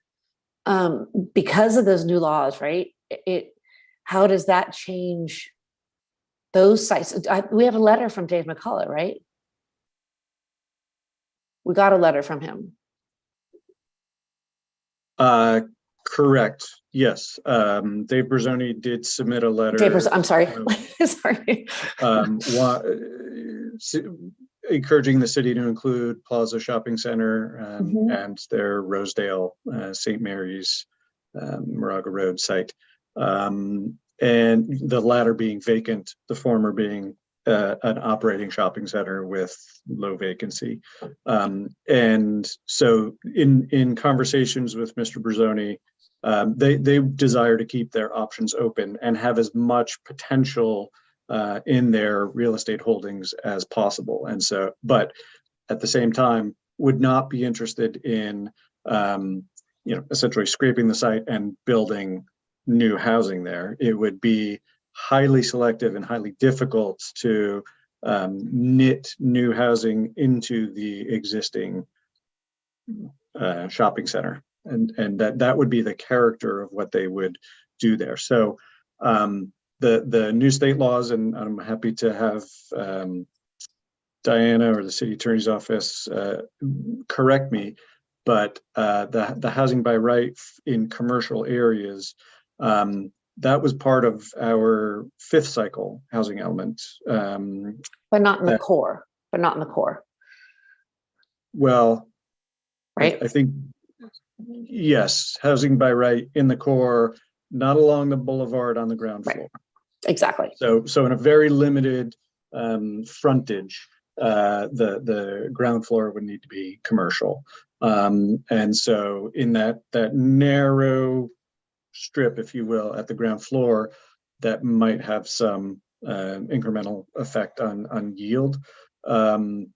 But it would not change the overall assessment of the site as a viable housing opportunity site in the next cycle based on the existing uses there.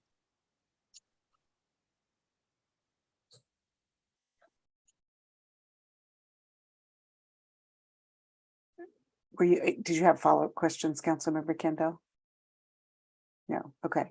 So, Councilmember Dawson, thank you for your thoughts and on the reminding us sort of about the other things that have taken place relative to BART and to, what's before us. What I would like to do before we take a break, because we're a little past the 2-hour mark, and what I had said a second ago was to actually move us to providing input, and all these questions and all of the, continuing to provide input, we will have that opportunity, but it will also keep moving us forward with the tasks that we had this evening.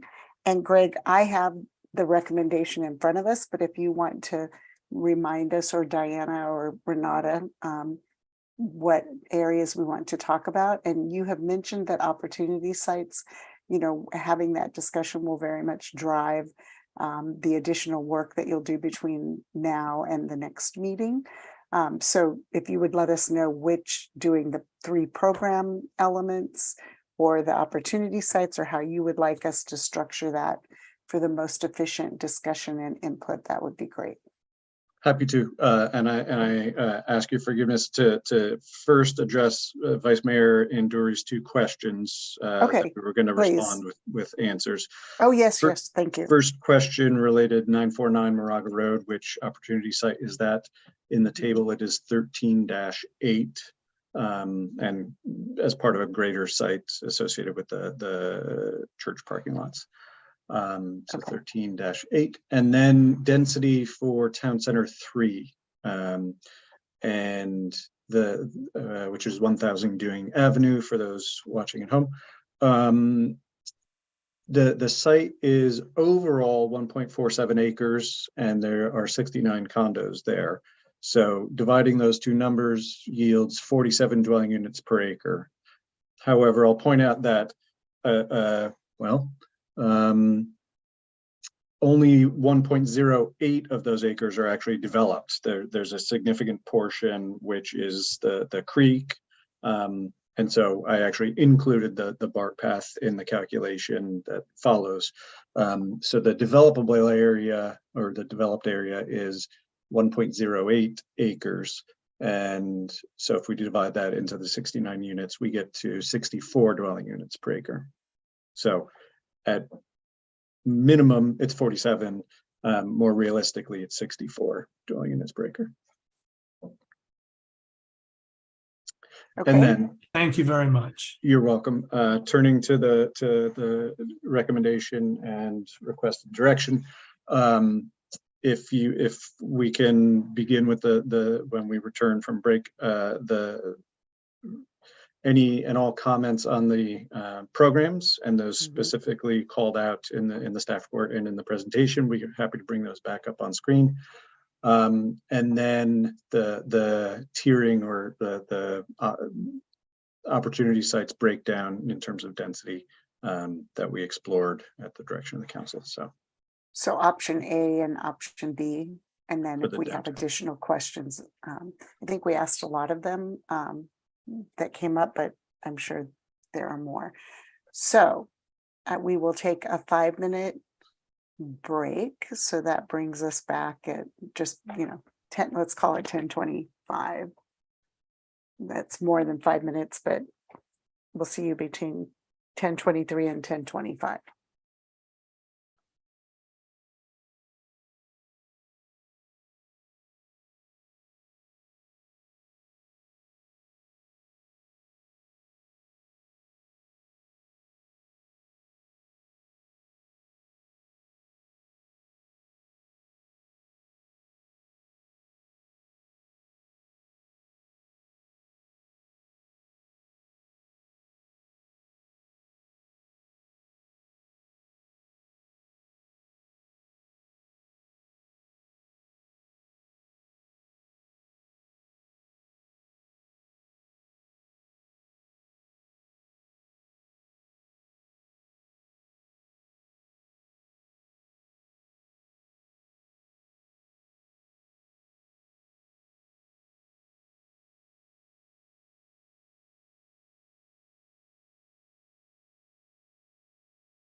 Okay, as we start to come back in, I'm going to ask the city clerk and city attorney and city manager a process question before we continue our discussion. I know that I believe after all this time at 11 o'clock is when we need to extend. I want to make sure that we are able to vote on continuing 9C items 1, 2, 3, and 4, and then also our commission and council reports. And so I think so that we can, once we get into our discussion, we don't have to stop and do that. If we can do that motion to extend the meeting to midnight and open 9CE 1 through 4 and 11 A through C. Is it okay to do that right now? Yes, you're just opening them so that we can discuss them. Hold on.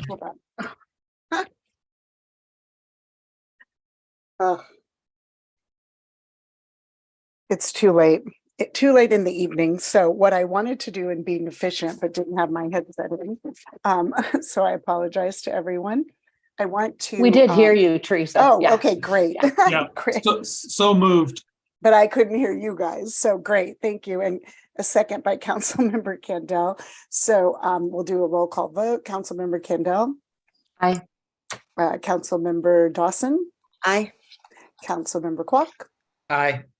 And Vice Mayor Anduri. Aye. And I'm an aye. So we have taken that action and extended the meeting. So now we will begin providing the insight to the to staff on the items before us. And Greg, before we went out to the break, we wanted to start with the program elements. And so the first one was program 6.1E, the lot consolidation fee waiver. And do you want to say anything about that, or we can just jump in with what our thoughts are? You're welcome to jump in. Please let us know Okay. if you'd like Renata to bring the slide back up on screen. Or... Vice Mayor Anduri, do you want the slide I'm back in favor of the staff recommendation. Okay. Any other discussion? Councilmember Dawson and then Councilmember Kendall. I actually don't, because based on Jeffrey Stone's thought, he said that this wasn't going to help. He would much rather have our help talking to owners to get them to do this. That's what, at least that's what I was hearing from him. The point is, it's not going to hurt. Okay, sure, it won't. I agree that that's something we look at later, but for now, I think we're looking for things we can add that help.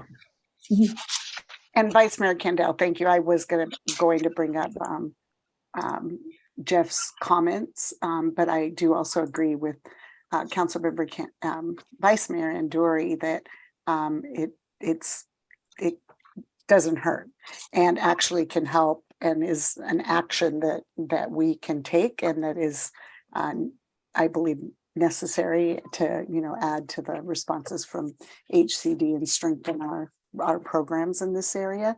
And not mutually exclusive, we can look at the recommendations from Jeff Stone and others. And I believe somewhere in our programs, policies, and goals, there's also the meet with developers. At least I know that discussion came up a number of times during the GPAC conversations. And so I think proactively doing some of the things, I mean, all of the things that are in there, but that developer piece is there. Councilmember Dawson, and then I think, I didn't know if I saw Councilmember Kwok's hand, but.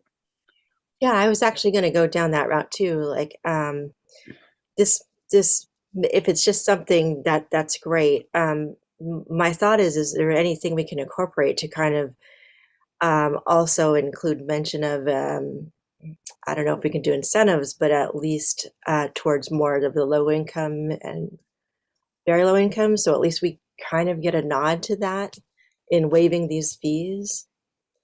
Because it's either way, we need the multifamily homes and we need the inventory built. But if there's a way we can slot it towards particular income areas, that would be good. That's just my opinion, if we could build something in there. So Greg. Thank you for that. We concur with Mr. Stone that in and of itself, this one gesture is not going to make or break any given project. The scale we're talking about is too large. However, what we've heard time and again is that it is the additive cost of multiple requirements. And I think Mr. Stone also spoke to pursuing a CEQA infill exemption. And even though that there is that provision under CEQA, it still takes money. I think he said 6 digits to demonstrate compliance with that, because CEQA outlines multiple factors that need to be, if you're not doing X, Y, or Z, then you qualify for an infill exemption, and those things must be demonstrated under CEQA. So it is a multitude of things, and so we think this is a positive move that the city can make. We also heard that there are market-driven things that the city can't control. That is the bulk of it. But property, land cost, and market-driven factors, and the units will sell for their. And I'll stop. So in that regard, we concur with Mr. Stone, but I think it is a positive gesture. And with respect to Councilmember Dawson's recommendation, I think this program might not be the best to target towards low or very low, because it is a relatively small impact, but hopefully cumulatively it makes a difference. But I do think that the waiver of impact fees would best be targeted to those very low and low projects. And if we can make if a developer can make a project pencil with everything we're talking about, then they are obliged to do the 15% affordable of our inclusionary housing. So that's a good thing. Okay, thank you. Any other questions or comments on this? And so I'm going to look to Mala. On these, we're providing input, and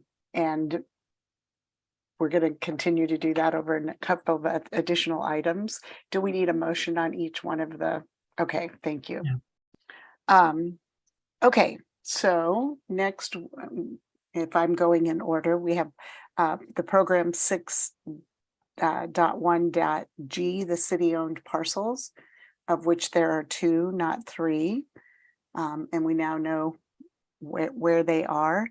Anybody want to jump in? I did want to, on the timing, I appreciate that staff, brought forward to recommend going out, actually being proactive and going out for the RFPs. I did want to get staff's sort of response to Inclusive Lafayette's, and I think somebody else sent in a letter also on having the timing be sooner. And so just kind of looking at, I know that Diana put up the, and I'm not going to, the spreadsheet, the chart, the critical path to all the tasks that were happening, and, just kind of looking in there, but to the point of not having it be so far out that by the time that it's entitled and then you're working on getting, funding and all of those things, can we look at moving the timing back on this particular item? Or that's what I would ask if others have other comments on that. Or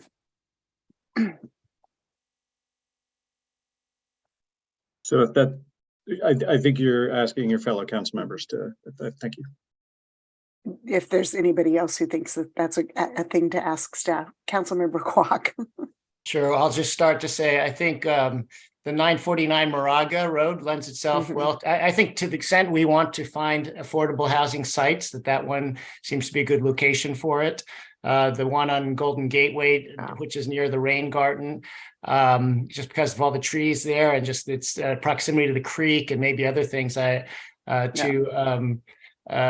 of the comments tonight is like that could lend itself to a park because that for green space around there, it may be a park. So if I'm okay with doing both on it, but I wanted to actually didn't have time to go down and really think how much housing could we really get on Golden Gateway. I mean, at the end of the day, we also need to find a space for public parks and amenities as well. So I would just throw that out there. I don't disagree with that. I think that the proximity and that we are putting not technically like a play park, but the rain garden and the, as it moves forward on the trails and along the creeks, I'll channel my inner David Clark.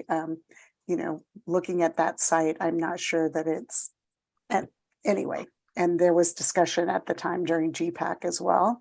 But where we think that we can really do it, on 949, I'll be more specific. I think if we can look at a more, I don't know if aggressive is the right word, but a more, a timeline that actually helps us to be more likely to have something moving forward in this cycle than not. And so welcome to your other Councilmember Dawson. I just had a question about that. 949 is a good area property, but it does pose a lot of circulation issues right there. So, in curiosity, if we were doing an RFP, like, do we do some of that work ourselves with our commissions beforehand? Or would that be part of the RFP? Because that in itself would take time to, bring that analysis in. Staff, I think that's a question.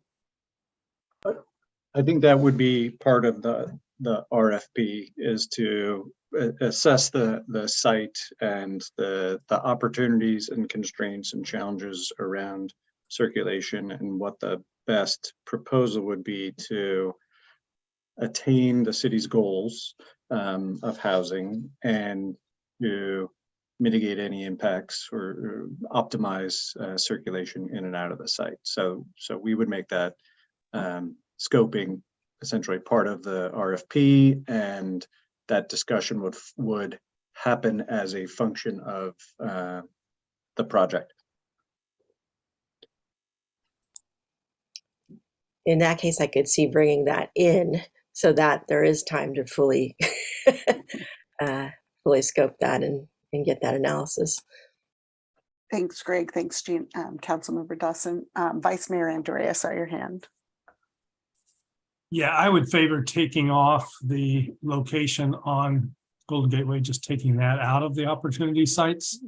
I'm not going to elaborate in case others disagree, and I don't want to go into the reasons for it because I don't want them in the record. But I would take that off.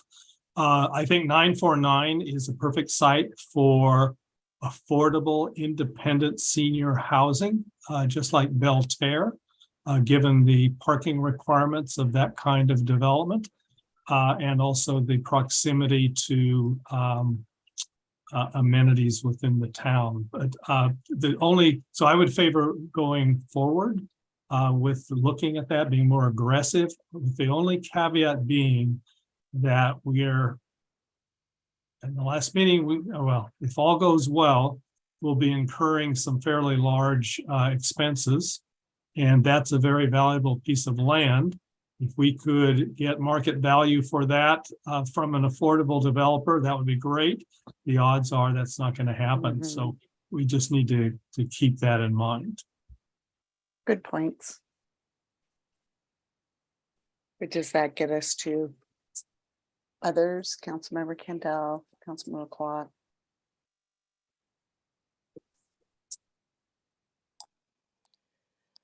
I support keeping 949 on, but taking off Golden Gateway. I would support that. Yeah, same Same. And not, well, go ahead, Greg. And just to be clear,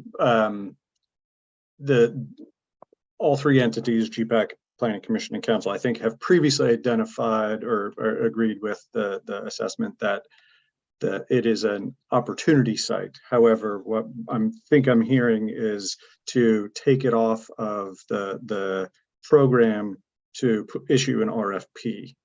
So the RFP would solely be for the 949, because that is kind of the lower hanging fruit, if you will, and the more optimal and realistic to get okay, very good. Thank you.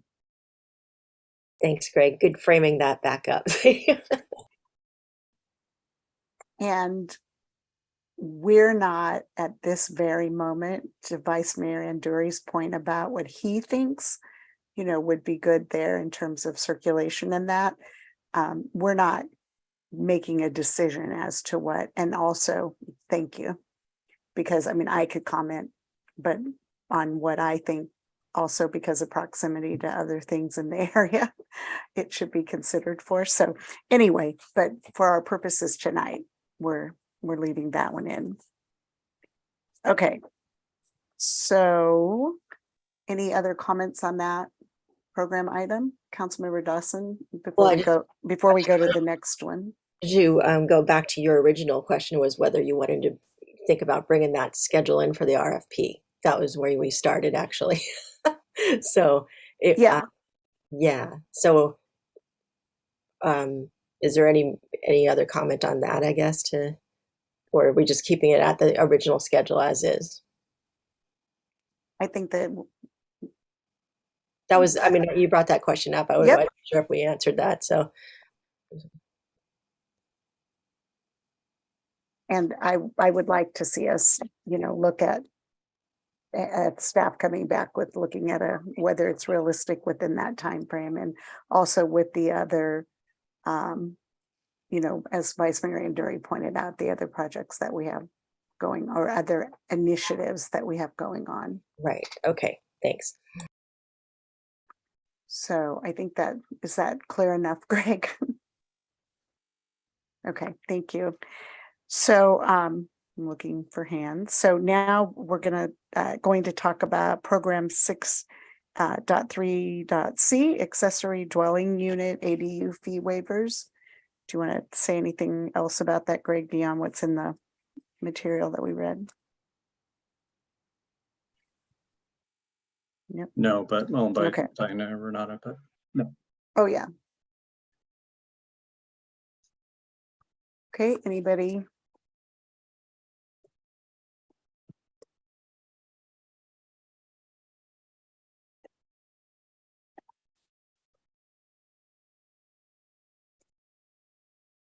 Vice Mayor Anduri, sorry. Yeah, I would support a 4-year trial on that. I think it's going to be really important for us to encourage ADUs. So I would favor that. And Greg, could you remind me where on the tiny little chart where what year? It doesn't start like in the first. So this program would start in Q1 of next year. Oh, okay. So it is one of the 20 to 21.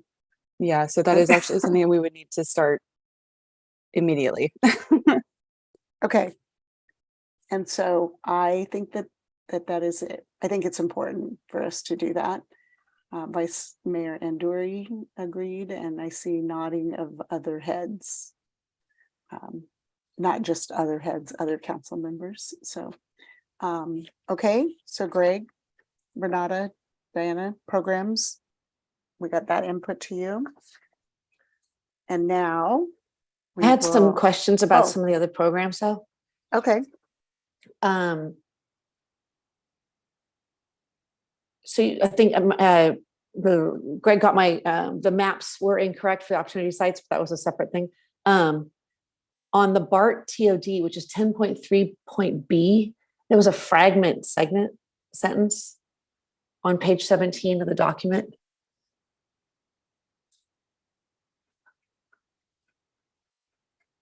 like with all the strikeouts and everything like that, it ended up with being a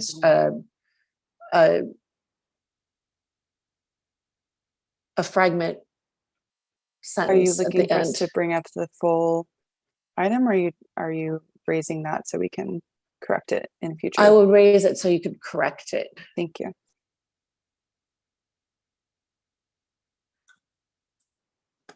And I didn't understand, so the 10.3 point A, I didn't understand that last sentence. So basically, the incorporated replacement housing provision for any sites with existing residential use and will permit multifamily uses without discretionary action. I didn't.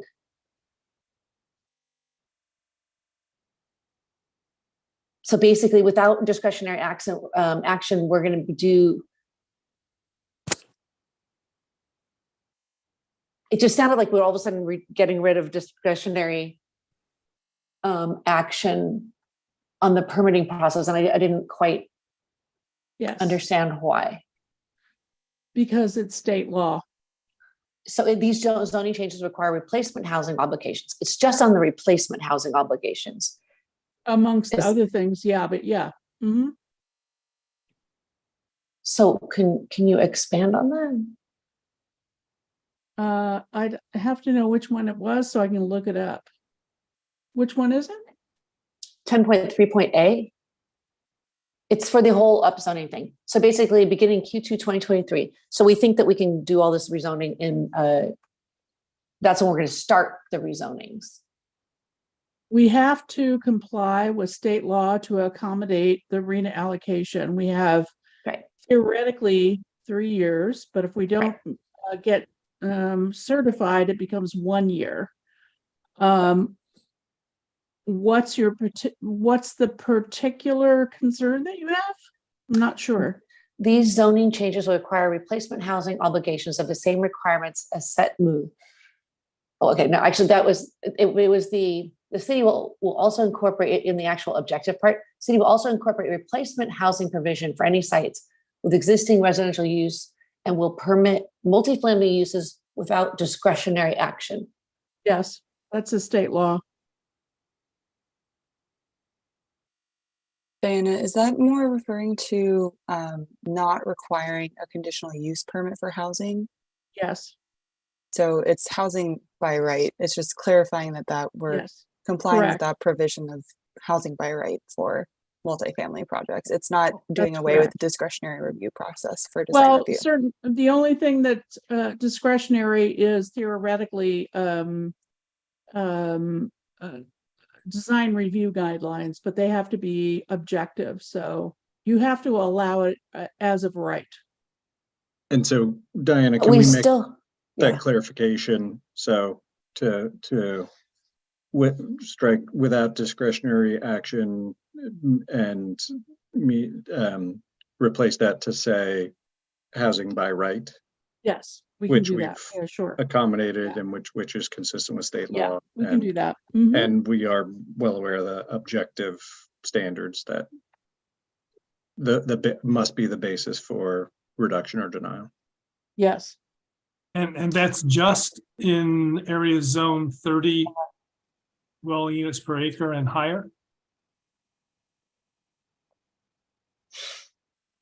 It depends. If there are sites that have been carried over from a prior housing element, we have to make those also by right at 30 units to the acre. Even if they're in a zone that's not 30 units per acre right now. Do we have any of those? No, we don't. I didn't think so. Okay, thanks. Sorry, I didn't mean to scare you.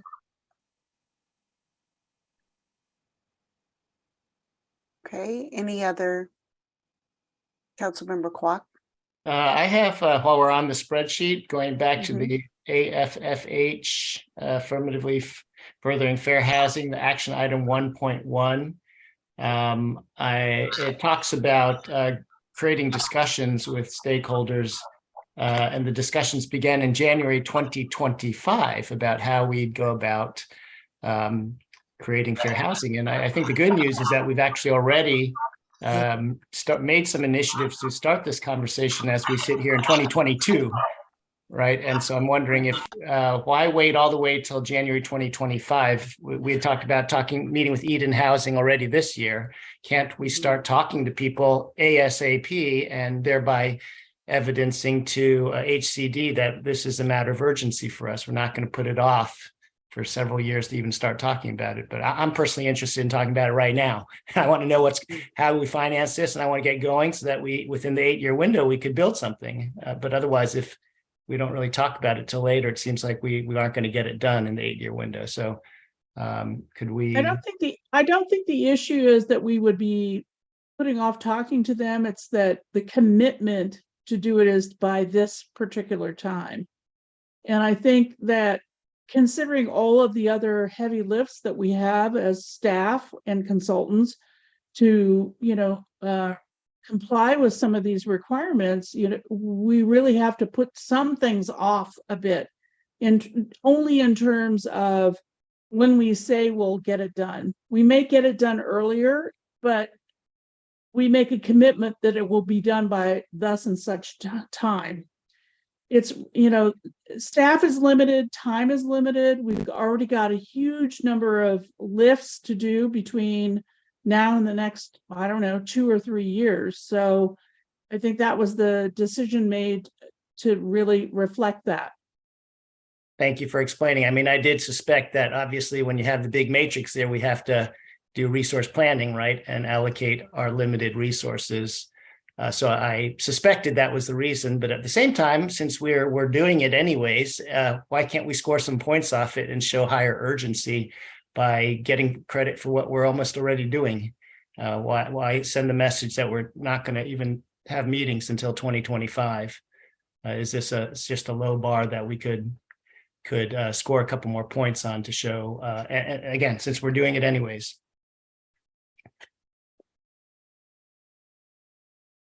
Okay. Any other? So staff can look at that because we have, it's way tight. Councilmember Clark has talked about, we have begun that process. Any other comments on the spreadsheets, the goals, programs, and policies, which I always say backwards, but okay. Vice Mayor Nduri. Yeah, I just wanted to ask about the 2 new programs, 7.1D and 7.1E, which I support, but I'm just wondering, are these state mandated, or how did they get here? Yep, they are in state law. Okay, thank you. So both of them are required to be included in this housing element. Okay, thank you. Thank you. Any other?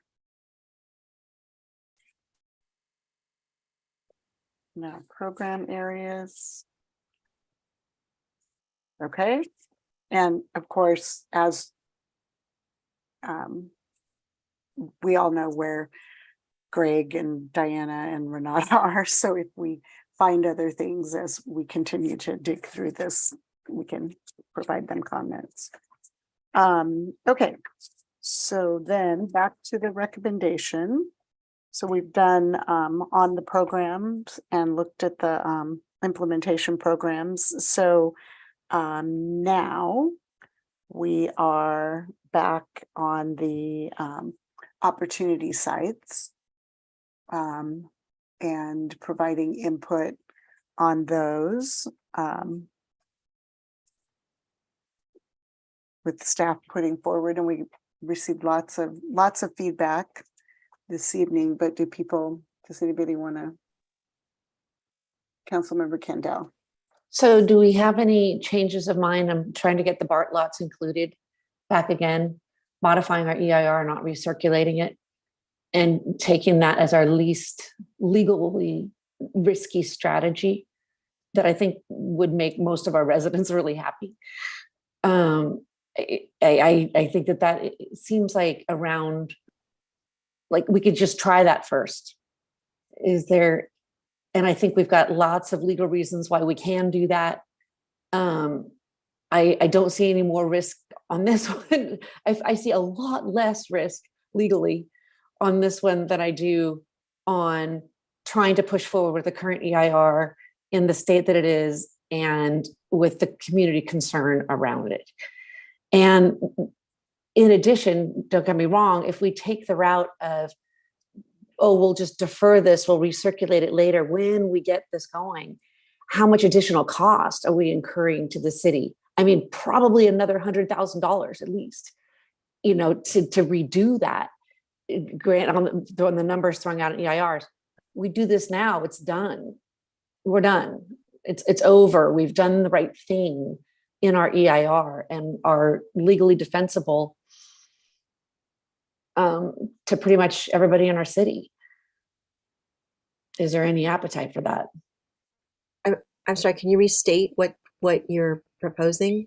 It is to put in the significant and unavoidable impact, which would make our residents happy, that we have their back, that we're doing the right thing by them.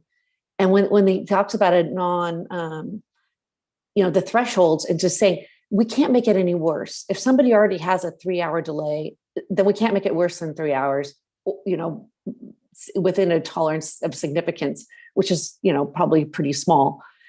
And you compare that to somebody who has a 20-minute delay. Well, they keep their 20-minute delay, but you keep your 3-hour delay. We can't fix that, right? I know that. And then we add the mitigations like the towns around us have done. I think and then we can have the discussion of adding the BART lots. But if we don't do that now, we're going to do it at some point and get this increased cost again. Right now, we've got the EIR consultant in place to do it and get it done, hopefully within a time period we can get it done and not cost another $100,000 for an EIR, supplemental EIR. So, Vice Mayor Hendry. Go ahead. Well,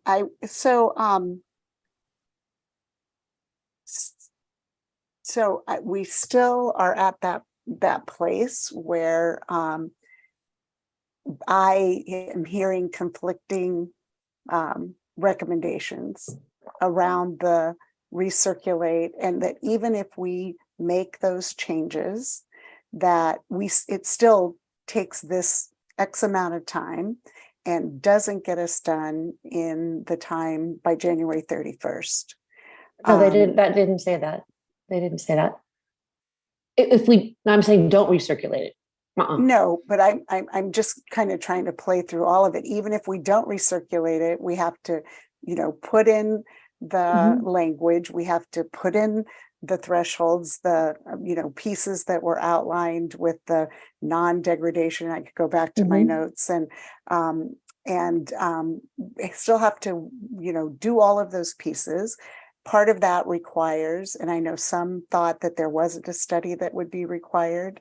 So I guess what I'm asking is our city attorneys, again, is there anything that changes what the recommendation was in terms of us being able to meet the January 31st? Because there's not just the legal risk of who will sue us, No, I agree. Why but they if we will can't sue us, but we would but find if we somebody to don't do get- it. But if We would we find don't, somebody. Yeah. but if we don't get our housing element, our EIR certified, and our housing element certified, submitted, and approved by HCD, then we're still back to the whole conversation that we had around builder's remedy. Oh, And I what totally I agree. heard, Yeah. and what I heard from a number of people tonight, and particularly, Jeff Stone on the developer, that's a real concern. That, as a developer, he thinks that's a real concern. So I guess what I'm trying to figure out is, what new thing did we hear from our city attorneys, or at all that changes sort of the direction that we were going.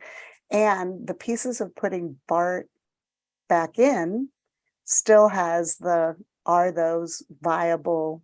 So, I was listening to Elliot Hudson's, put in BART as option 1 and then go to option, Whether B we and the include it, distributed. right, it is separate than this EIR. This EIR one is tantamount to And what get. I'm saying is I haven't heard that even if we make a decision to not recirculate the document, that we don't get it done in time. And that's, I guess, I don't know who can answer that question. I mean, what you're saying is we don't have to recirculate it. I didn't hear that from our attorneys. And even if we make a decision, a policy decision as a body to do that in order to get it done, it still doesn't get done in that time window. And I'm happy to hear from the attorneys or from other council members if they, have other thoughts or answers to those questions. So Councilmember Kwok. Yeah, I'm very sympathetic to Councilmember Kendall's views, and so I don't want her to feel completely isolated as the only person. I've weighed this very, very significantly for weeks, not just in days, And last meeting we had 2 weeks ago, I said I prefer to put it in and do everything we possibly can and do plan A and give it our very best shot. I said that right after you spoke. And so I don't want you to feel you're the Lone Ranger out there. I feel that way too. And I said, our community feels that way. I feel that way, right? So I completely reflect on the community's will to do this. And I would like to try to find a way that there's probably no risk-free way to do it, but then I would love to know what is the risk, if we did do it, what is the risk we're taking? And where I come out on this is that we probably open ourselves to a window of builder's remedy for months or a year, some window of time. But my other issue is really that we probably only have a 5 or 10% chance of having HCD accept our proposal with BART. And so we still need a plan B that we would fall back on just in case they did not accept it. I wish we had a 90% chance of success, but given all the big stack of challenges we'd have to overcome to get them, we're not in the TOD for BART, so they could just reject us. So if they rejected us next April or May, then we're open to builder's risk. And then we still have to do this distasteful process of where we sit today of picking between option A or B, which we're all throwing up on. I mean, okay, we all throw up on it, but guess what? We have to, as a community, figure out which of these unacceptable options is better, because we may only have a 5 or 10% chance to get the BART path going. And I think that's where I end up, is that we must have this conversation today and still pick A or B. As Councilmember Dawson said, that's sort of, nobody wants to talk about that.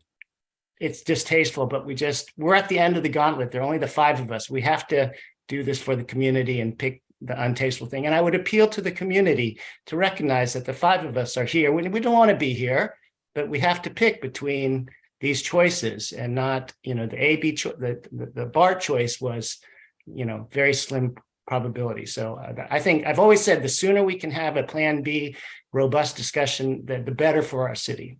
So I just stop there.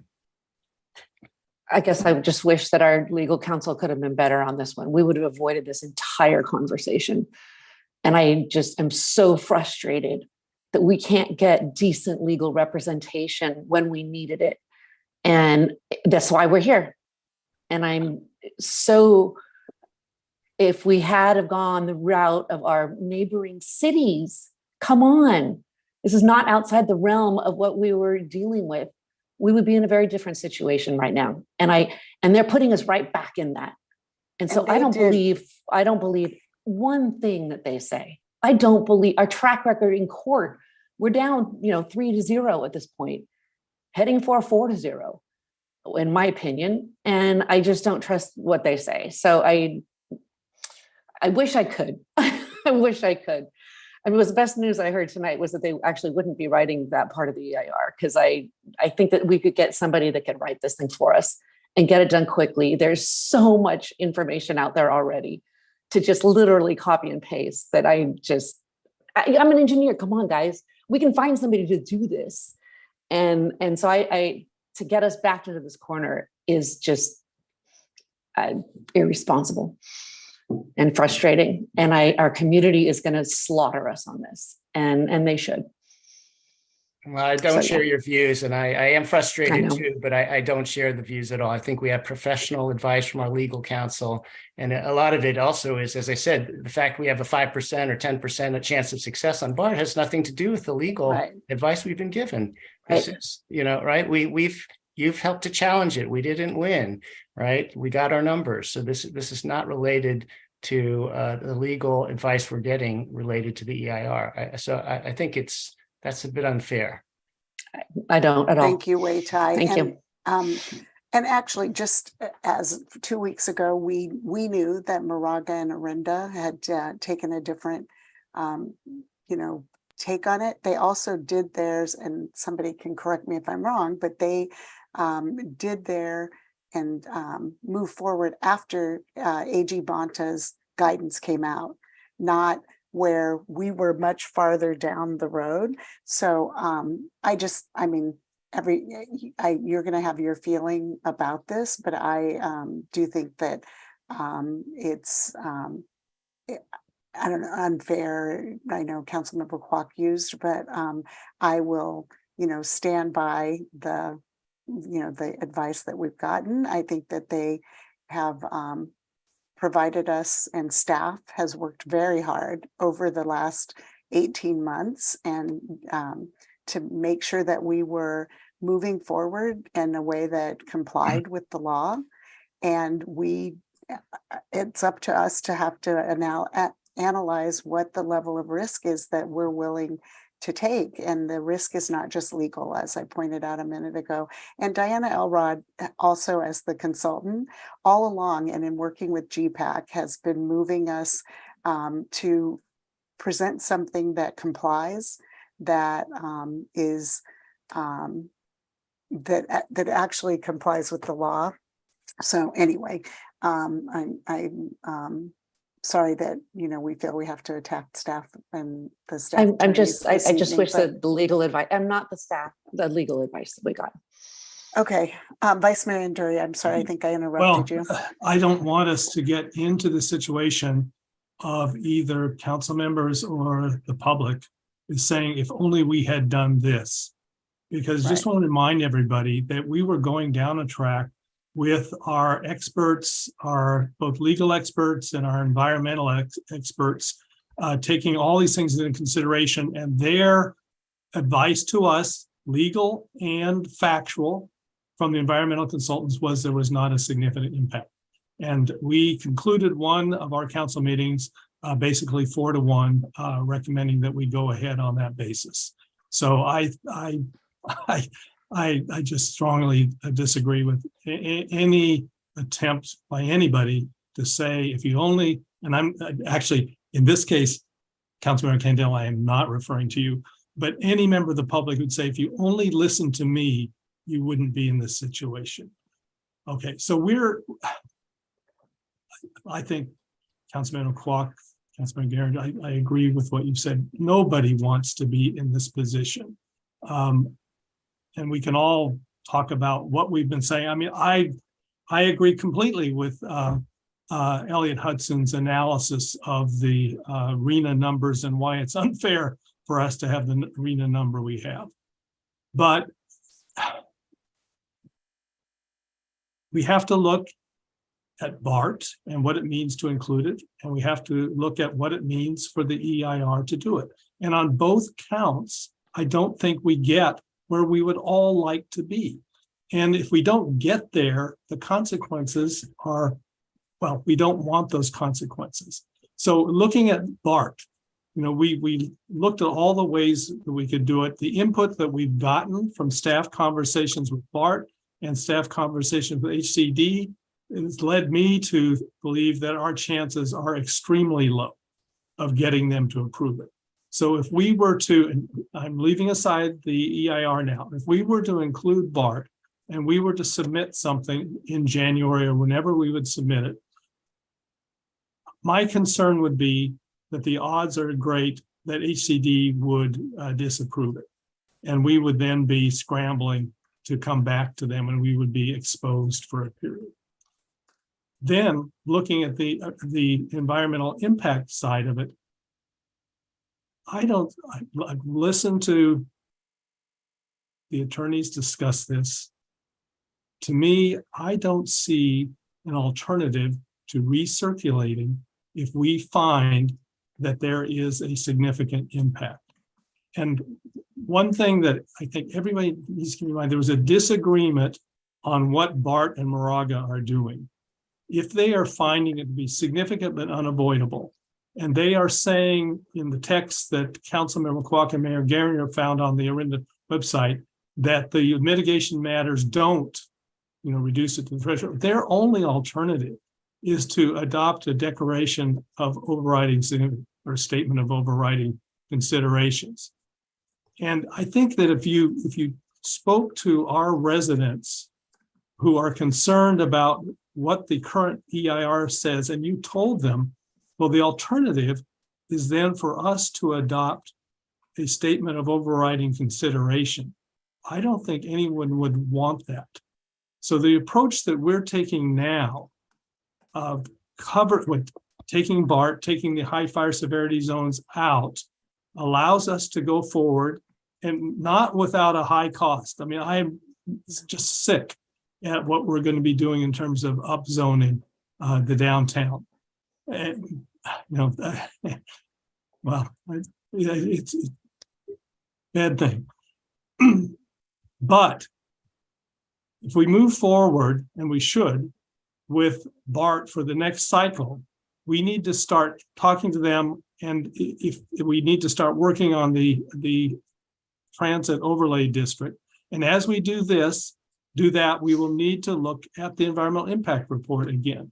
And so all these issues related to the Glen specifically are going to be addressed then. I know that's going to cost more money, but I think that's going to be more palatable than risking the builder's remedy, incurring the builder's remedy. So it's a very difficult decision. I understand when everybody is saying we want to include BART. I would rather include BART. I don't see a path for including BART. And I don't see a path on the EIR that leads, other than what one we're on now, that leads to anywhere but an SOC, a statement of overriding consideration. And I can't believe that that would be palatable for our residents.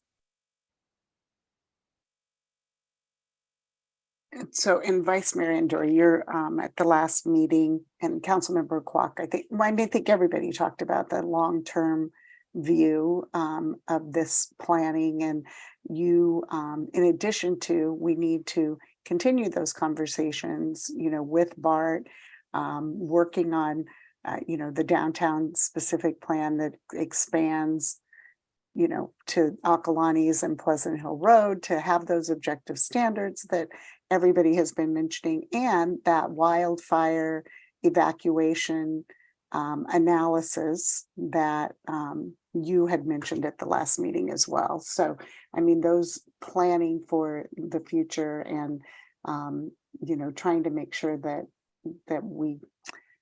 this decision that we have to make actually does, provide us where we can weigh in and have what little control we can have over what it looks like, where it is, how it sets back, and how it tiers. So might be late and not the best delivery, but I wanted to make sure that we got the, those things about the long term, in addition to the BART conversations, the wildfire pieces of those.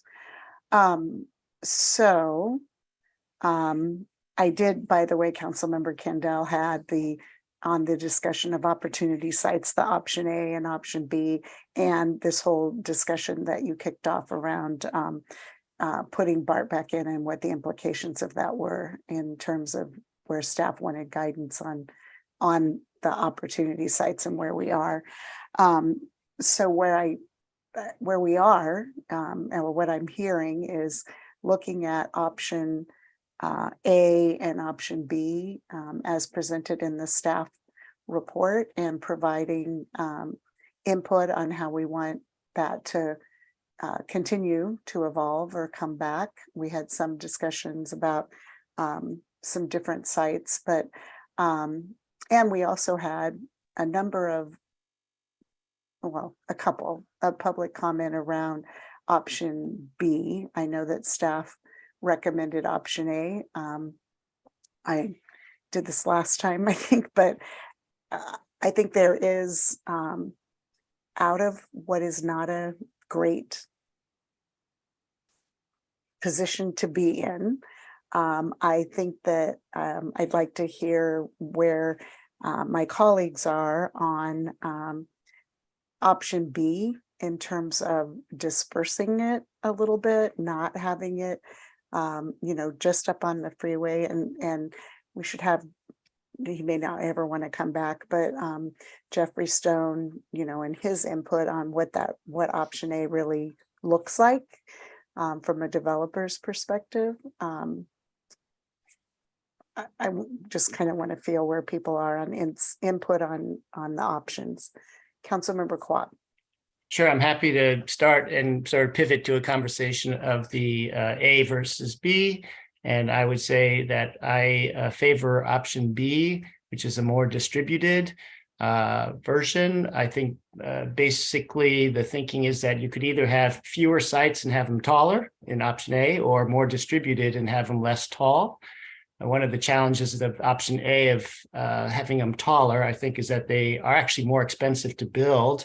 That's what my line of questioning for Mr. Stone. And if one of our goals is to have more affordable housing, it actually works potentially against our favor to build, over 8 stories. So I would really like to learn more about whether we actually are achieving more, if we're going to hit all of our income classes by building tall. We've seen that in our written report, and we've heard some Mr. Stone talk about that today. So I actually think we have a better chance of getting our numbers, our distribution, by going in a more distributed fashion. So I favor like an option B, and I did not get down to the specifics of every property, every zone, or so forth. But I say philosophically, a more distributed, I would favor that. Vice Mayor Andori. Okay, I'm going to weigh in on option A, because that continues basically the look we have along Mount Diablo Boulevard, although the look will be much different when we get bigger buildings. But now, for example, the was referred to as the city center block with the 1-story retail restaurants in front and then the higher buildings behind. I think that's a much better look than buildings of the same height on the boulevard and behind, particularly when we can have the option for much taller buildings here.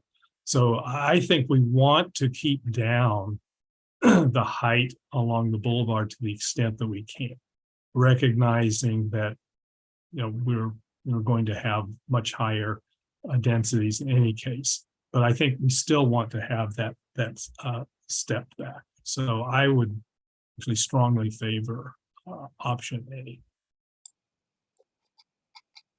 Councilmember Dawson. I favor option A because if there's anything we can do to nod to the chamber's concerns about, not having it distributed all over, but being able to actually guide that growth and that tiering.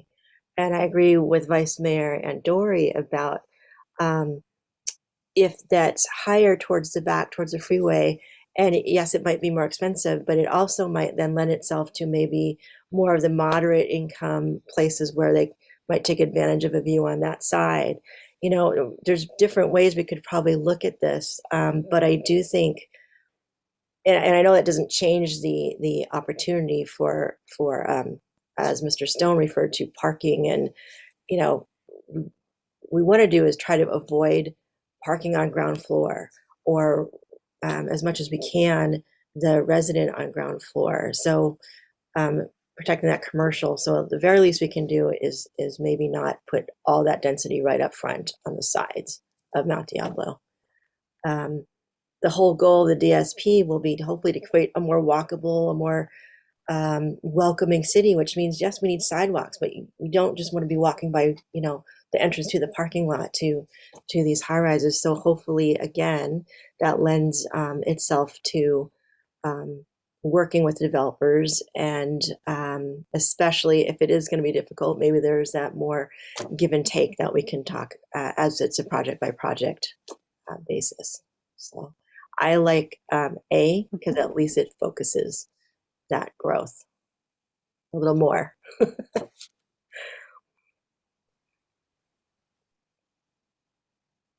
I should add, I don't like either of them as well. Where, like I mentioned before, it's a rock and a hard place no matter what. But I do agree with the history we've had with BART and going up to HCD. It just isn't likely. Orinda actually also put they aren't including it in their inventories for this cycle, even though they thought they could do it. They're putting that off. So I think realistically, we want something good there. It makes sense to wait and get a good plan in.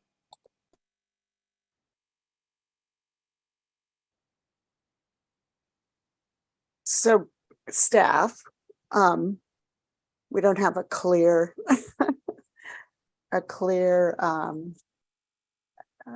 sort of direction.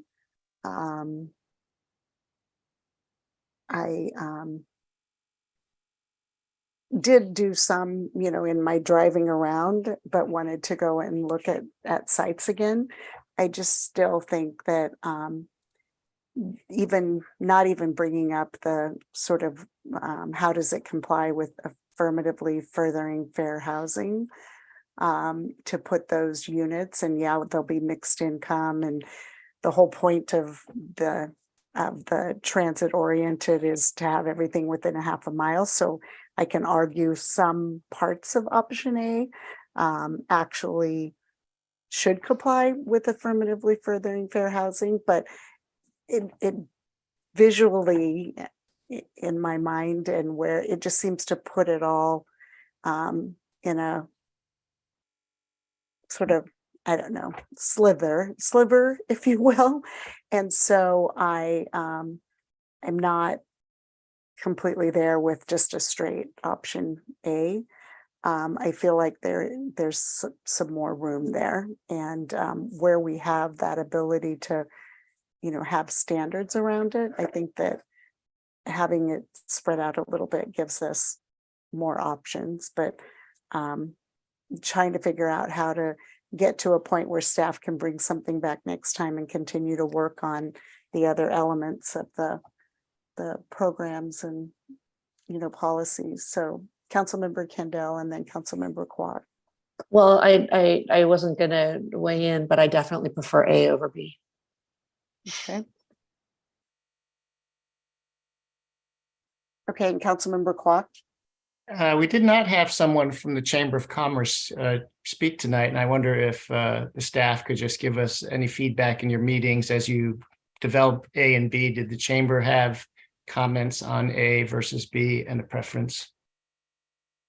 So I did have a chance to meet with Matt Pease of the Chamber, and he basically just reiterated the comments provided in their letter that first preference is BART and then the Silva, and then those kind of areas like 2, 3, 5.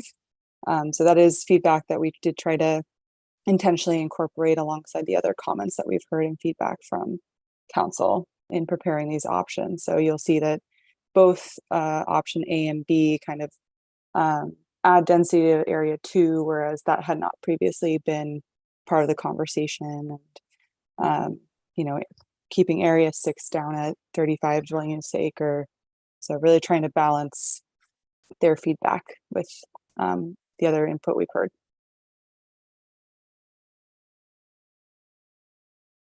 Okay. So it sounds like we're going forward with you fleshing out option A, based on the feedback this evening.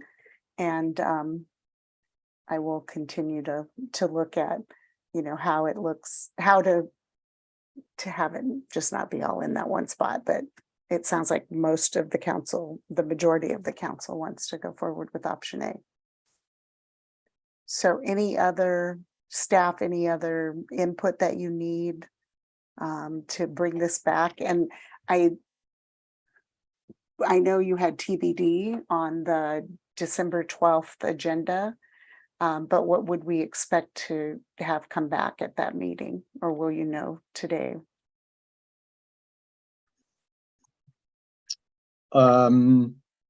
We would take that direction from the council. I think we've gotten direction on the downtown option A or B, and the majority supporting A. We've gotten direction on the housing programs, the two additional stemming from mandatory requirements of state law, and then those three policy ones. And so we have the direction we need at this point to continue with revisions to the housing element. So I don't know that we need further direction on December 12th. We just have our work cut out for us to incorporate those policy decisions into the revised element. And then we're required by law to take it to the planning commission, review it there, get their recommendation, publicize that, and then bring it to the council. So I'll invite my two colleagues to identify anything that might be outstanding that we would need direction on the 12th. But I'm not seeing anything in the moment. But we could certainly agendize something if it comes up. Councilmember Kendall. Sorry. So I know this came up in the other arguments, but now that we're ending up here, is coming back and doing another review of our objective standards with this possible huge change to our town. We really ought to go look at those very closely, I would think, because we have a whole new picture in front of us at this point. Councilmember Dawson. I looked into before what's called form-based code, and it's similar to objective standards, but what's more about what the vision is and what developers could do. So to coincide with that vision, as opposed to like, here's what you got to do, and then they take density bonus and override that anyway. So I encourage us to maybe look into a form-based code approach that the community also can, kind of help weigh in on, and as obviously we do want to protect some of those characteristics in town that we can of how the aesthetics of town. So I would just put that out there and follow up to Councilmember Kendall's point too. We really do need to get those going to assuage the concerns that and really the challenges that we will have. So, Vice Mayor Anduri. Two comments. First, in looking at the materials we got for this meeting, where it shows pictures of buildings, it's very easy to pick out which of the buildings are in Lafayette and which are not.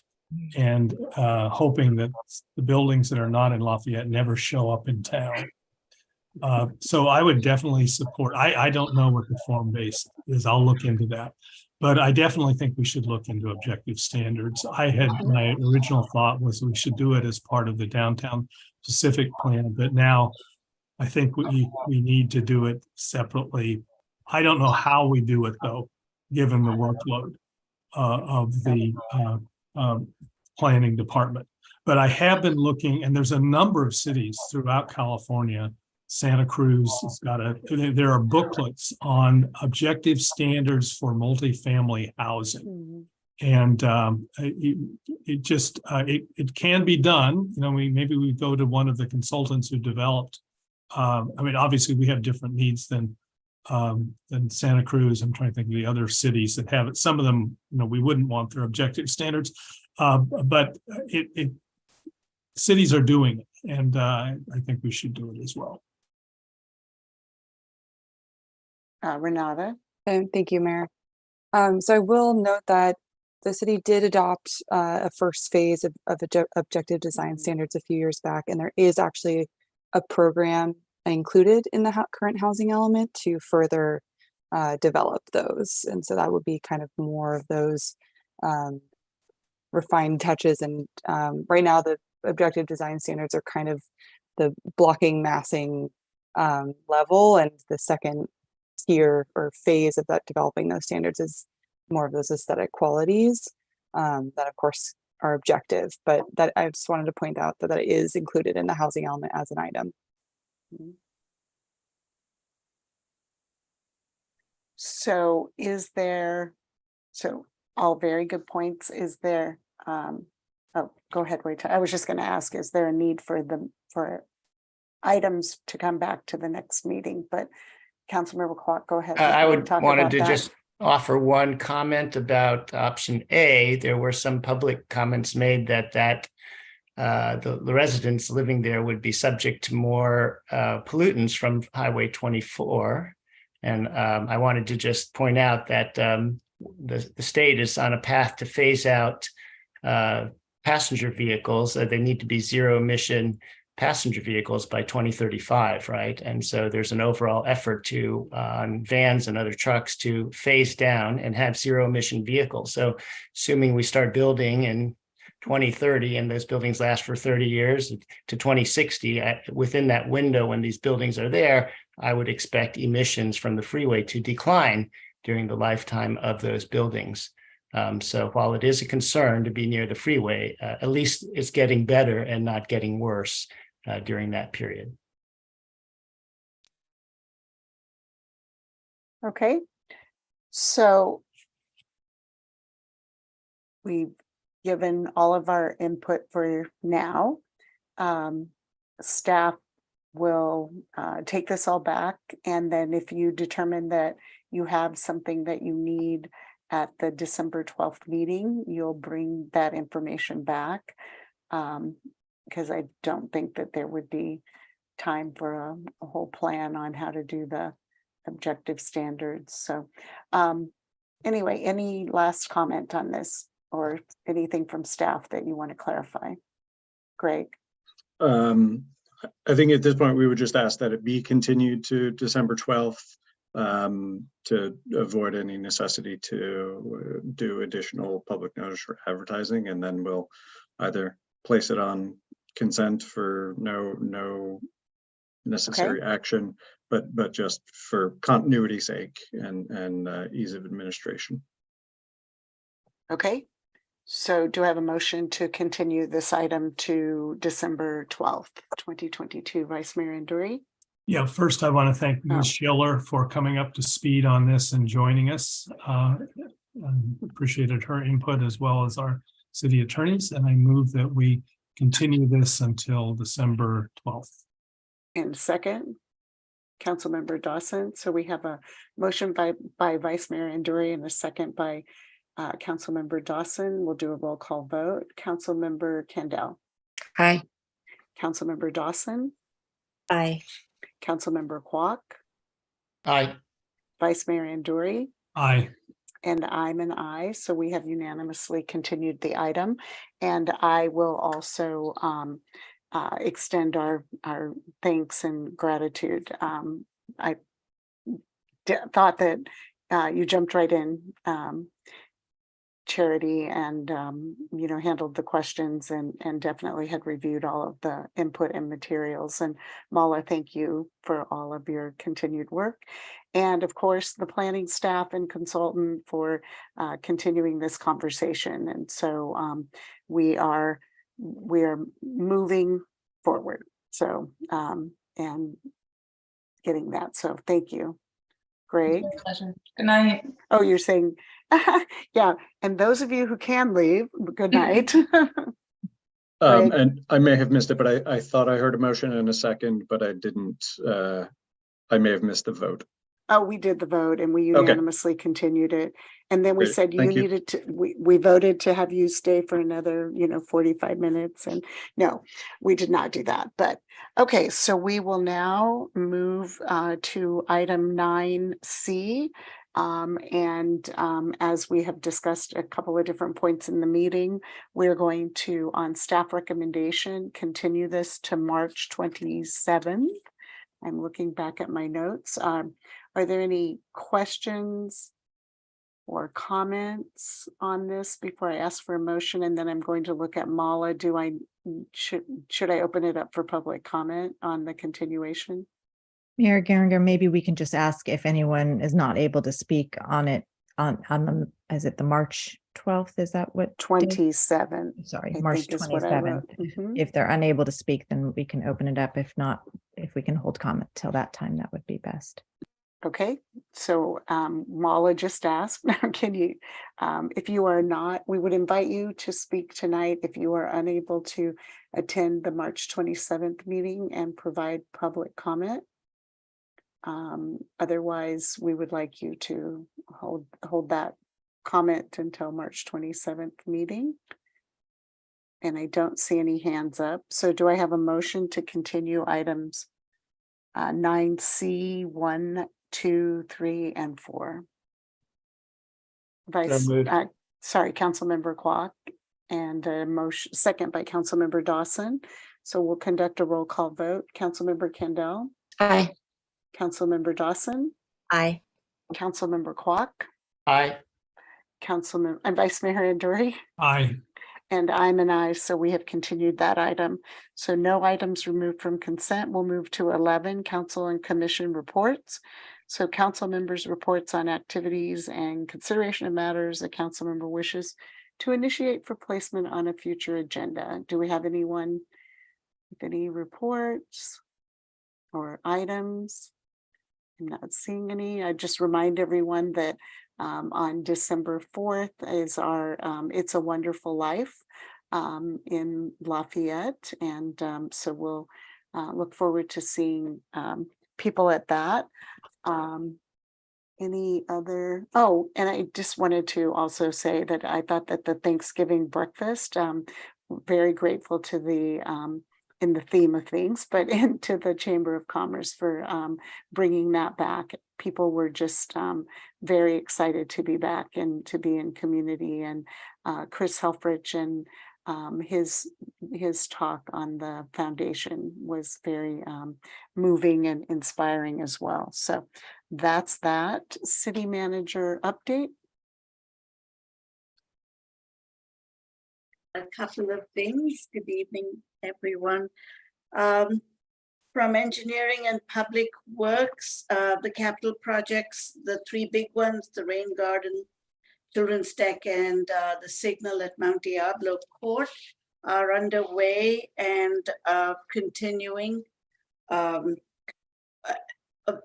seeing progress. Staff has started hiring consultants to design the projects for the next CIP, and that includes paving and some improvements on Glenside, Olympic, and St. Mary's, which includes the roundabout, the BART project, as well as a walkway at Pleasant Hill, on Pleasant Hill, Quant, and Release Valley Road. So design work is underway. Some exciting news from Parks, Trails, and Recreation. We are going to have a free shopping shuttle. The test route is going to be next Thursday, and it's called a shop. Oh, you broke up. Oh yeah, you somehow. I muted myself. Yes, it's you did. Called the shopping and restaurant shuttle powered by the Lafayette Spirit van. And it's a free shuttle. It will be on Thursdays only. And it's a 45-minute loop of the Spirit van from 10 a.m. to 2 p.m. Jonathan has reached out and is working with the two senior projects along the boulevard to let them know that this is going to happen. And this is a project that could not have happened without our partnership with the Chamber of Commerce. And then finally, the holiday camps.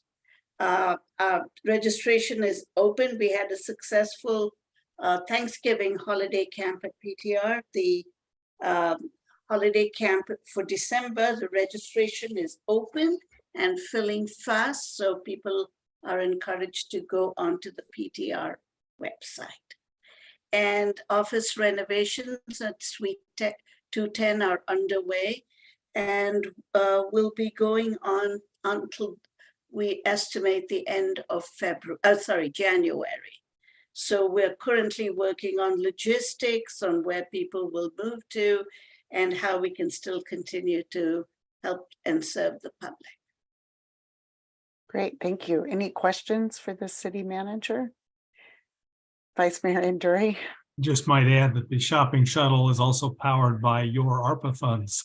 So yeah, I see a little bumper sticker. No, thank you, and I appreciate the.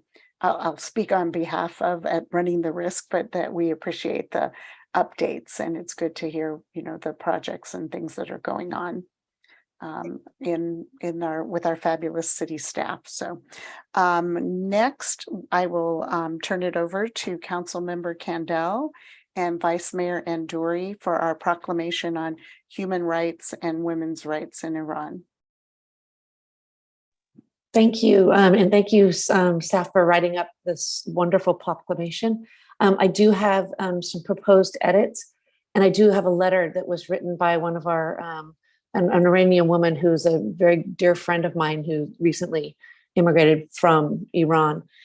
So the first thing is in the resolution is when we talk about Masha Amini, we say she's a 22-year-old Iranian Kurdish woman. It should be woman, A-N.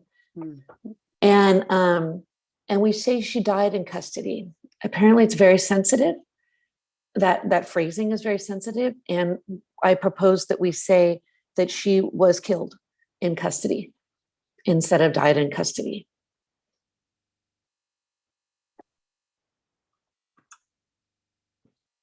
So hopefully we can make these changes. So if you don't mind, I'm going to take a minute to read this because it's important.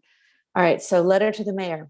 As a proud citizen of Lafayette, a mom, a woman, an artist, a faculty member of the California College of Art, a human rights activist and advocate of children of the world, I like to ask for your support, action, and awareness from every citizen in La Miranda, especially women, to stand in solidarity with the first Iranian revolution led by women and stop the Islamic Republic government of Iran from sentencing, raping, brutally beating, torturing, lashing, kidnapping, murdering Iranians who are standing up for their basic living rights as human beings.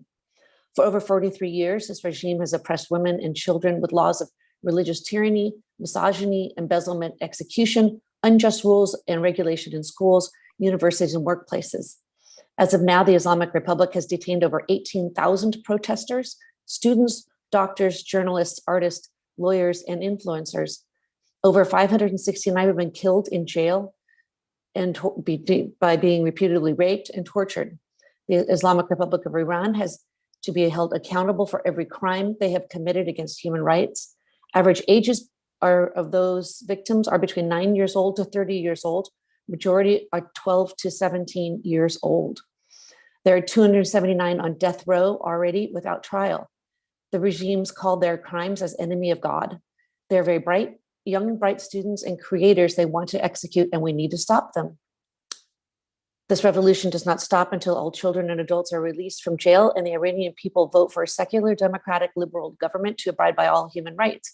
No one shall be killed for singing, dancing, kissing, sexual orientation, religion, or hijab. We appreciate and thank you for all your support. This fight is globally known as Women, Life, Freedom, for Equality and Human Rights for Middle East. Here's a quote from Nasrin Sotoudeh. Quote, if they can force us to wear this half-meter piece of cloth on our head, the hijab, they can do anything else with us, end quote. So thank you for supporting this statement by my friend Shiva. Thank you. Thank you. Vice Mayor Nduri, did you have additional comments? Thank you very much, Councilmember Kendall. I support the amendments and the resolution. Thank you. So Any questions or comments on the part of our colleagues? And are there any members of the public who would like to speak to this item before we ask for a motion to accept and adopt the proclamation? If any members of the public would like to speak on this item, please use the raise hand feature in Zoom now. I do not see any hands raised. Okay, so do I have a motion? Councilmember Kendall. It's a motion to adopt with the amendments proposed. And Vice Mayor Anduri. So we have a motion by Councilmember Kendall and a second by Vice Mayor Anduri. We'll conduct the roll call vote. Councilmember Kendall. Aye. Councilmember Dawson. Aye. Councilmember Kwok. Aye. Vice Mayor Anduri. Aye. And I'm an aye. And so we have unanimously approved the proclamation in support of the women of Iran. And thank you both for bringing that and this important resolution. So with that, there are no written communications. And so unless there's anything for the good of the order, we will adjourn the meeting at 11:44. Sorry, one of my computers is off. But anyway, thank you all. A very, very, very hard, but very productive meeting with our public input and our dialogue. So thank you. And thank you again to staff. Good night. We are adjourned.